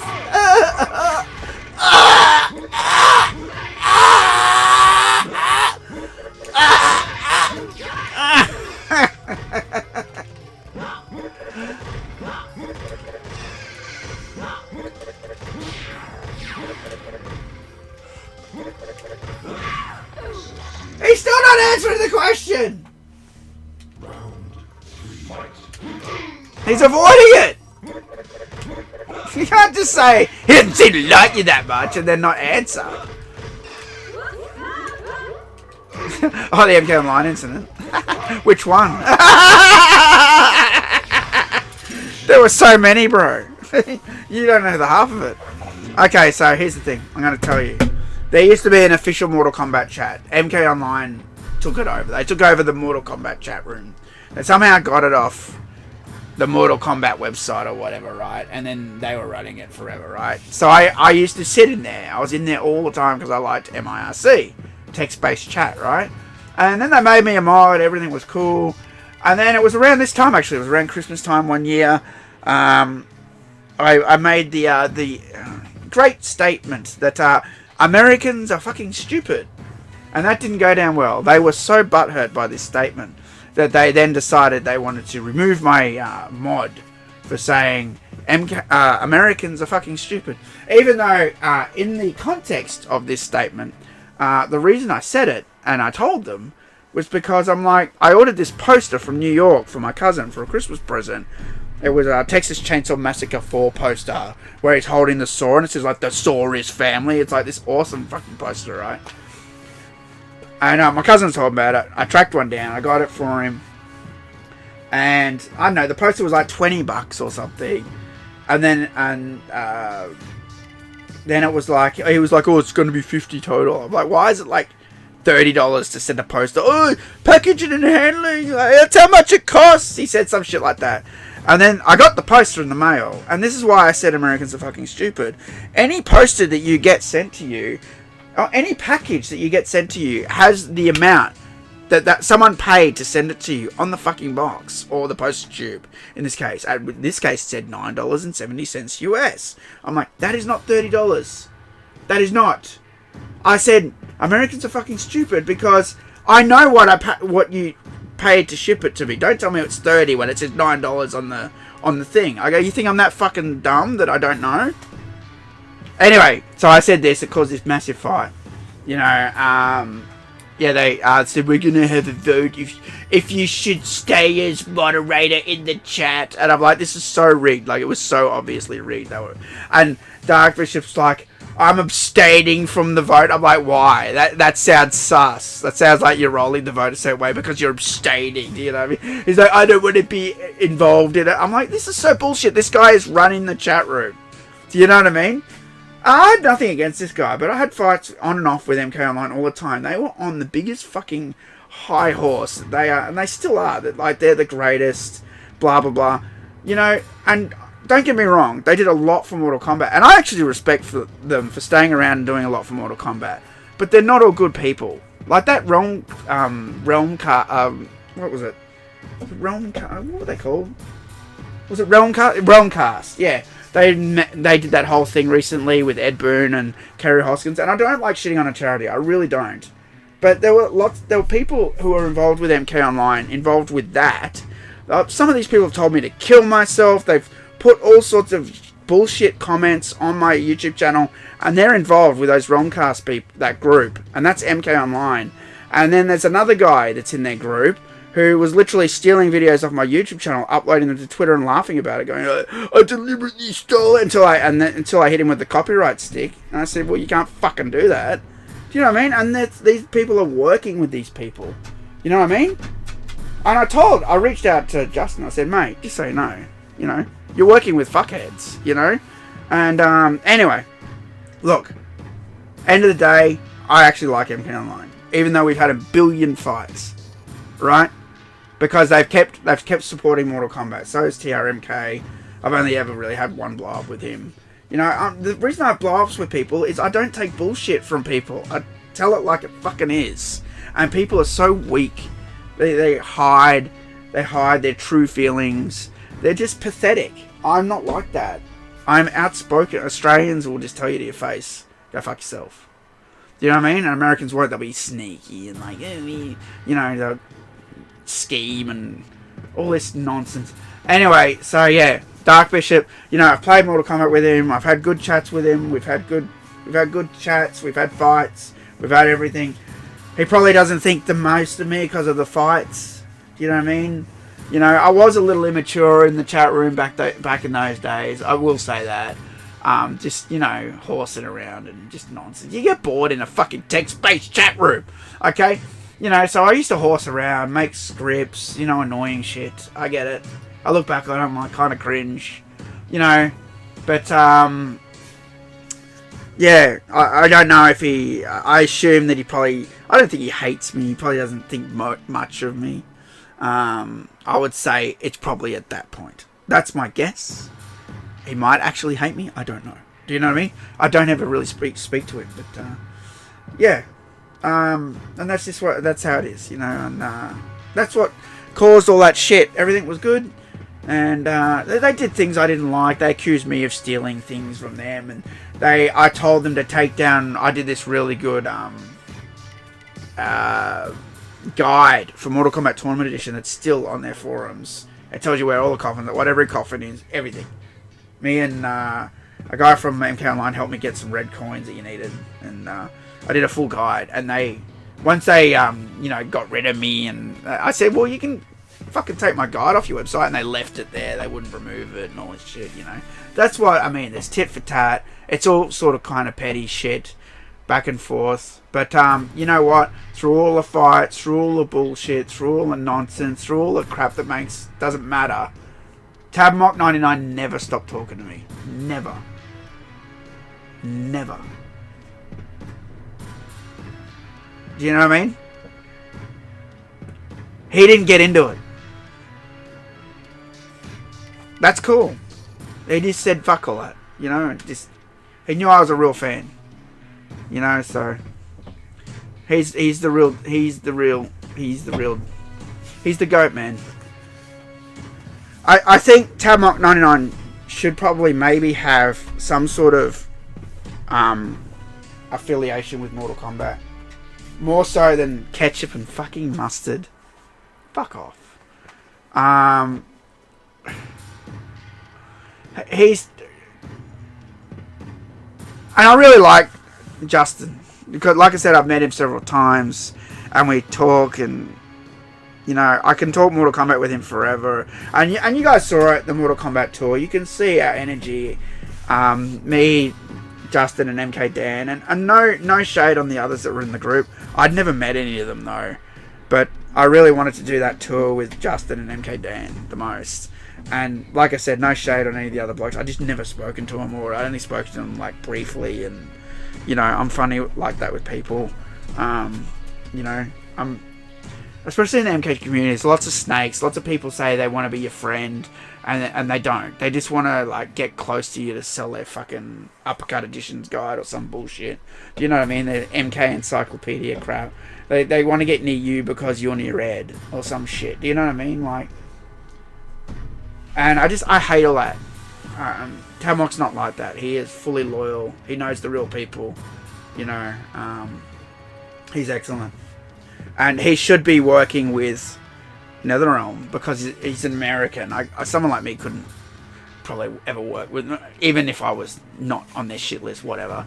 I'm just saying they should be working with him because he's a real fan, and they could be doing some really cool shit with the community if they were working with him. And that's why part of that Realmcast thing was kind of cool. Even though I said I really hate that they work with certain people that are scum, I liked what they were doing. How they got to a con, they had a booth. Ed Boon was there, Kerry Hoskins was there, played Mortal Kombat with Ed Boon. I'm jealous. Not even I've done that. You know, I wanted to do that. So all that stuff is cool. Don't get me wrong, but you know, some of the people they work with are trash. You know, and I know this. You know, but a lot of people don't. You know, so No Cage Live. He logged in. He switched accounts. Oh my god. So No Cage Live, they have a podcast that I believe that they want me to be on coming up in 2025. I don't think there's any date set for that, but go give them a sub over there.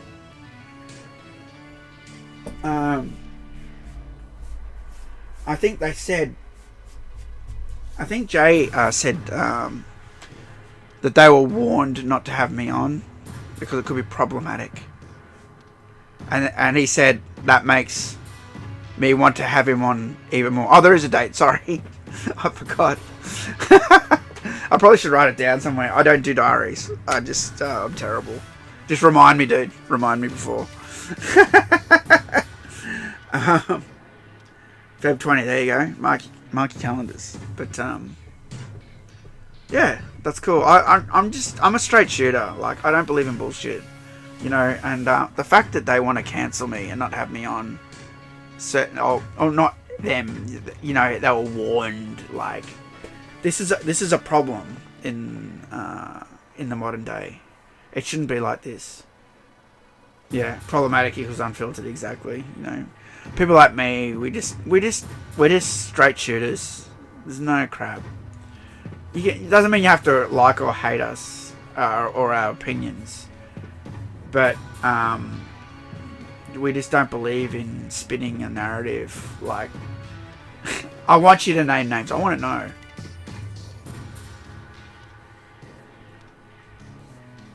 Okay, let's not name names, but let's say, are they just community people that said that? Because like that's just community people. They all say that.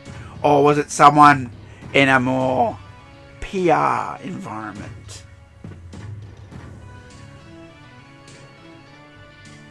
Yeah, you and folks were working with NetherRealm? Yeah, they'll never work with us, bro. Yeah, community people. Yeah, that's just normal, No Cage. That's just normal. Undies tried to cancel me. Remember when Undies tried to cancel me? And then he put up a video today saying, anybody who says Mortal Kombat's bad because it doesn't have enough content is just a dumb hater who's stupid and it's a dumb take. He said that. There's literally nothing to do in Mortal Kombat 1. Invasion's fucking done. And that's it. I don't play online. The casual people don't play online, so you just got the core game. That's it. You got the story mode. There's nothing else. There's no crypt like there used to be. You know? There's nothing to grind away and unlock. Stupid take. And see, the thing is, Nerd Cage /J, some of the people who talk shit about me in the community are people who are annoyed because I call them out on their crap. You know? Like I just did before. I said some people just friend you to be, they want to get close to Ed Boon. I'm talking about someone specifically. You know, if they see this, they're going to be like, you know what I mean? And then they'll go off and spin shit about me in the community. Oh, I don't like him. I don't like that guy. You know, that's what they do, you know? Because I call them out on their crap. Yeah, we love the MK community regardless. Yeah, that's right. We should be able to say what we want. You know, like... pisses me off that the world has gone like this. That, you know, we're trying to shut down free speech. No way, bro. Oh, thanks, Chris. Yeah, I just try and just keep it real, man. That's all we can do, right? You know? Oh, she beat me.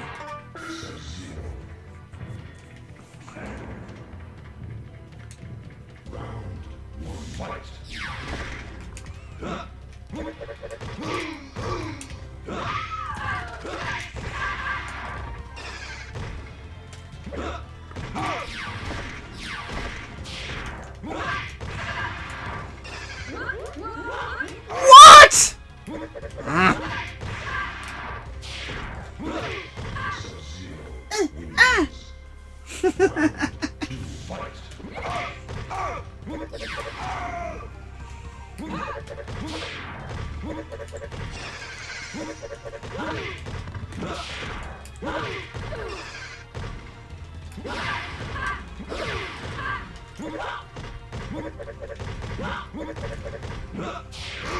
That was supposed to be a ground freeze. What the fuck?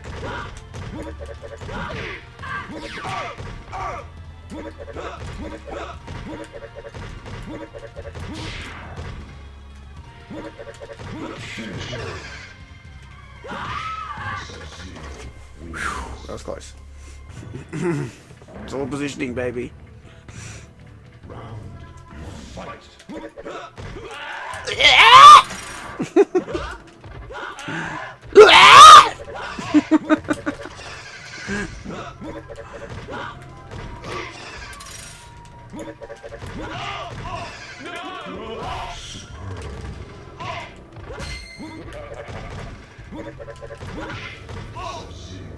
Wins. Round 2, fight.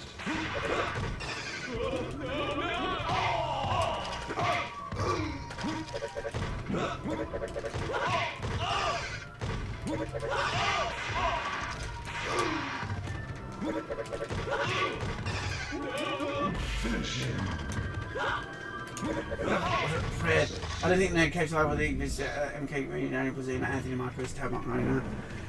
They helped us launch our brand covering gaming world culture. Well, you know, when I went to America, I hung out with Daniel Pizzina. Like, I stayed in his hotel room, bro.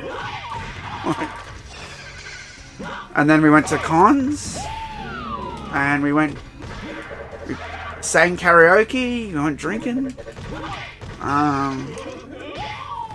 It was cool. He looked after me, you know. And I did this big interview with him and Anthony Marquez, which was great. Because, you know, I wanted to interview everyone at Combat Con, but it was just too hectic. And luckily they were around a bit longer, so I was able to get an interview with them. I got an interview with Joss Sway. You know.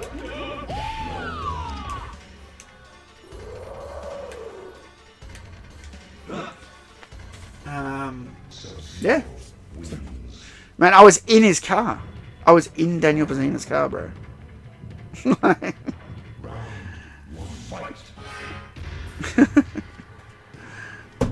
Let's see if I got anything to show you. Any screenshots?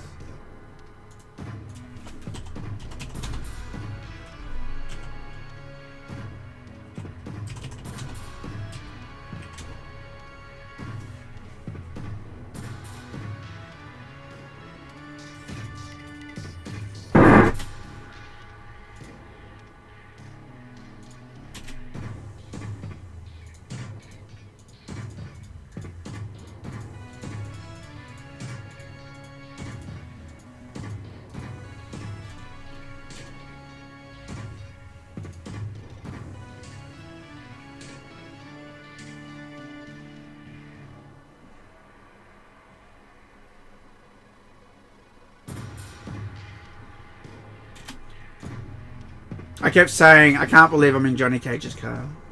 I kept laughing. I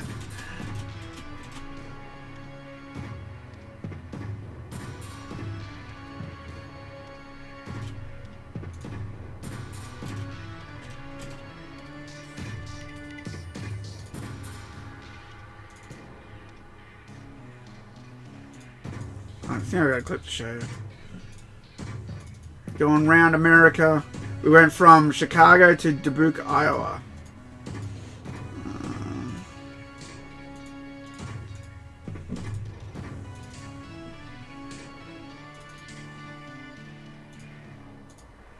Dubuque, Iowa. I've got lots of footage here of fields and silos and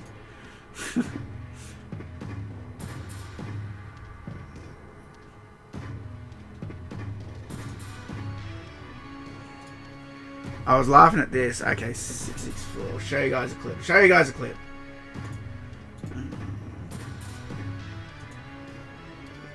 Add a video.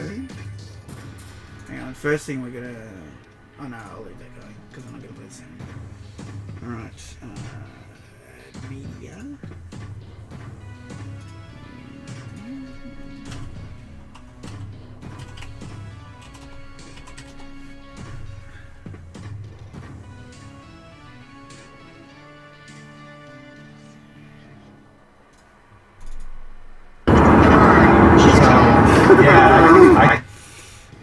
So, why is that green? Why is that fucking green? What the fuck?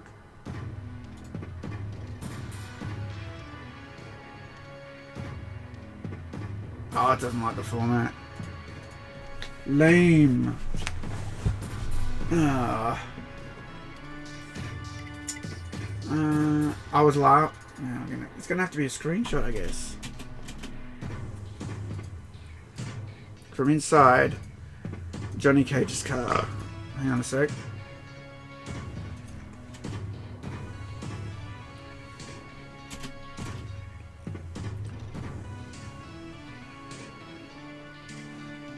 Alright.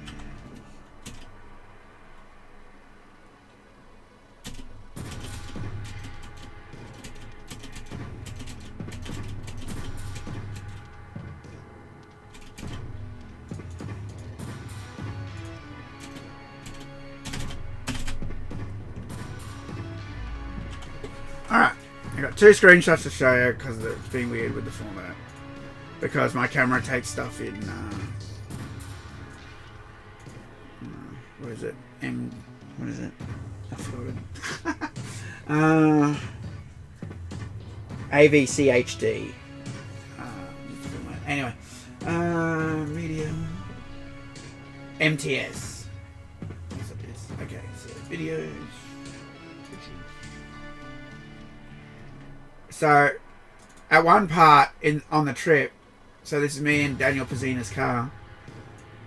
I'm filming from the back seat. I was laughing at this car because of the number plate doing me.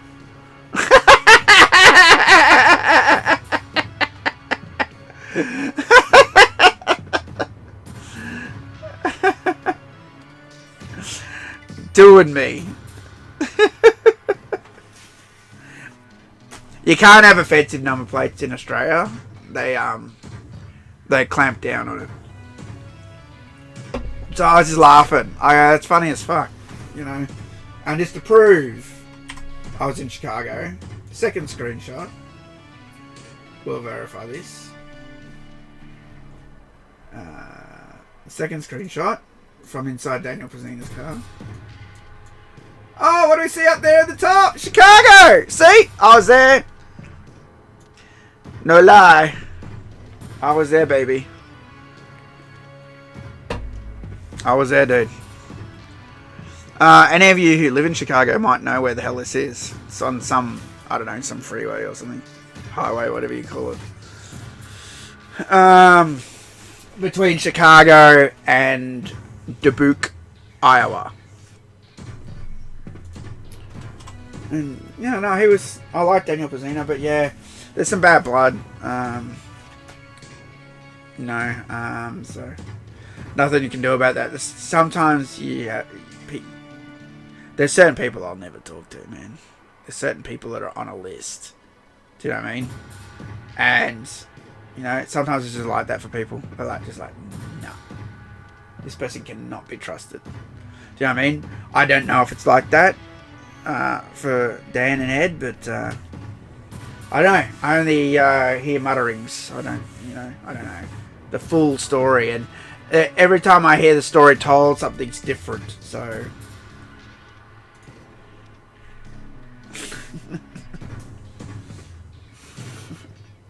Something happened though.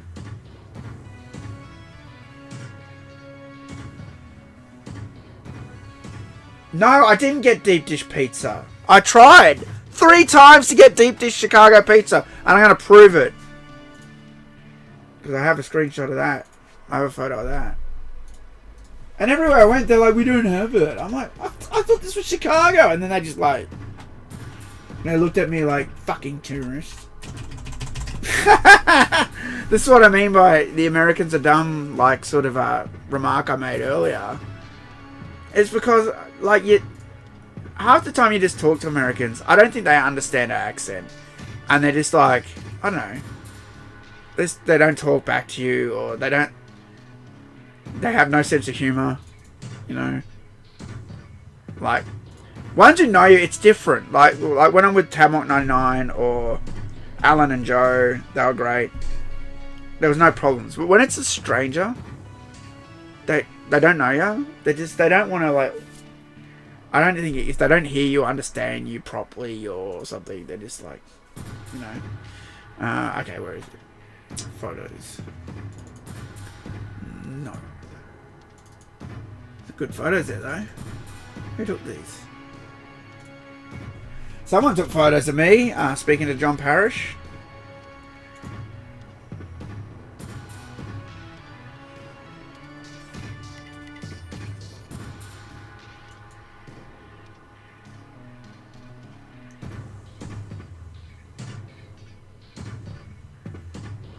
Oh, they're official Combat Con photos. Right.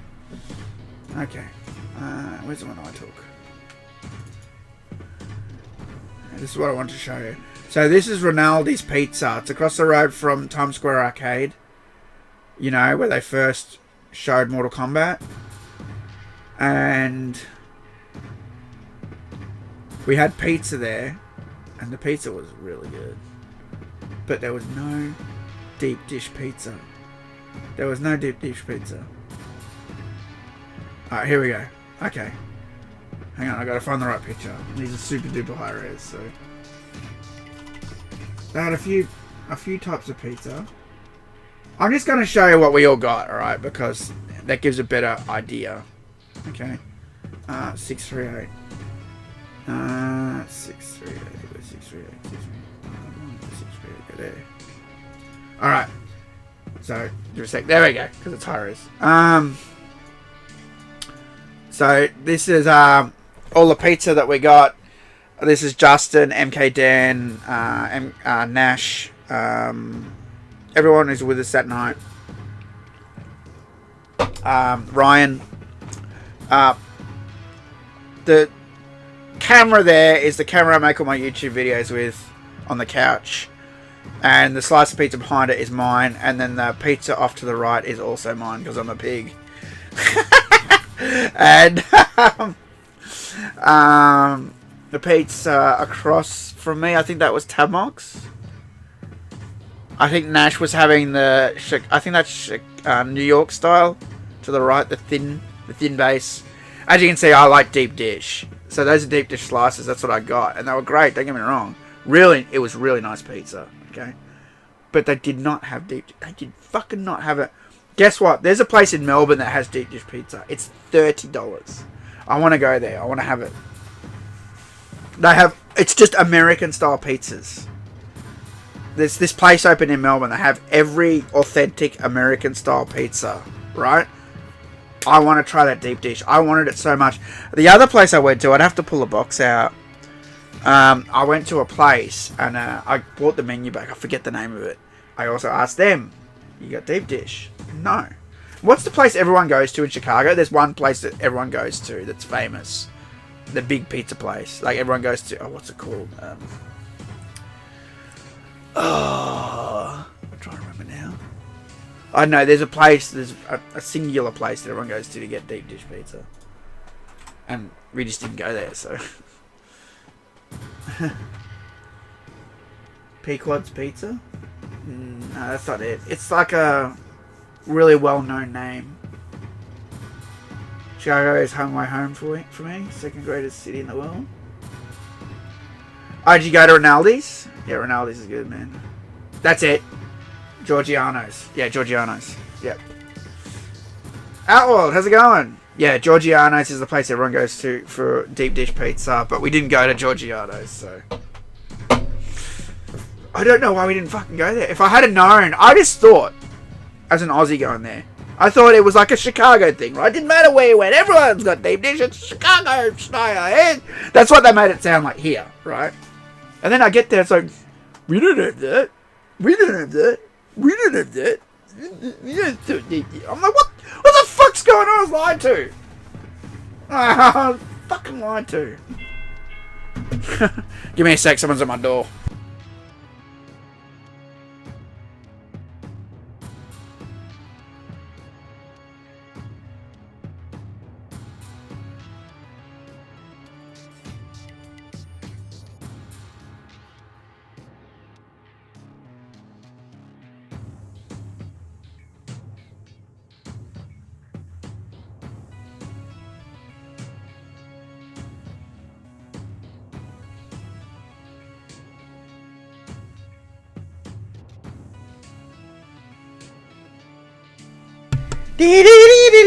What's the time? 2:55.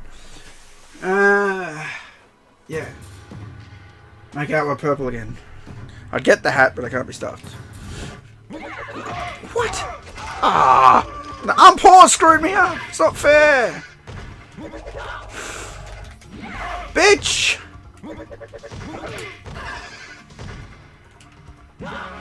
Shang! Can you not, Shang?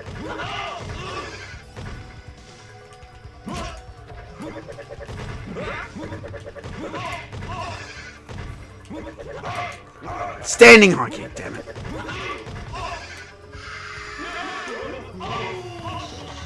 Sub-Zero wins. Round 2, fight. Jax.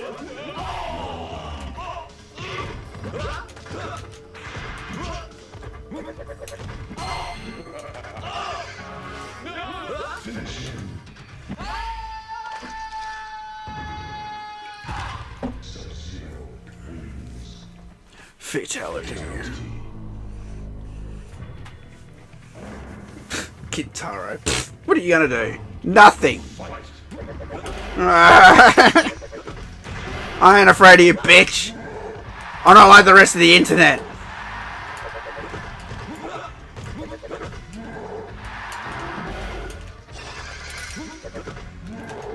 I'm a little afraid now. Just a little. Oh, fireball. Bro. Round 2, fight. He didn't open up much that round.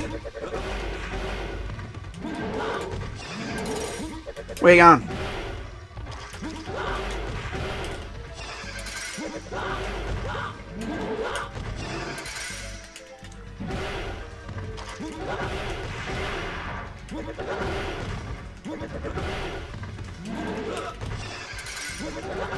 Flawless victory.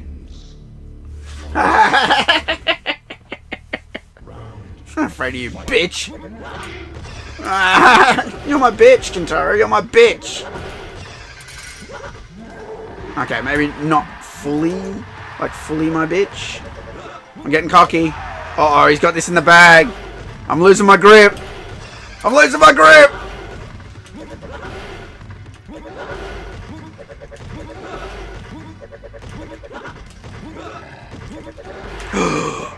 I can't believe he uppercutted me. Bitch!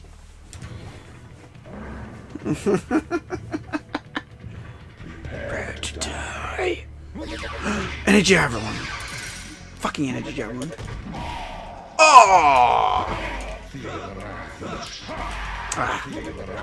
Oh, didn't expect him to taunt. Oh, too early.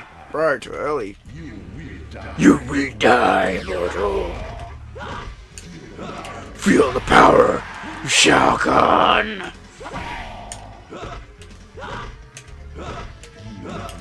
You are nothing. Feel the power of Shao Kahn.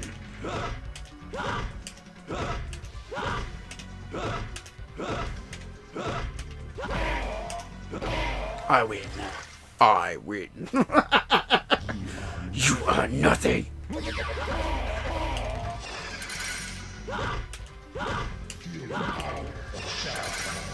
Oh, too early, bro. Too early. Oh, my low kick didn't fire. Bullshit. I pushed it. Ah, that's so bullshit. I fucking pushed the button. It didn't go. It's weird. See, all it takes is one slip and you're screwed. You know what I mean? It can cost you the whole... In MK2, it can cost you the whole thing. It really can. See, like shit like that. Just pushing the button 1 microsecond too early, the computer reads your inputs, right? They have the counter hit queued up, you know? That's why you want to get him stuck in like a repeat cycle. So you can just keep kicking them. Fuck.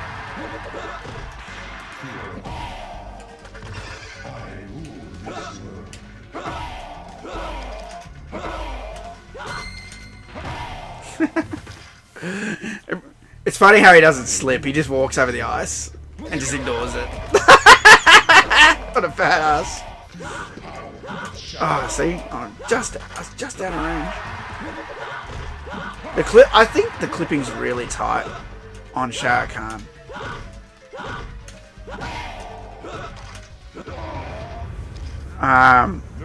Yeah, boss properties. So I think the cutout. I should look at this.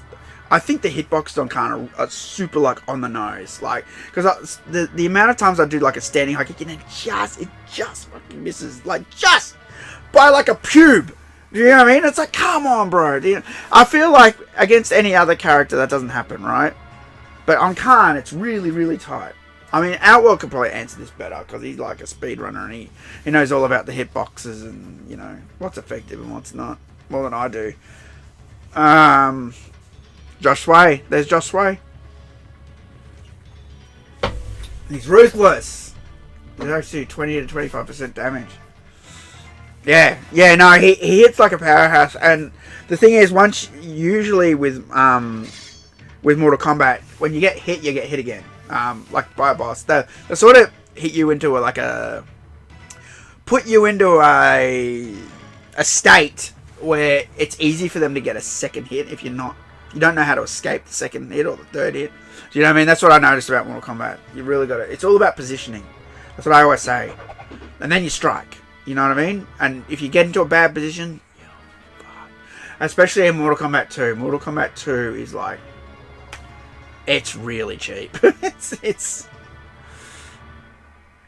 yeah. Modern MK does have too much health. It feels like it takes a long time to whittle down the energy bar of another player, and it's like they want the fight to go on and on and on and on and on. I don't know. I think you're right on that. Do Khan and Kintaro the easiest to face in this.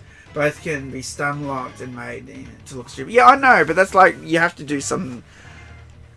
I don't even know what a stun lock is. Like, what do? You flash your dick at them and at the start of the round, and then they're stun locked, and then what? I just keep uppercutting them. Like what? What is that?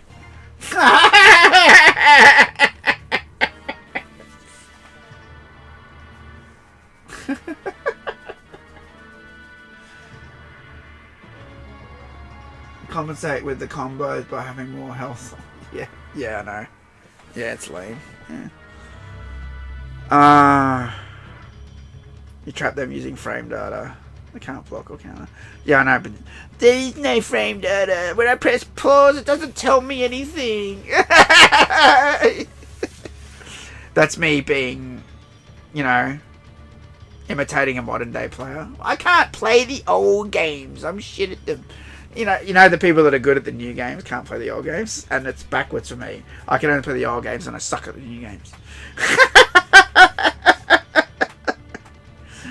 General Shao, yeah, he's not even fucking Giga Chad Shah Khan anymore. He's like Queen's bitch Shah Khan. Yeah, you can't tell me that's not on purpose. They literally demoted him like on purpose. That he could not be the emperor. It had to be a woman. You know what I mean? Like, come on, bro. Come on. You know they did that shit on purpose. Raiden. I always try to guess the name. Damn it. My Mortal Kombat radar must be off today.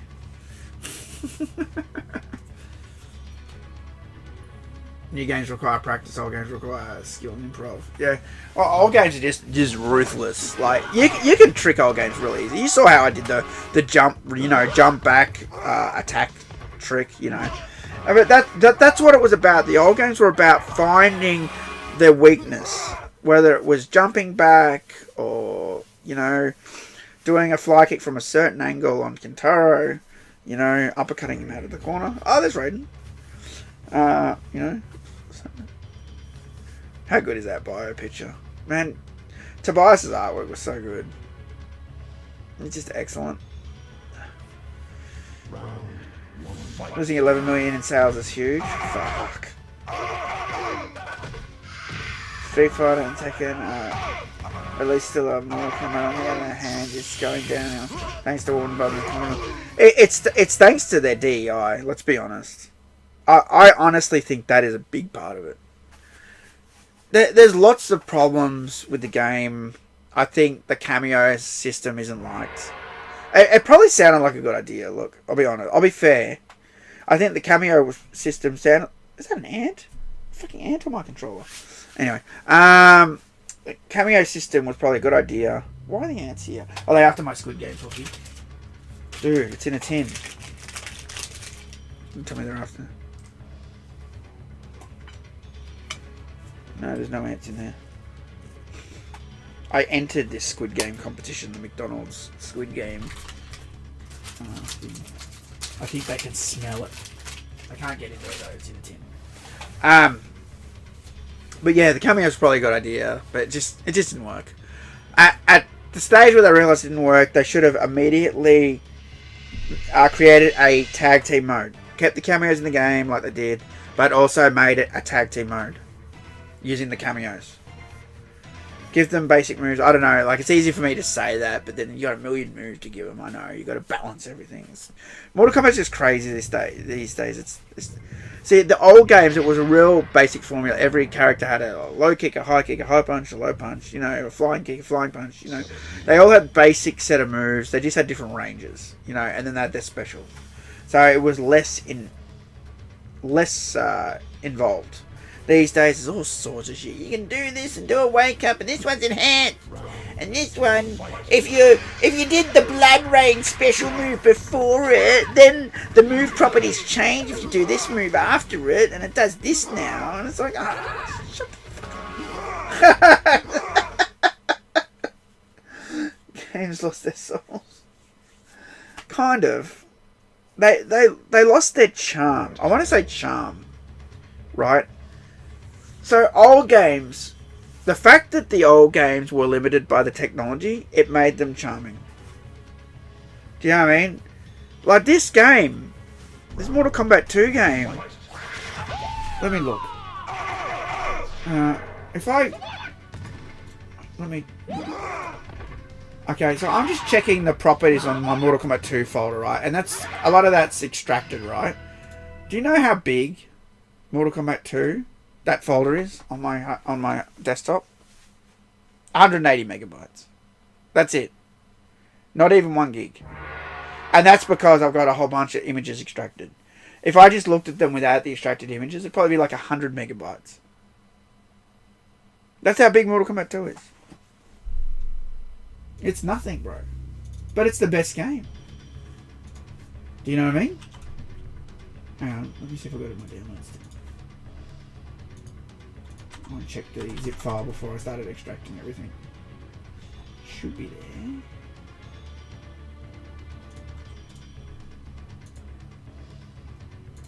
Yeah, I got it.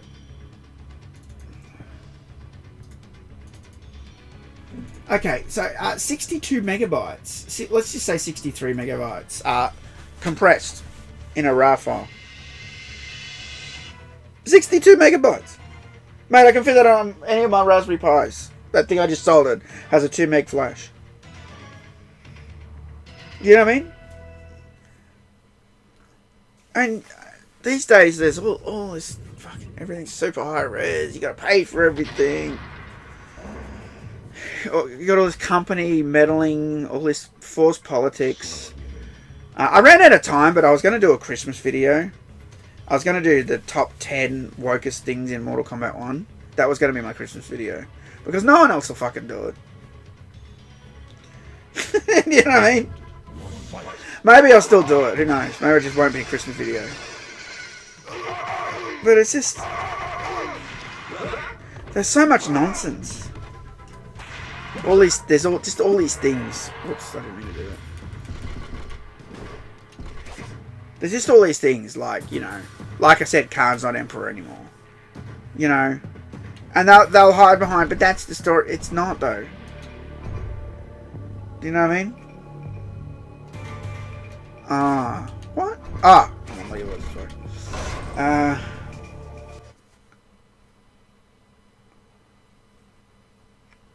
That's why playing old games. A lot of people have gone back to playing old games. Everyone is still glazing up WB games, of course. That's what I always talk about. The shills. Yeah, and did you see my tweet? Not many people saw... I don't think many people saw that tweet. But I said, did you notice how now, like, undies and all that, they're putting up videos saying, like, you know, the real reason Mortal Kombat 1 failed, and then in brackets they're putting seriously. Or they're putting something in brackets like, I'm not lying this time, without saying, I'm not lying this time. Because they know they've been shilling the whole fucking time. Glazing up WB games as being awesome. You know. I haven't configured my buttons, so I'm going to play like trash. I'm just warning you.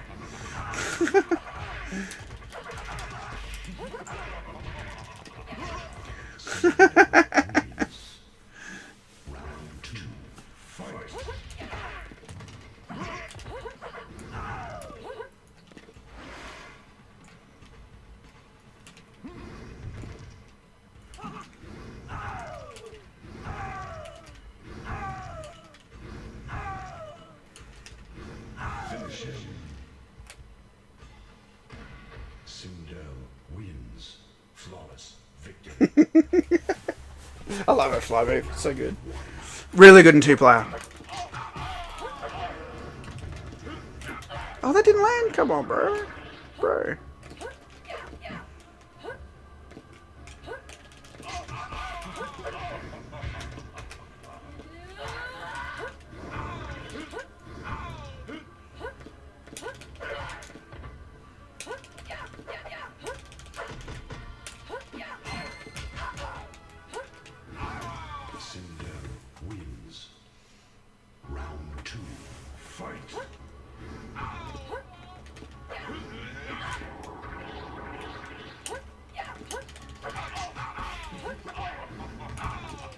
I've forgotten no stage. Does anyone remember a stage? I think it's something with low punch. I've forgotten.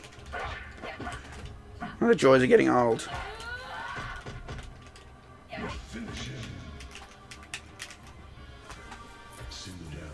tried to do her normal fatality. It didn't go. Round 1. Fight.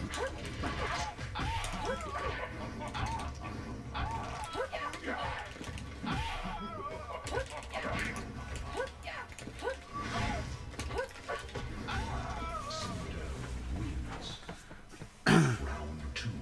Fight. Hey, look, it's male Cyrax stuck in the desert.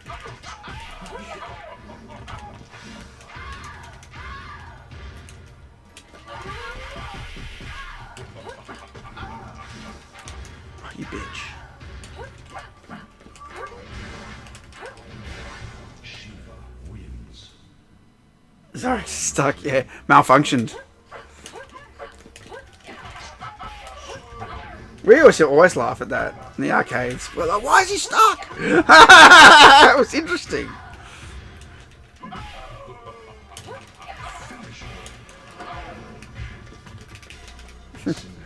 I was on a roll with that combo. No time for fatality. Oh no, this is where I'm fucked, basically.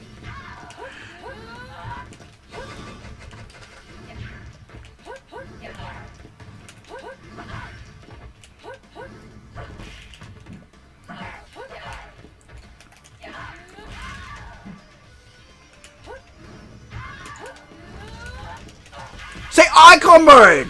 And she cancelled me and did hers instead! That's cheating.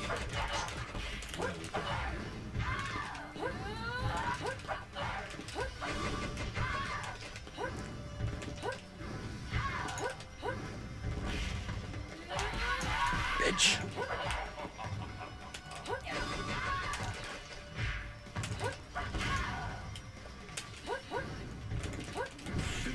Oh, bullshit. Fucking Jade. Such a bitch on this. This was the thing that used to stop people to continue to play my arcade machine. I would watch them go up against Jade and just get massacred every time, and it was just like watching money walk out the door. He'll never play my game again. He'll never do it again. No, it was massacred, bro. Massacred. Thanks, Ed. Appreciate it. Thanks for that.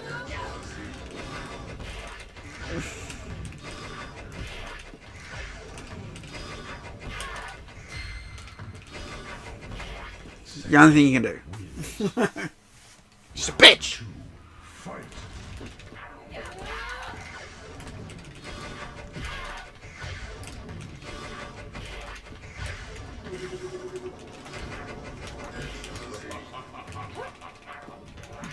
Really?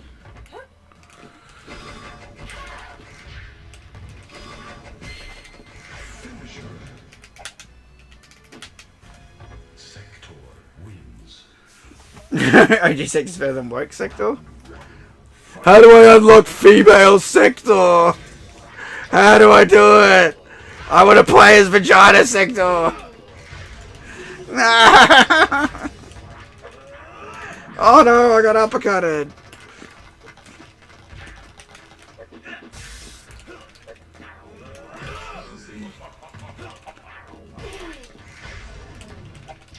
Oh, bullshit. You know who hates female sector even more than me? Girls. They don't like being fake sold to. They want a naturally good female character, not someone that had to swap. You know?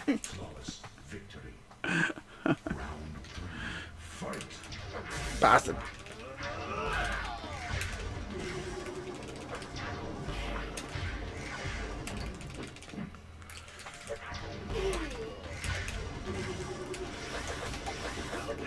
That's cheating.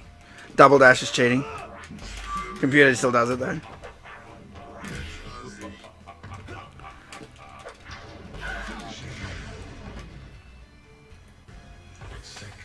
God, I'm not having much luck with the fatalities in this, tell you what.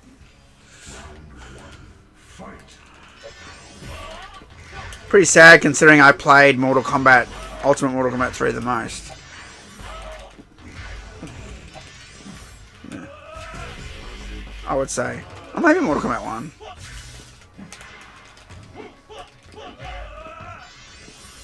Oh, what? That got me. Unbelievable.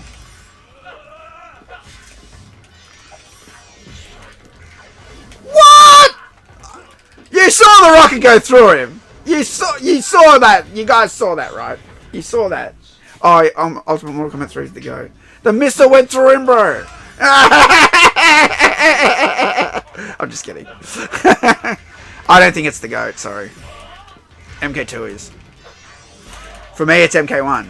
But most people will say MK2. It's just that people like the combos and shit. I get it. I get it. I was there, man. You were there, man!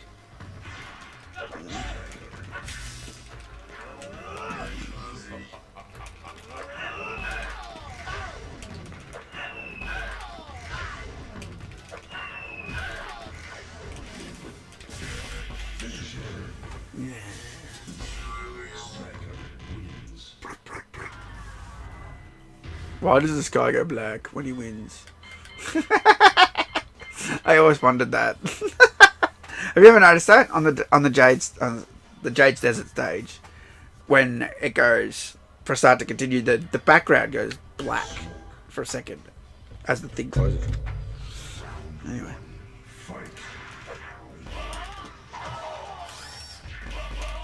What? Thank you.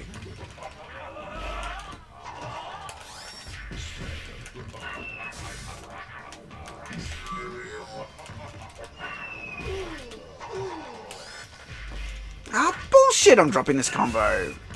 Bull fucking shit.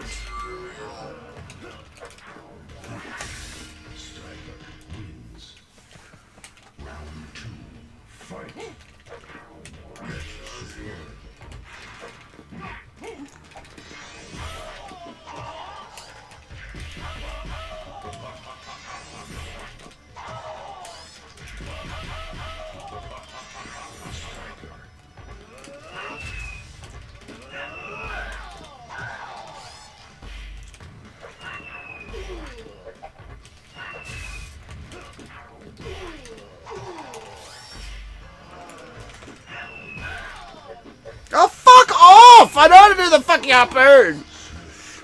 God, Xbox controller's so bad. The 360 one is. I love the new one. It's really good for fighting games, I reckon. It's really clicky. And it's heaps more accurate than this one. But the 360 one slides all over the joint like you wouldn't believe.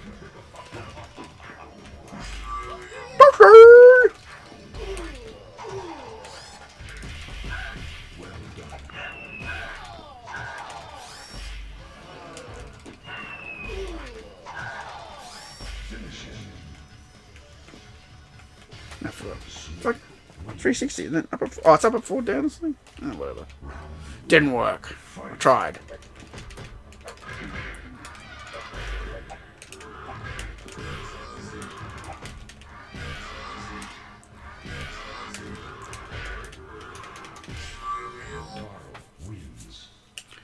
Well, that combo wasn't working. It just wasn't going. There we go. That's all I was trying to do last match. It just wasn't having it. It just was not having it. Oh, come on.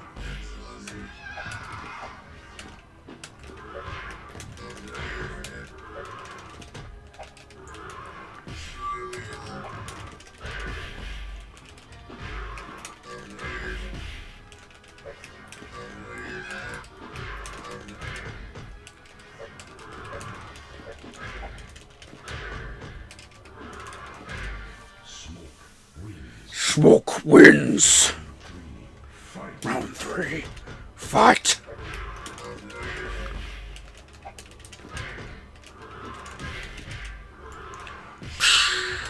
Pew. Pew.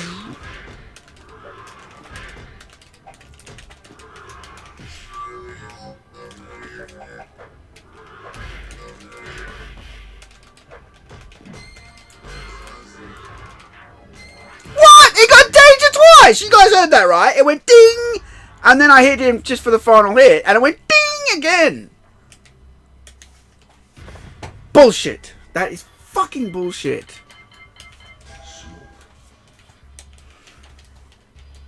You can't chip someone down twice out of danger. You can't. You can if they're blocking. Maybe because he's a boss. Maybe. I don't know.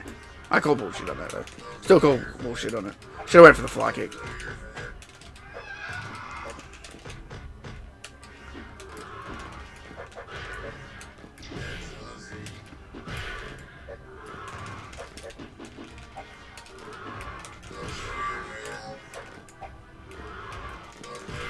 Oh god, getting more fucking aggressive this time. Taro wins. Round 2. Fight.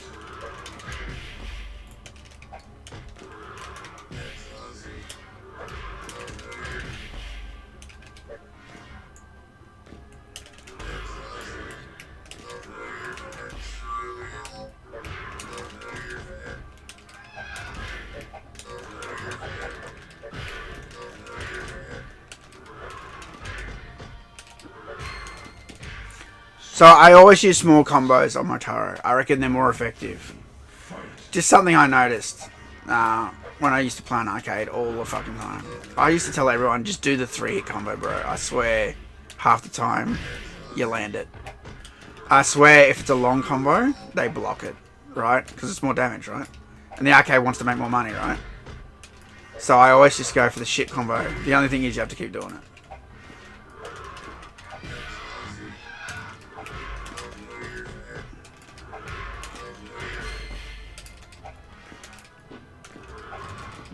I'm falling for that again. Round 1. Fight.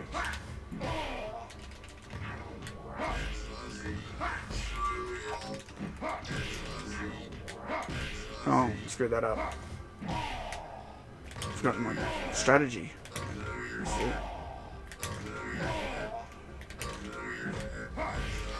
People freaked out when I did that at MK9. I'm like, but that's what you do in MK3. You just run up to him, uppercut him. That's what you do.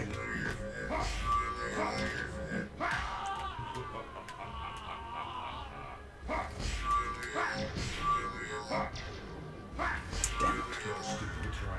Are you still trying to win? Yes, I am.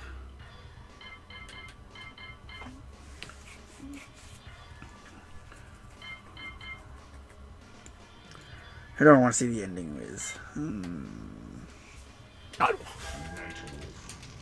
They want to change Nightwolf's gender, you know that, right? It's on the cards.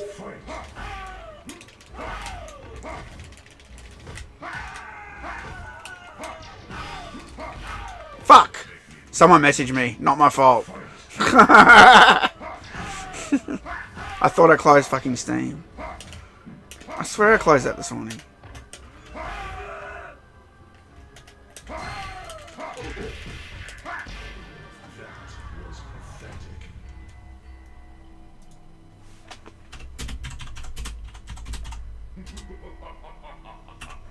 Why can't I die? What the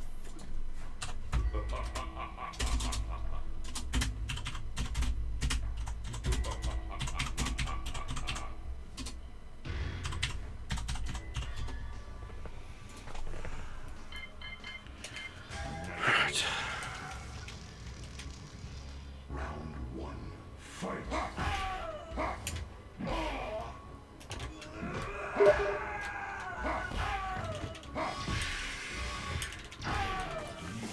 What's my strategy when I'm Nightwolf?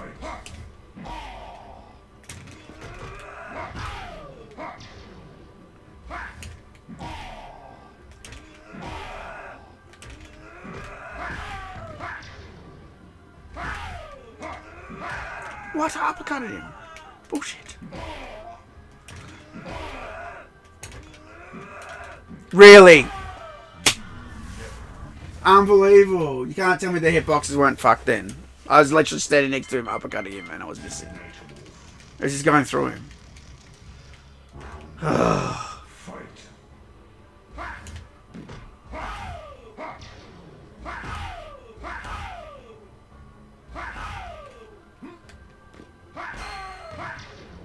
Upcharge. God damn it. I need upcharge to start it.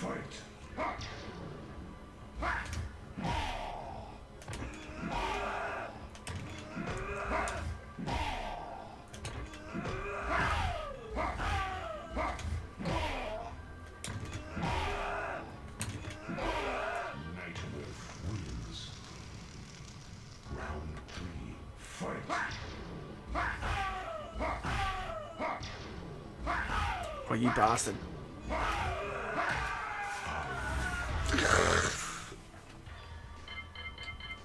It's just random if he up charges or straight charges. Unfortunately, Nightwolf's a character that sucks against Shah Khan, and this is the best strategy. Because like, I could just go Cyrax and just net him, and I'll just win. He can't do anything, doesn't know what to do. It's just so dumb. And then you go a normal character, and you just get smashed. And you're pulling out all your good moves, you're doing your Tomahawks, you're doing your Spirit Arrow, and you're just avoiding all of it. And then you just go Cyrax and go, net, net, net, net, and he just falls for it every time. Net, net, net, net, net, net, net, net. And he just walks into it every time. Net. Fuck you.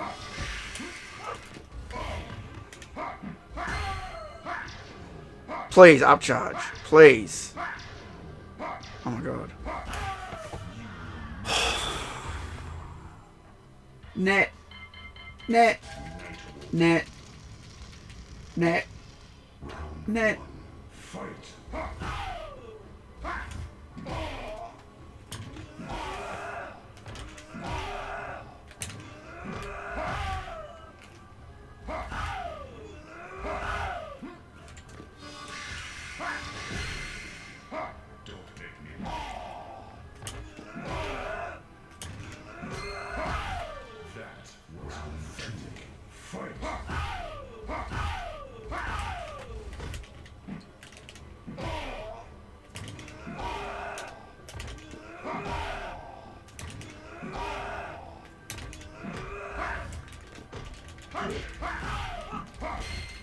Oh my god, Shadow Charge!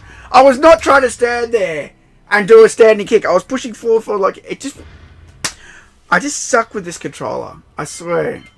360 controller is so bad. Look how shiny it is. For a start, it's so bad for fighting games. I wish I had something fucking better. Considering I don't even play on a hap joystick, bro. I play on an Australian fucking lollipop joystick. It's nothing like this shit. Oh, get fucked.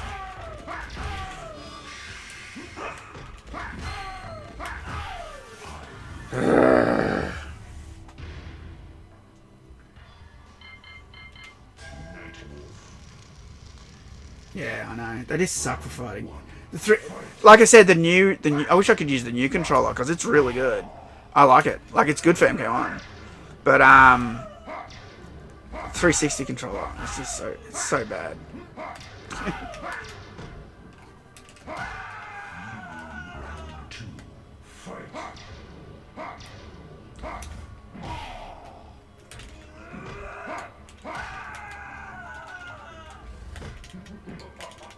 Really?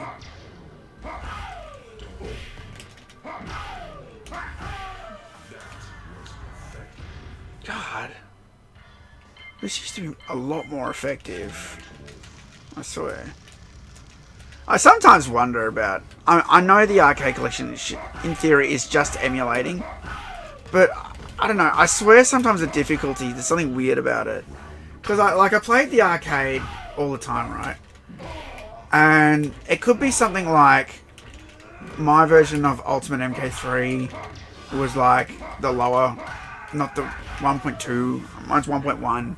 It could be that they adjusted the difficulty, like just slight little things, do you know what I mean? To be harder on 1.2, and I never played that, I played 1.1, right? It could be something like that. Because I swear when I play this, I don't know what version they're emulating, but I assume it's 1.2 because it's the latest one, right? So, I don't know, it's the difficult, it just does weird shit that I'm not used to. Oh, I've got it the wrong way. That is so bullshit.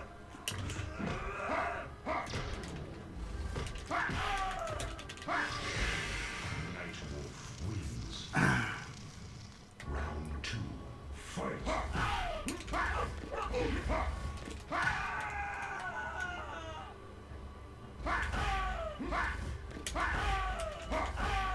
You don't like the 360? looking into it, man.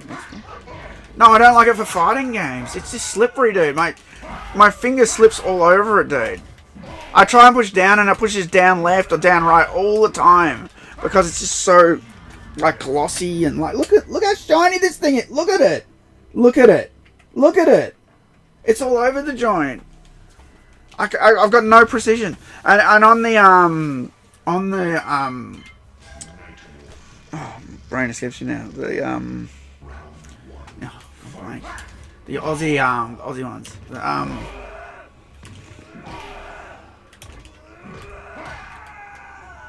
The MCAs. The MCAs are super precise and stiff, and that's why people don't like them. That's why people like those bat sticks on the arcade 1-up. I hate that shit. It reminds me of this. It's all slippery and all over the joint. You know? That's just how I am. That's how I've grown up with MK. God, he's smashing it. Does this trick work? I don't think it works because he immediately hammers. That's right. Yeah, you can't do that. Doesn't work. Victory.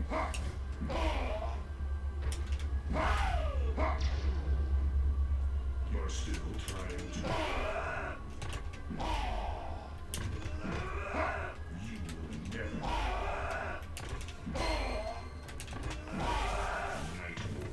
It's one of the Axis and the hard rubber insets. MCAs are the shit. Yeah, exactly. I really like them, dude. And I don't know why more people don't. I just think that they are more precise. I think I got you onto them, didn't I? Because I think you were using the bats originally, weren't you? Or you were just playing with what was on the official ones? Official cabs or something? Round one, fight.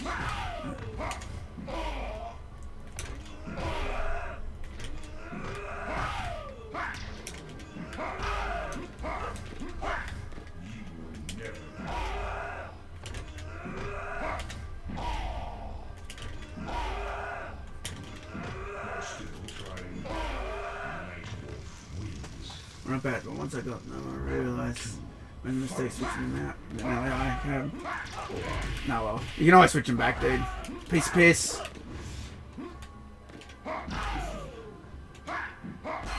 That's bullshit. That should have counted.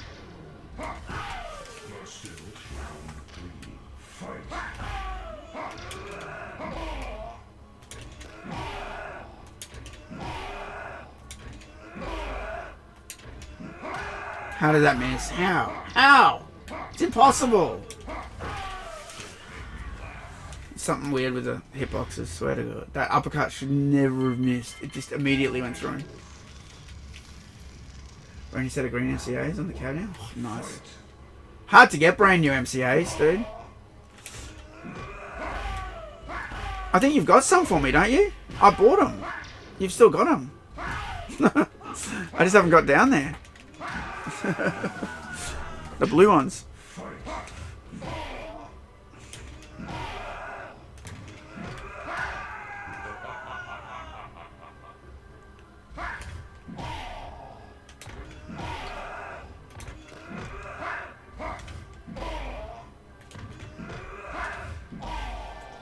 Or when you replace the rubbers with your brand new. Yeah. I bet they do. Are they little rubber O-rings that are on the plastic?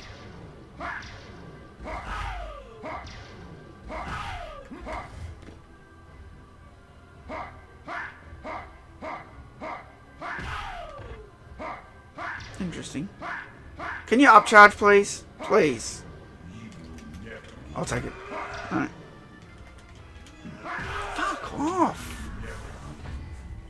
Oh.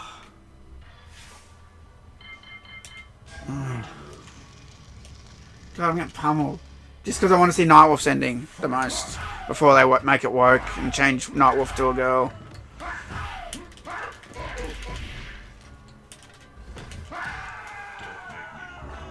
Is that a big rubber bearing?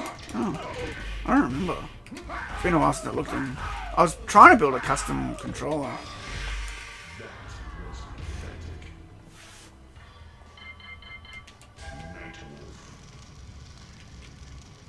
Oh, I missed a comment. AIC DJR I tell him, he just want to say I've been a fan for a long time, one of the OG YouTube content.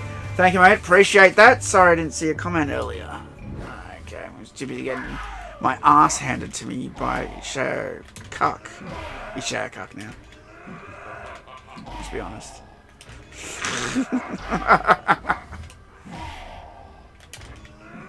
What?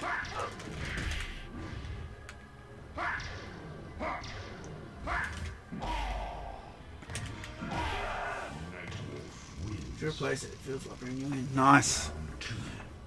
I should do it. Mine are probably due for a replacement. Upcharge, please. Upcharge! Give me my upcharge. He doesn't do it. I swear he doesn't do it on this one. On the arcade, I swear it does it more on mine. I swear he does more straight charges than usual. Because this is how I beat Ultimate on my arcade machine. I just wait for upcharges. And then just uppercut spam. But I can't do anything until I get one. I gotta get a start, you know. Unless he does that. I can maybe get a chance.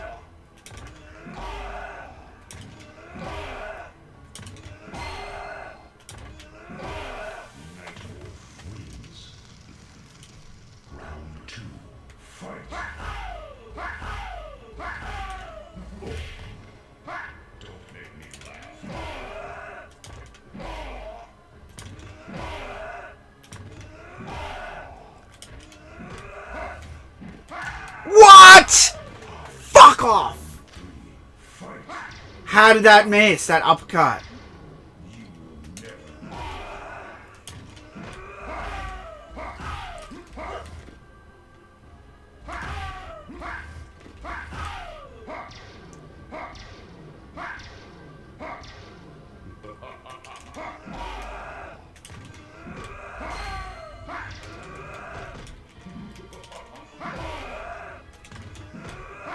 Weird. It didn't want to work on that side.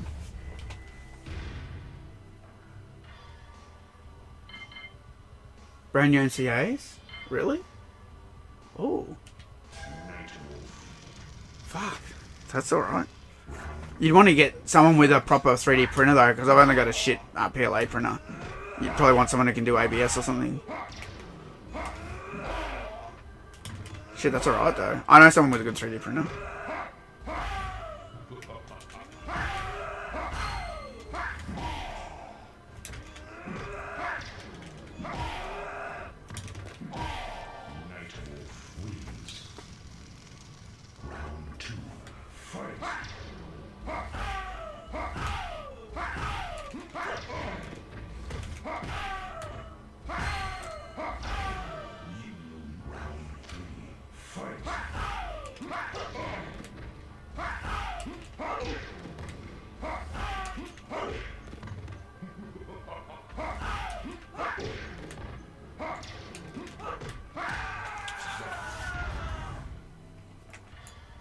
It's funny how I could beat him like straight away. I could just go Cyrax and net spam and win.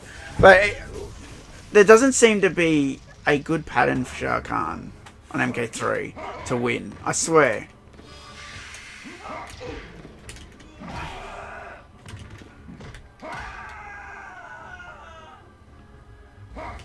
Maybe I need to find a way to force him into an upcharge.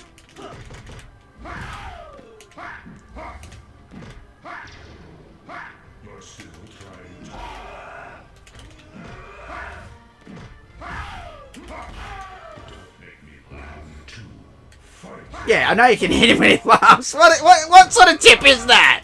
Hit him when he laughs. I've been doing that. You get a free hit. I know that. What about before that though, when he's bubbling the shit out of me? Then what?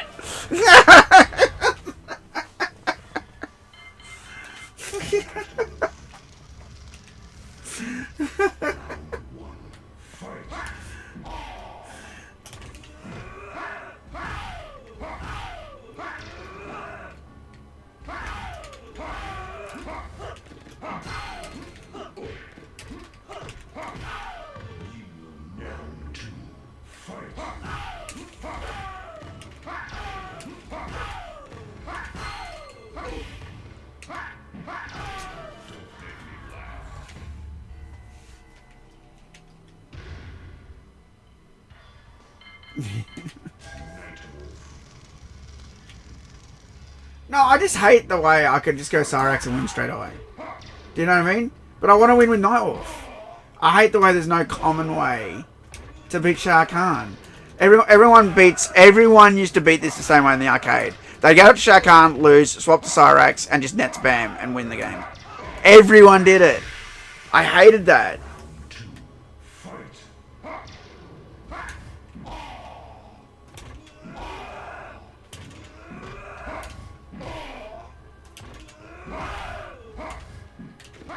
Get fucked, that failed. Again, I get screwed by missing uppercut.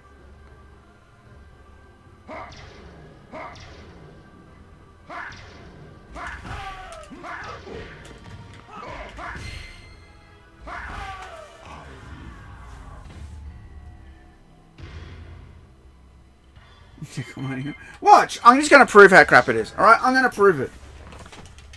I'm going to prove how bullshit this is. Ready?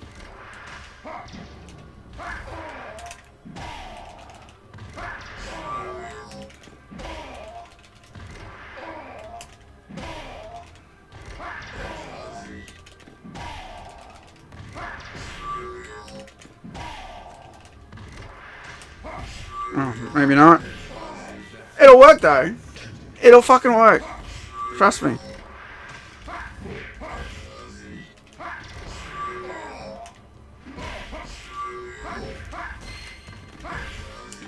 Let me do it better. It'll work. I just doing that crap. And I tried to roundhouse him, that doesn't work. Couldn't remember if you roundhoused him or not. No, it is uppercut.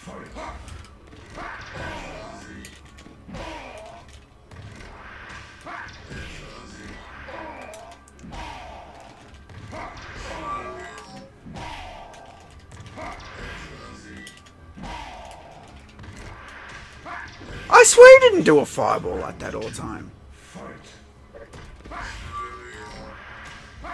Am I missing something? I swear there's a way to just win by doing this, and he does. They added that fireball. I swear they fucked with this somehow. They fucked with it, dude. It didn't used to do that. No, it used to just always just get netted. I remember. I used to just walk into it and go, oh. See, even if I do the last second net, he still instantly fight. They added that. They had to have. Huh, and the net goes through him. Yeah, that's fair. No uppercut. Net goes through him again. Right.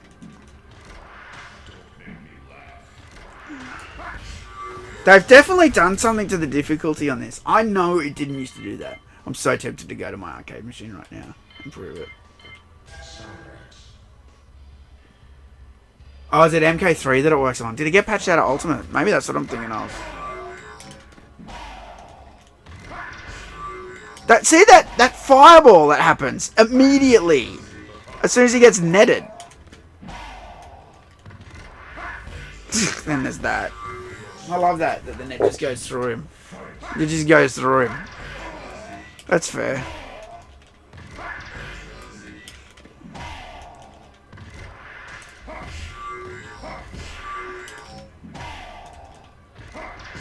Fuck. Sank. Well, I was wrong about that. It must have been MK3. Either that or they've changed. They fucked with the difficulty on this.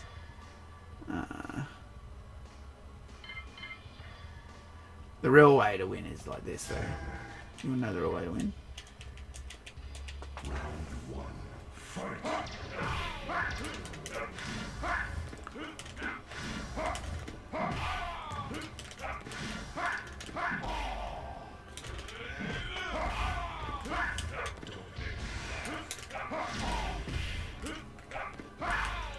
Oh, it's not working either.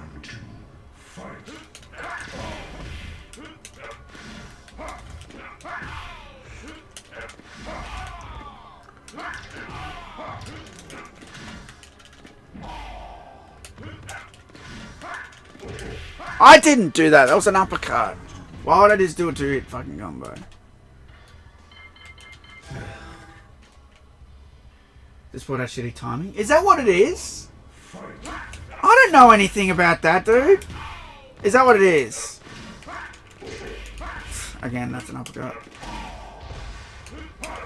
Is that why half the time it's going into a combo and I'm not... See, I'm not...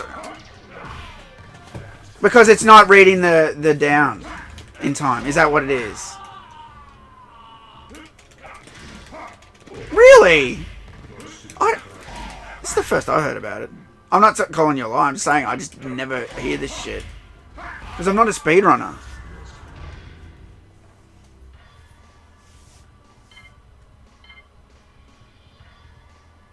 Because it runs too fast? Is that what it is? Oh, it's the clock. The clock speed's too fast. Is that what it is? It's the clock speed, isn't it? It's the clock speed. Yeah, throwing it all out of time. Yeah, okay. That makes sense. There you go. I was wondering why none of my tricks were working. None! Not fucking one of them! I'm like, this is so bullshit. Because I used to just cheat this game in front of everybody and go, ha, look, you can't do anything. You know? Oh, backwards shadow charge, that's fair.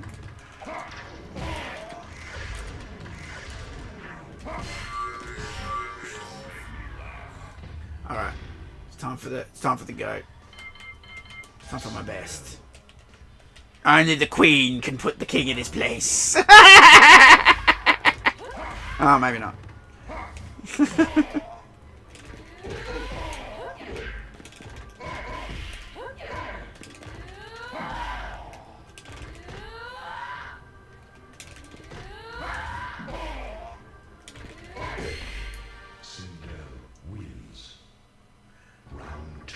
Who discovered the menus? I think I know who, but he doesn't want to be named.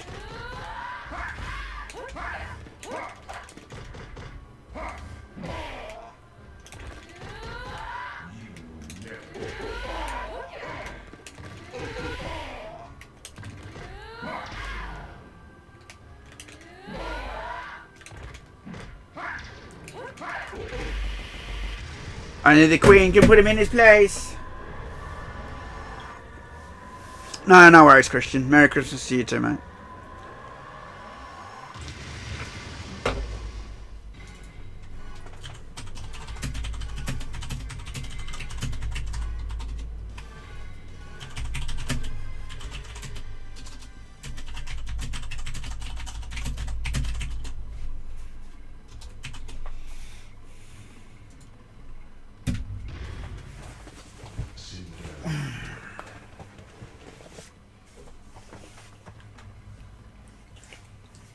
Cannot be replicated with LCD screens and modern displays. Actually, Outwell, I think it can now. Because I know this runs on 15 kilohertz, right, the screen, and someone built an adapter recently that makes it 15 kilohertz. Well done. Alright, meant to run at 56 FPS on a 15 kilohertz monitor. Yeah, that's right. Oh, it's actually 56 FPS. Interesting. Alright. Give me a sec, guys. I gotta quickly change a map for someone on Counter-Strike. Just gonna load the game up. Live.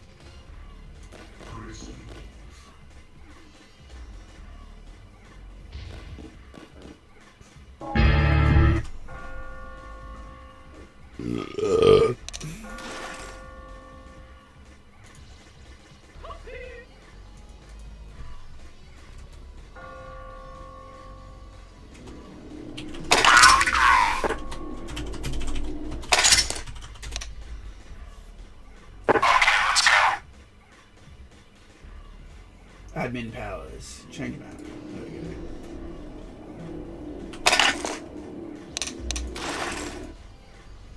go. Alright. Where'd my start bar go? There it is.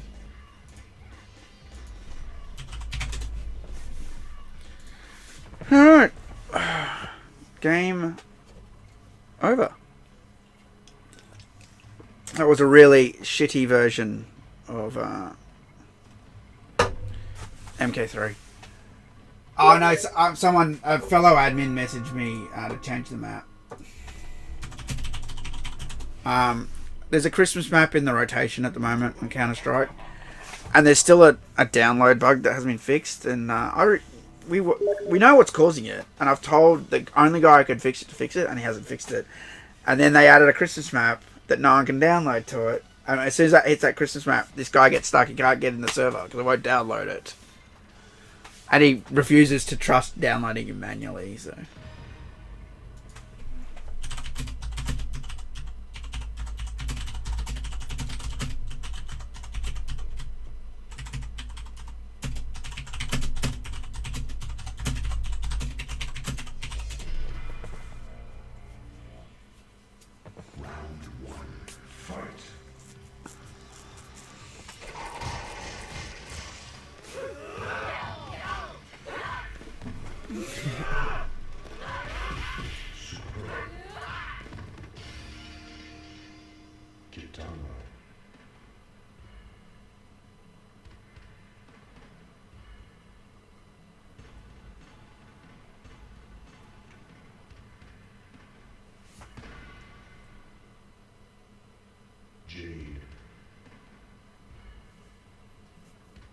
The TMY unit course to be done. Dead MK has some great videos explaining the difference between his ports and MK boards. Provide some of his footage. I provide some of his footage of arcade boards and displays. Oh yeah, he's good. Dead MK. Track 17 and other kind of collection. Devs created FPGA core of MK1 from the Y unit board. That is the most accurate pivot from the original PCB. They're working on the T unit board at the moment. Oh, that's cool.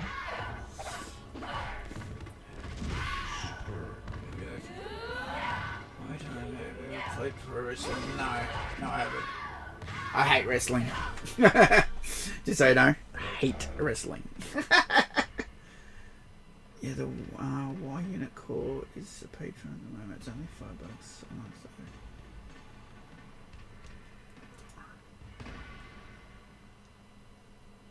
Scorpion.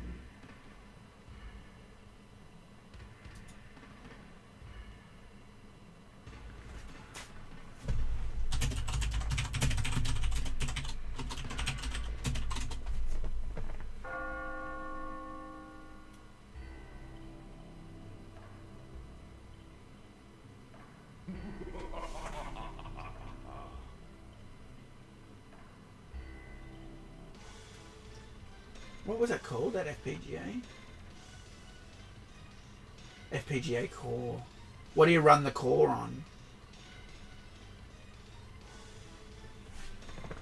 What, I know what FPGA field programmable array, but what do you run it on? What hardware do you run it on?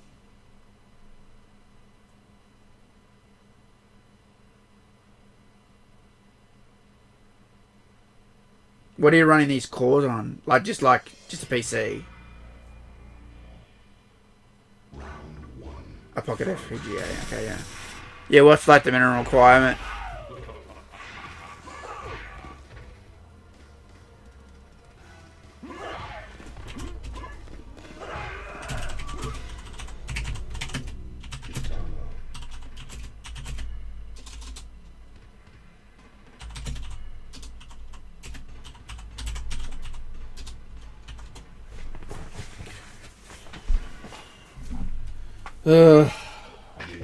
I gotta fix this Counter-Strike problem. Let's see if I can do it.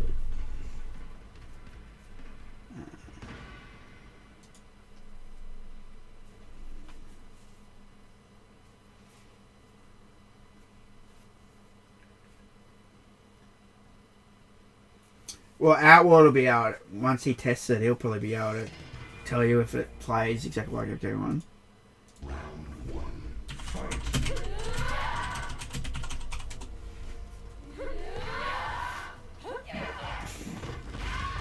Alright. Just give me a sec, guys. I gotta fix this fucking shit. So where's one live on stream? Okay. Logged into this thing for yonks.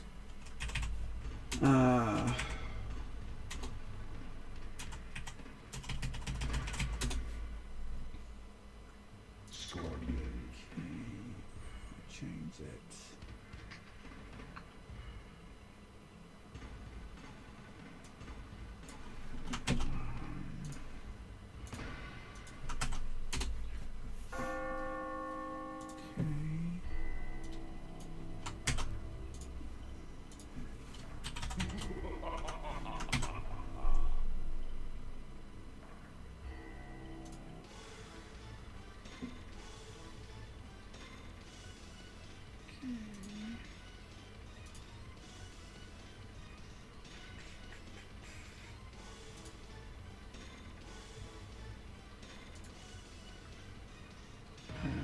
Huh? That's weird.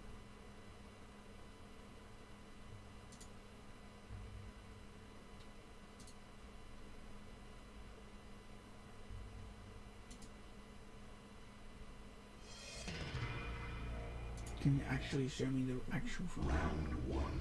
Fight. Ugh.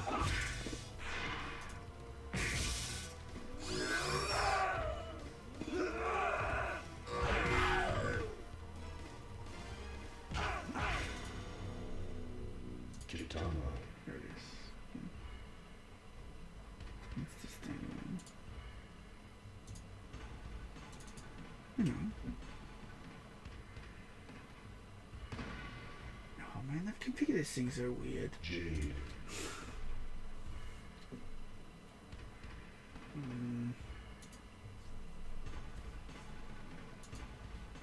Where is this Christmas configuration? Fuck me.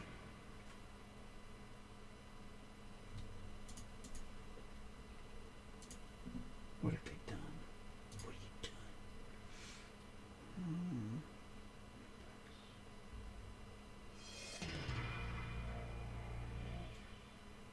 Round Just do one. FTP one. Fight.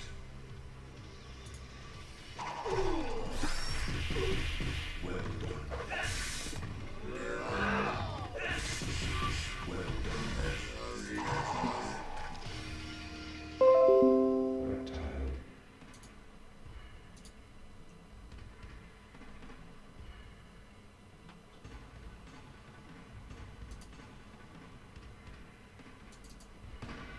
Okay. Scorpion.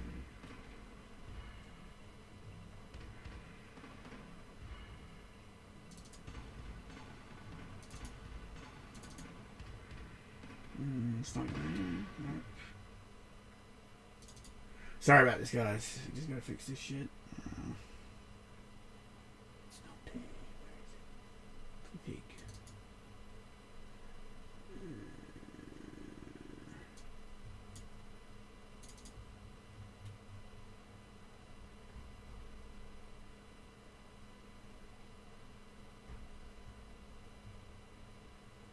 Where is he getting this current fucking rotation from? Bro. It's not here, I swear.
know what they've done with this configuration. It's fucking weird, bro.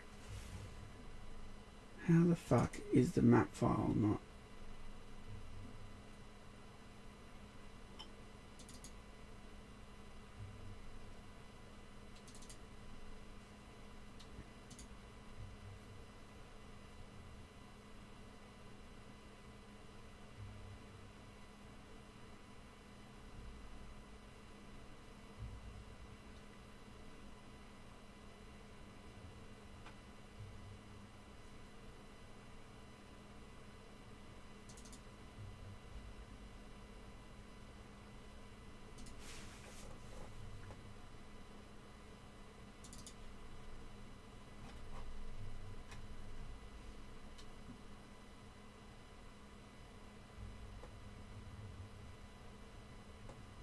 It's not there. I don't know where it's getting this Christmas map from.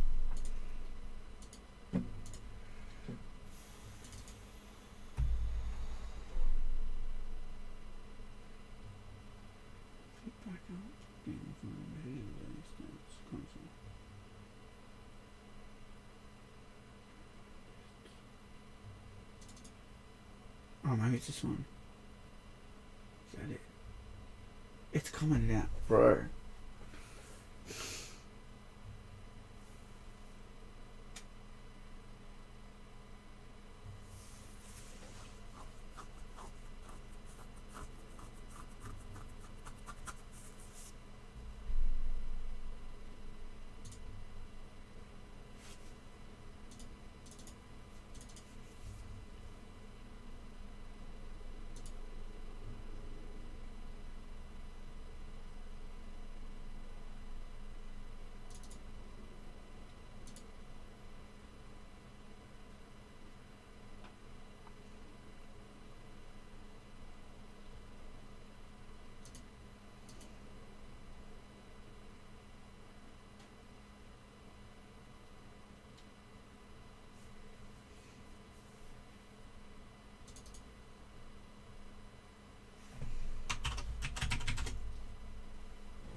Oh, it's sending a command.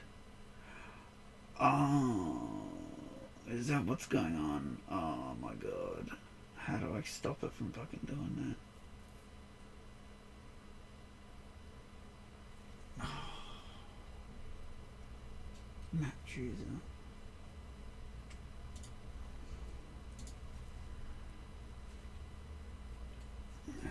Fuck. It's not on.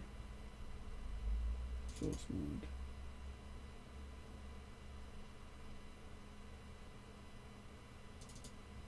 Map choose, map list.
See, I've got access as an admin to Counter-Strike server, but they've got it set up to do some weird shit for Christmas maps. They're not in rotation. They get nominated by a plugin.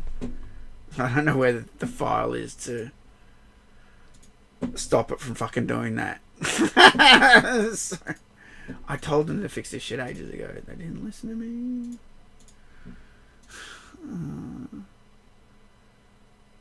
Something in here, maybe.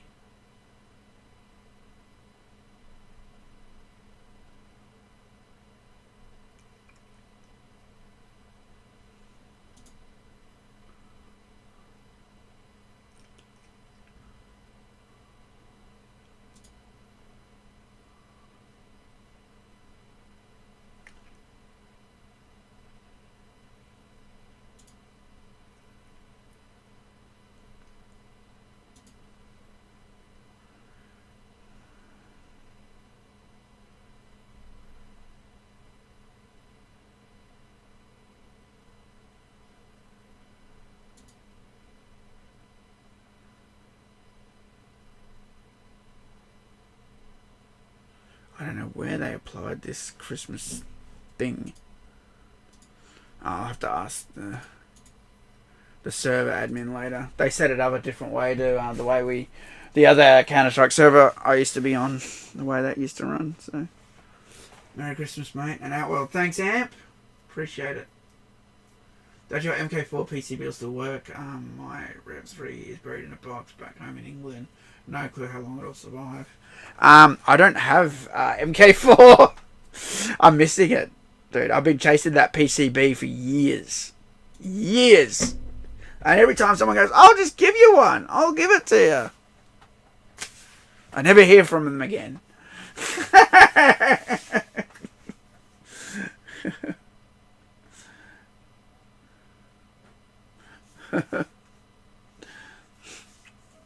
And I'm not talking about Outworld, because Outworld, he's the real deal. I'm talking about other people who've said that to me before. I'll just give you one.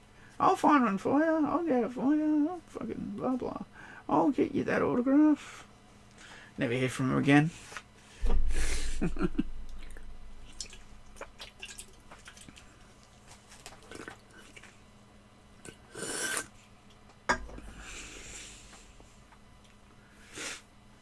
Sorry to ignore you guys there for a second. I'm just trying to help out a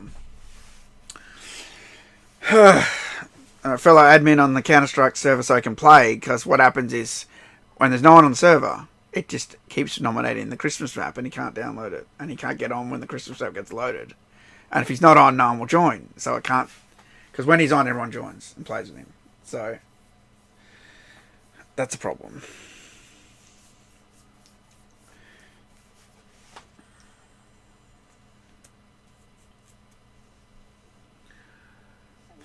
Hey Fission, how's it going?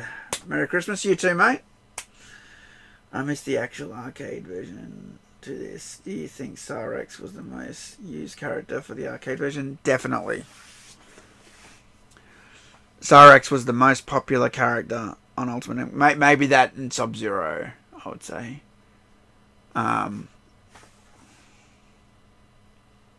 Yeah. Because... where did I put that controller? If you look at the character select screen, right? It's like Kitana, Reptile, Jade, Scorpion, and these three guys were all ultimate characters. Then you had Sonya, Jax, Nightwolf, this new character, right? Kano, Sector Cyrex was new, Sindel was new, Striker was new, Kung Lao was returning, Liu Kang was returning. But most of the characters were new, or they looked different, right? So I think a lot of people got intimidated by that MK3 select screen and went, I'll pick the yellow guy. Because he stands out, or he's bright yellow, right? And he's quite, once you learn the net move, I mean, it's a gravy train, right? So, you know, people would go Liu Kang, of course.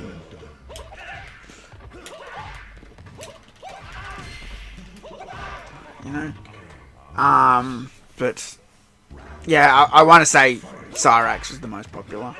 Once the word was out that you got to use him, you know.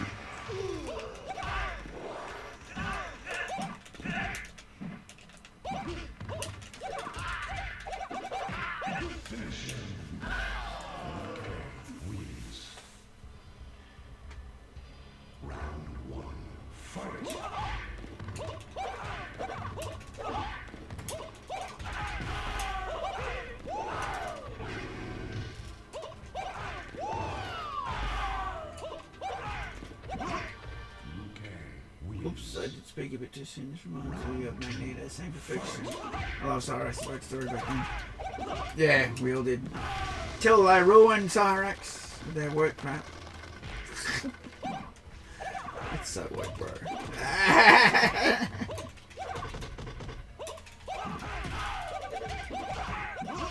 Where are you?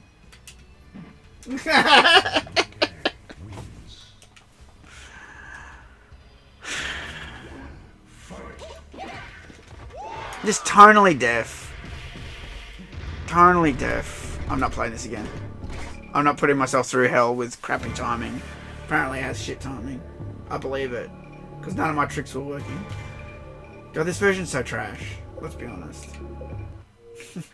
Ask me questions. I'm not playing any more Mortal Kombat. I've had enough.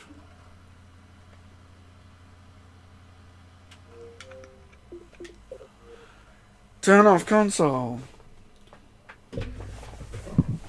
Hasta la vista, baby. Ask me questions. No signal.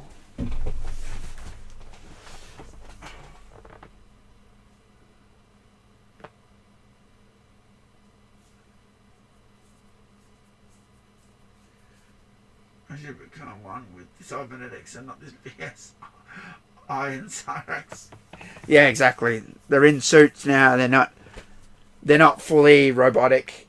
You know, it's what I said. It's so no male character can tell them what to do. Do you know what I mean? You can't write a bio that says free thinking, free will, free thought, and then have, yes, I will do as you ask. Yes, sir. Yes, I will follow the orders. Do you know what I mean? You can't have both. So they, on purpose, put them in a stupid suit. So they can still, like, argue. Do you know what I mean? And this is why it's dumb. Because the way they did it in Mortal Kombat 9 was perfect. When he was human, he kept arguing about shit. Right? Cyrax? You know? He kept listening to Raiden. He sort of he didn't kill Johnny Cage. He had humanity. Right? And then as soon as he became a robot, didn't give a shit anymore. Did what he was told. Because humanity was gone. Right? That's why it made sense.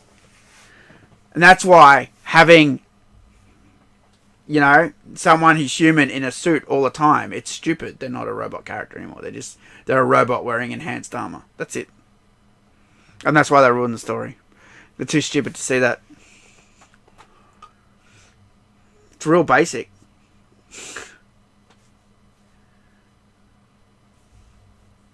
The MK short films. Oh, you mean Kerry Hiroyuki Tagawa? We all love Kerry. Mate, that guy's a legend. Kerry Hiroyuki Tagawa. Legendary person.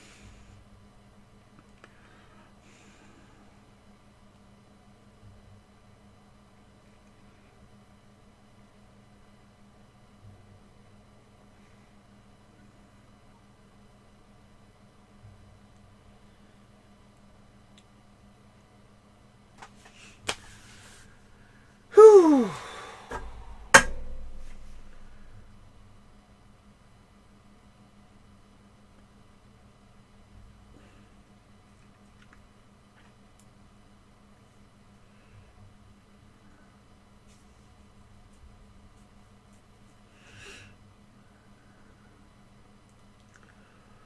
The guy who played Kano. First he looked like Scott Adkins. Do you mean Trevor Goddard? From the 95 film? Or do you mean, what was his name? Oh, I've gone blank. The guy in Legacy, yeah. He died. What was his name? Shit. In the shorts. Yeah, which shorts? Do you mean Legacy? Do you mean Rebirth? Do you mean... What do you mean?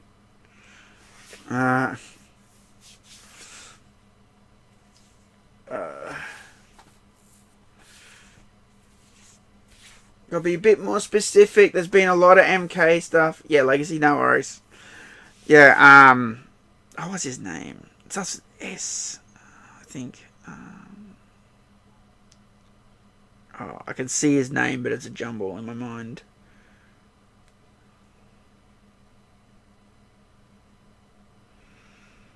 I hate that. I normally know his name. I've just forgotten. Okay, Scott Atkins could pull off Kano? Probably. I think the Aussie guy they got in the Mortal Kombat movie was pretty good.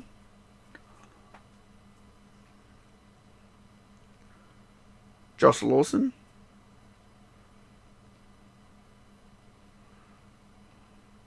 You know?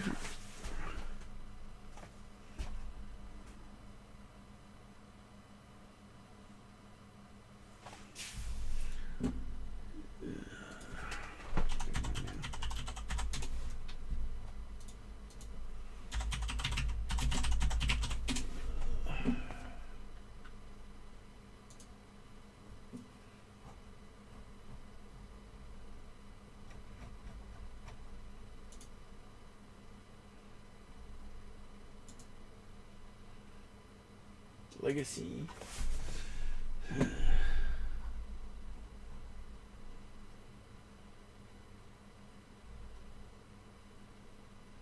That's it. Darren Shalavi. Darren Shlavi. I'm not sure how you say the last name. It's one of those European names.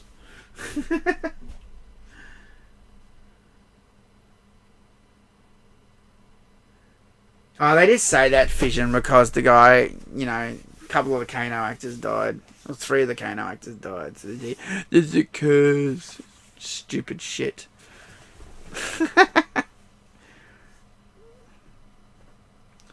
That was one of the funniest parts of Squid Game too. This isn't really a spoiler, but one of the characters says, "I've put a curse on you all. You're all gonna die," you know, sort of thing. Like, tries to get in their head, you know. That made me laugh. What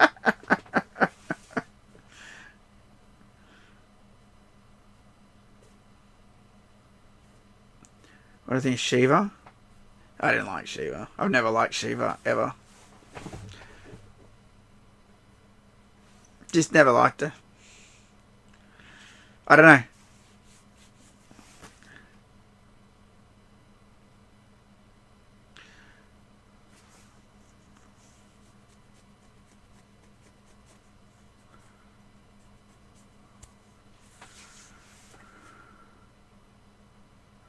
It's funny when people talk about playing Mortal Kombat, because, like, the old games, it seemed like anyone played them. Like, you hear, like, I don't know, you hear the occasional story where someone's like, I don't want him playing that game, like some mum, I don't want him playing, but everyone did, they all went, snuck off and played it, right?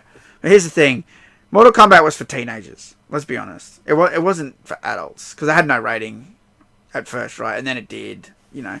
It was targeted towards teenagers, I would say. But here's the thing, a teenage brother will then get the home version and then want to play it with someone, so he'll play it with the younger brother, and that's how the younger guys get onto it, right? That's how it worked. Spin some dishes, she can. Did they release the whole season of Squid Game doing that stupid shit, breaking up the season? No, they released the whole thing, dude. I sat there and watched the whole thing last night till like 2 in the morning. I binged it, 7 episodes, 1 hour long, straight through. And it was good. Oh, you want to hear something hot take? They had a trans character in the show, and it didn't ruin it. Shock horror. because they actually wrote it well. They wrote that character actually well. Do you know what I mean? And this is what I always say about diversity. Most of the time it's just shoved in, right? They just shove it in there, put no thought into it. We got to have this in it, we got to have that in it, and it's not organic, right? It's not part of the story or the writing, right? You could tell that this character was put in the show, and it was good. It didn't affect the show at all. You know? Made sense. You could argue that they did it just to have a trans character. Maybe they did. I'll never know that. But the writing behind the character made sense. So, there you go.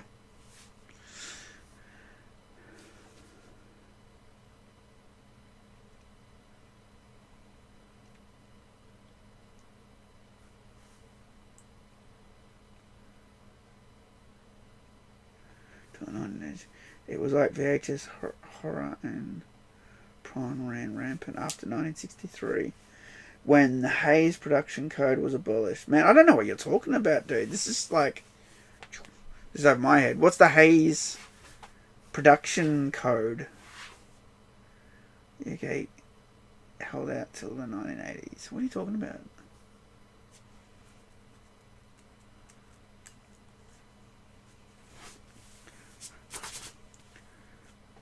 I'm not the most educated person. I'll be the first to admit it.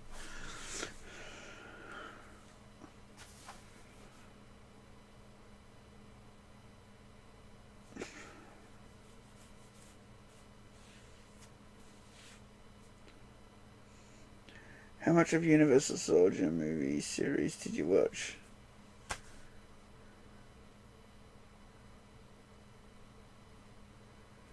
The TV show? I don't think I watched the TV show. Maybe I did. I can't remember. I seem to have some memory of watching some Universal Soldier TV show, but I don't remember. Hays Production Code was a obscenity law that stopped Hollywood until the 1960s. Any plans for a New Year's Eve or New Year's Day, Luke? Any plans to stream or not? Oh, I don't know. I haven't heard anything from anybody yet, so I don't know if I'll be busy or not.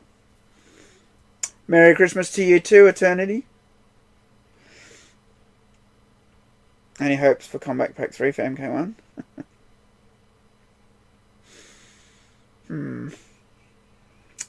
Probably best to let that die. See, this is what happens when you force all your woke shit into a game. You know? And you just keep forcing it in, and forcing it in, and forcing it in, and changing characters. And then all the dumbasses like Undies just keep doing videos going, I love MK1, it's so great, oh my god, it's so cancelled, oh my god. Do you know what I mean? Because they just want to make money off you. That's all they want to do. And now they have to put seriously in brackets. Seriously. See, I'm not lying, I'm serious this time. But I lied to you every other time. Every other time I didn't have the brackets, I was lying. Except when I added seriously that I wasn't lying to you. That's how stupid they think you are.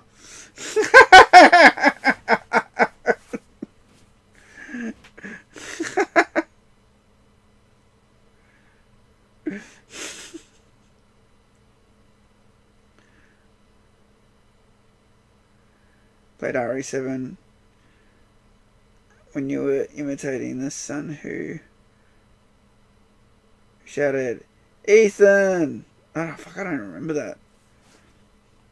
Ethan! Yeah, he gave me that. That's my buddy Lee. He hasn't really stopped by for a long time. He got married. I don't see him much anymore. That's what happens, boys. Go off and get married and you never see him again. And the funny thing is, we used to joke with him about this. Me and another friend of his would say, once you're married, we'll never see you. And he'd be like, no, we'll never. But I'm like, yeah, it will. It will. And he's like, no. I'm like, yeah, it will. You're going to go off and get married and buy a house and start a family and have a kid. And we won't see you. We'll hardly ever see you. No, it won't be like that. I'm like, yeah, it will. It will. I go, because it's always like that. And I'm not throwing any shade. I'm just saying that's just how it is. That's life. That's life.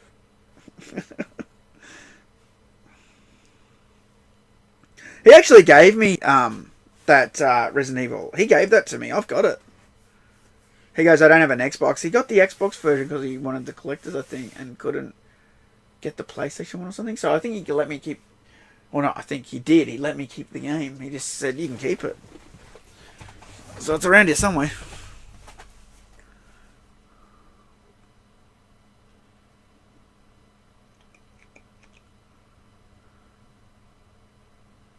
What was season 2 for MK Conquest TV show cancelled?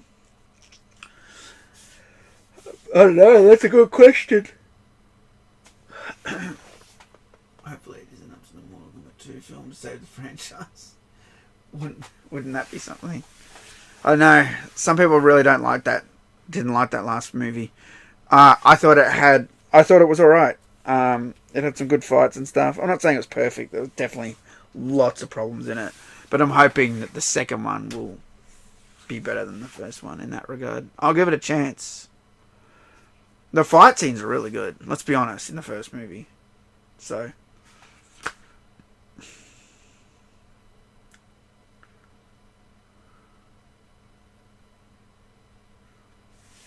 I did the voices funny. I mean, I don't even remember that. I remember being here.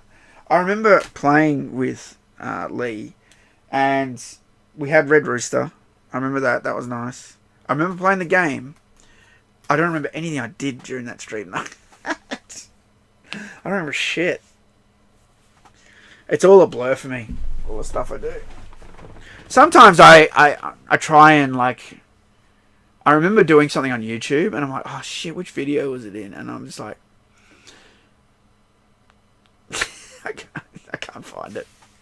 Because I don't know which freaking video it's in. And there's over 1,000 videos on my channel. So it's like... just let it go. I kept shouting, Ethan! It sounds like something I'd do. It's all on Carl Urban's shoulders. Well, he's doing well with boys, so... I do really like Carl Urban. I do. You know, so... I don't know how he'll be in the Mortal Kombat movie, but... I'm getting tired. I might go. Not tired. I just want to rest from streaming. And it's getting hot in here. I've got to turn my air conditioning on, I think. But I might take off, guys, because it's been a long stream. But I want to thank you guys. Thanks for that donation. Who gave me that donation again? Who was it? I forgot already. My memory sucks, bro. Oh, it's gone. Who was it?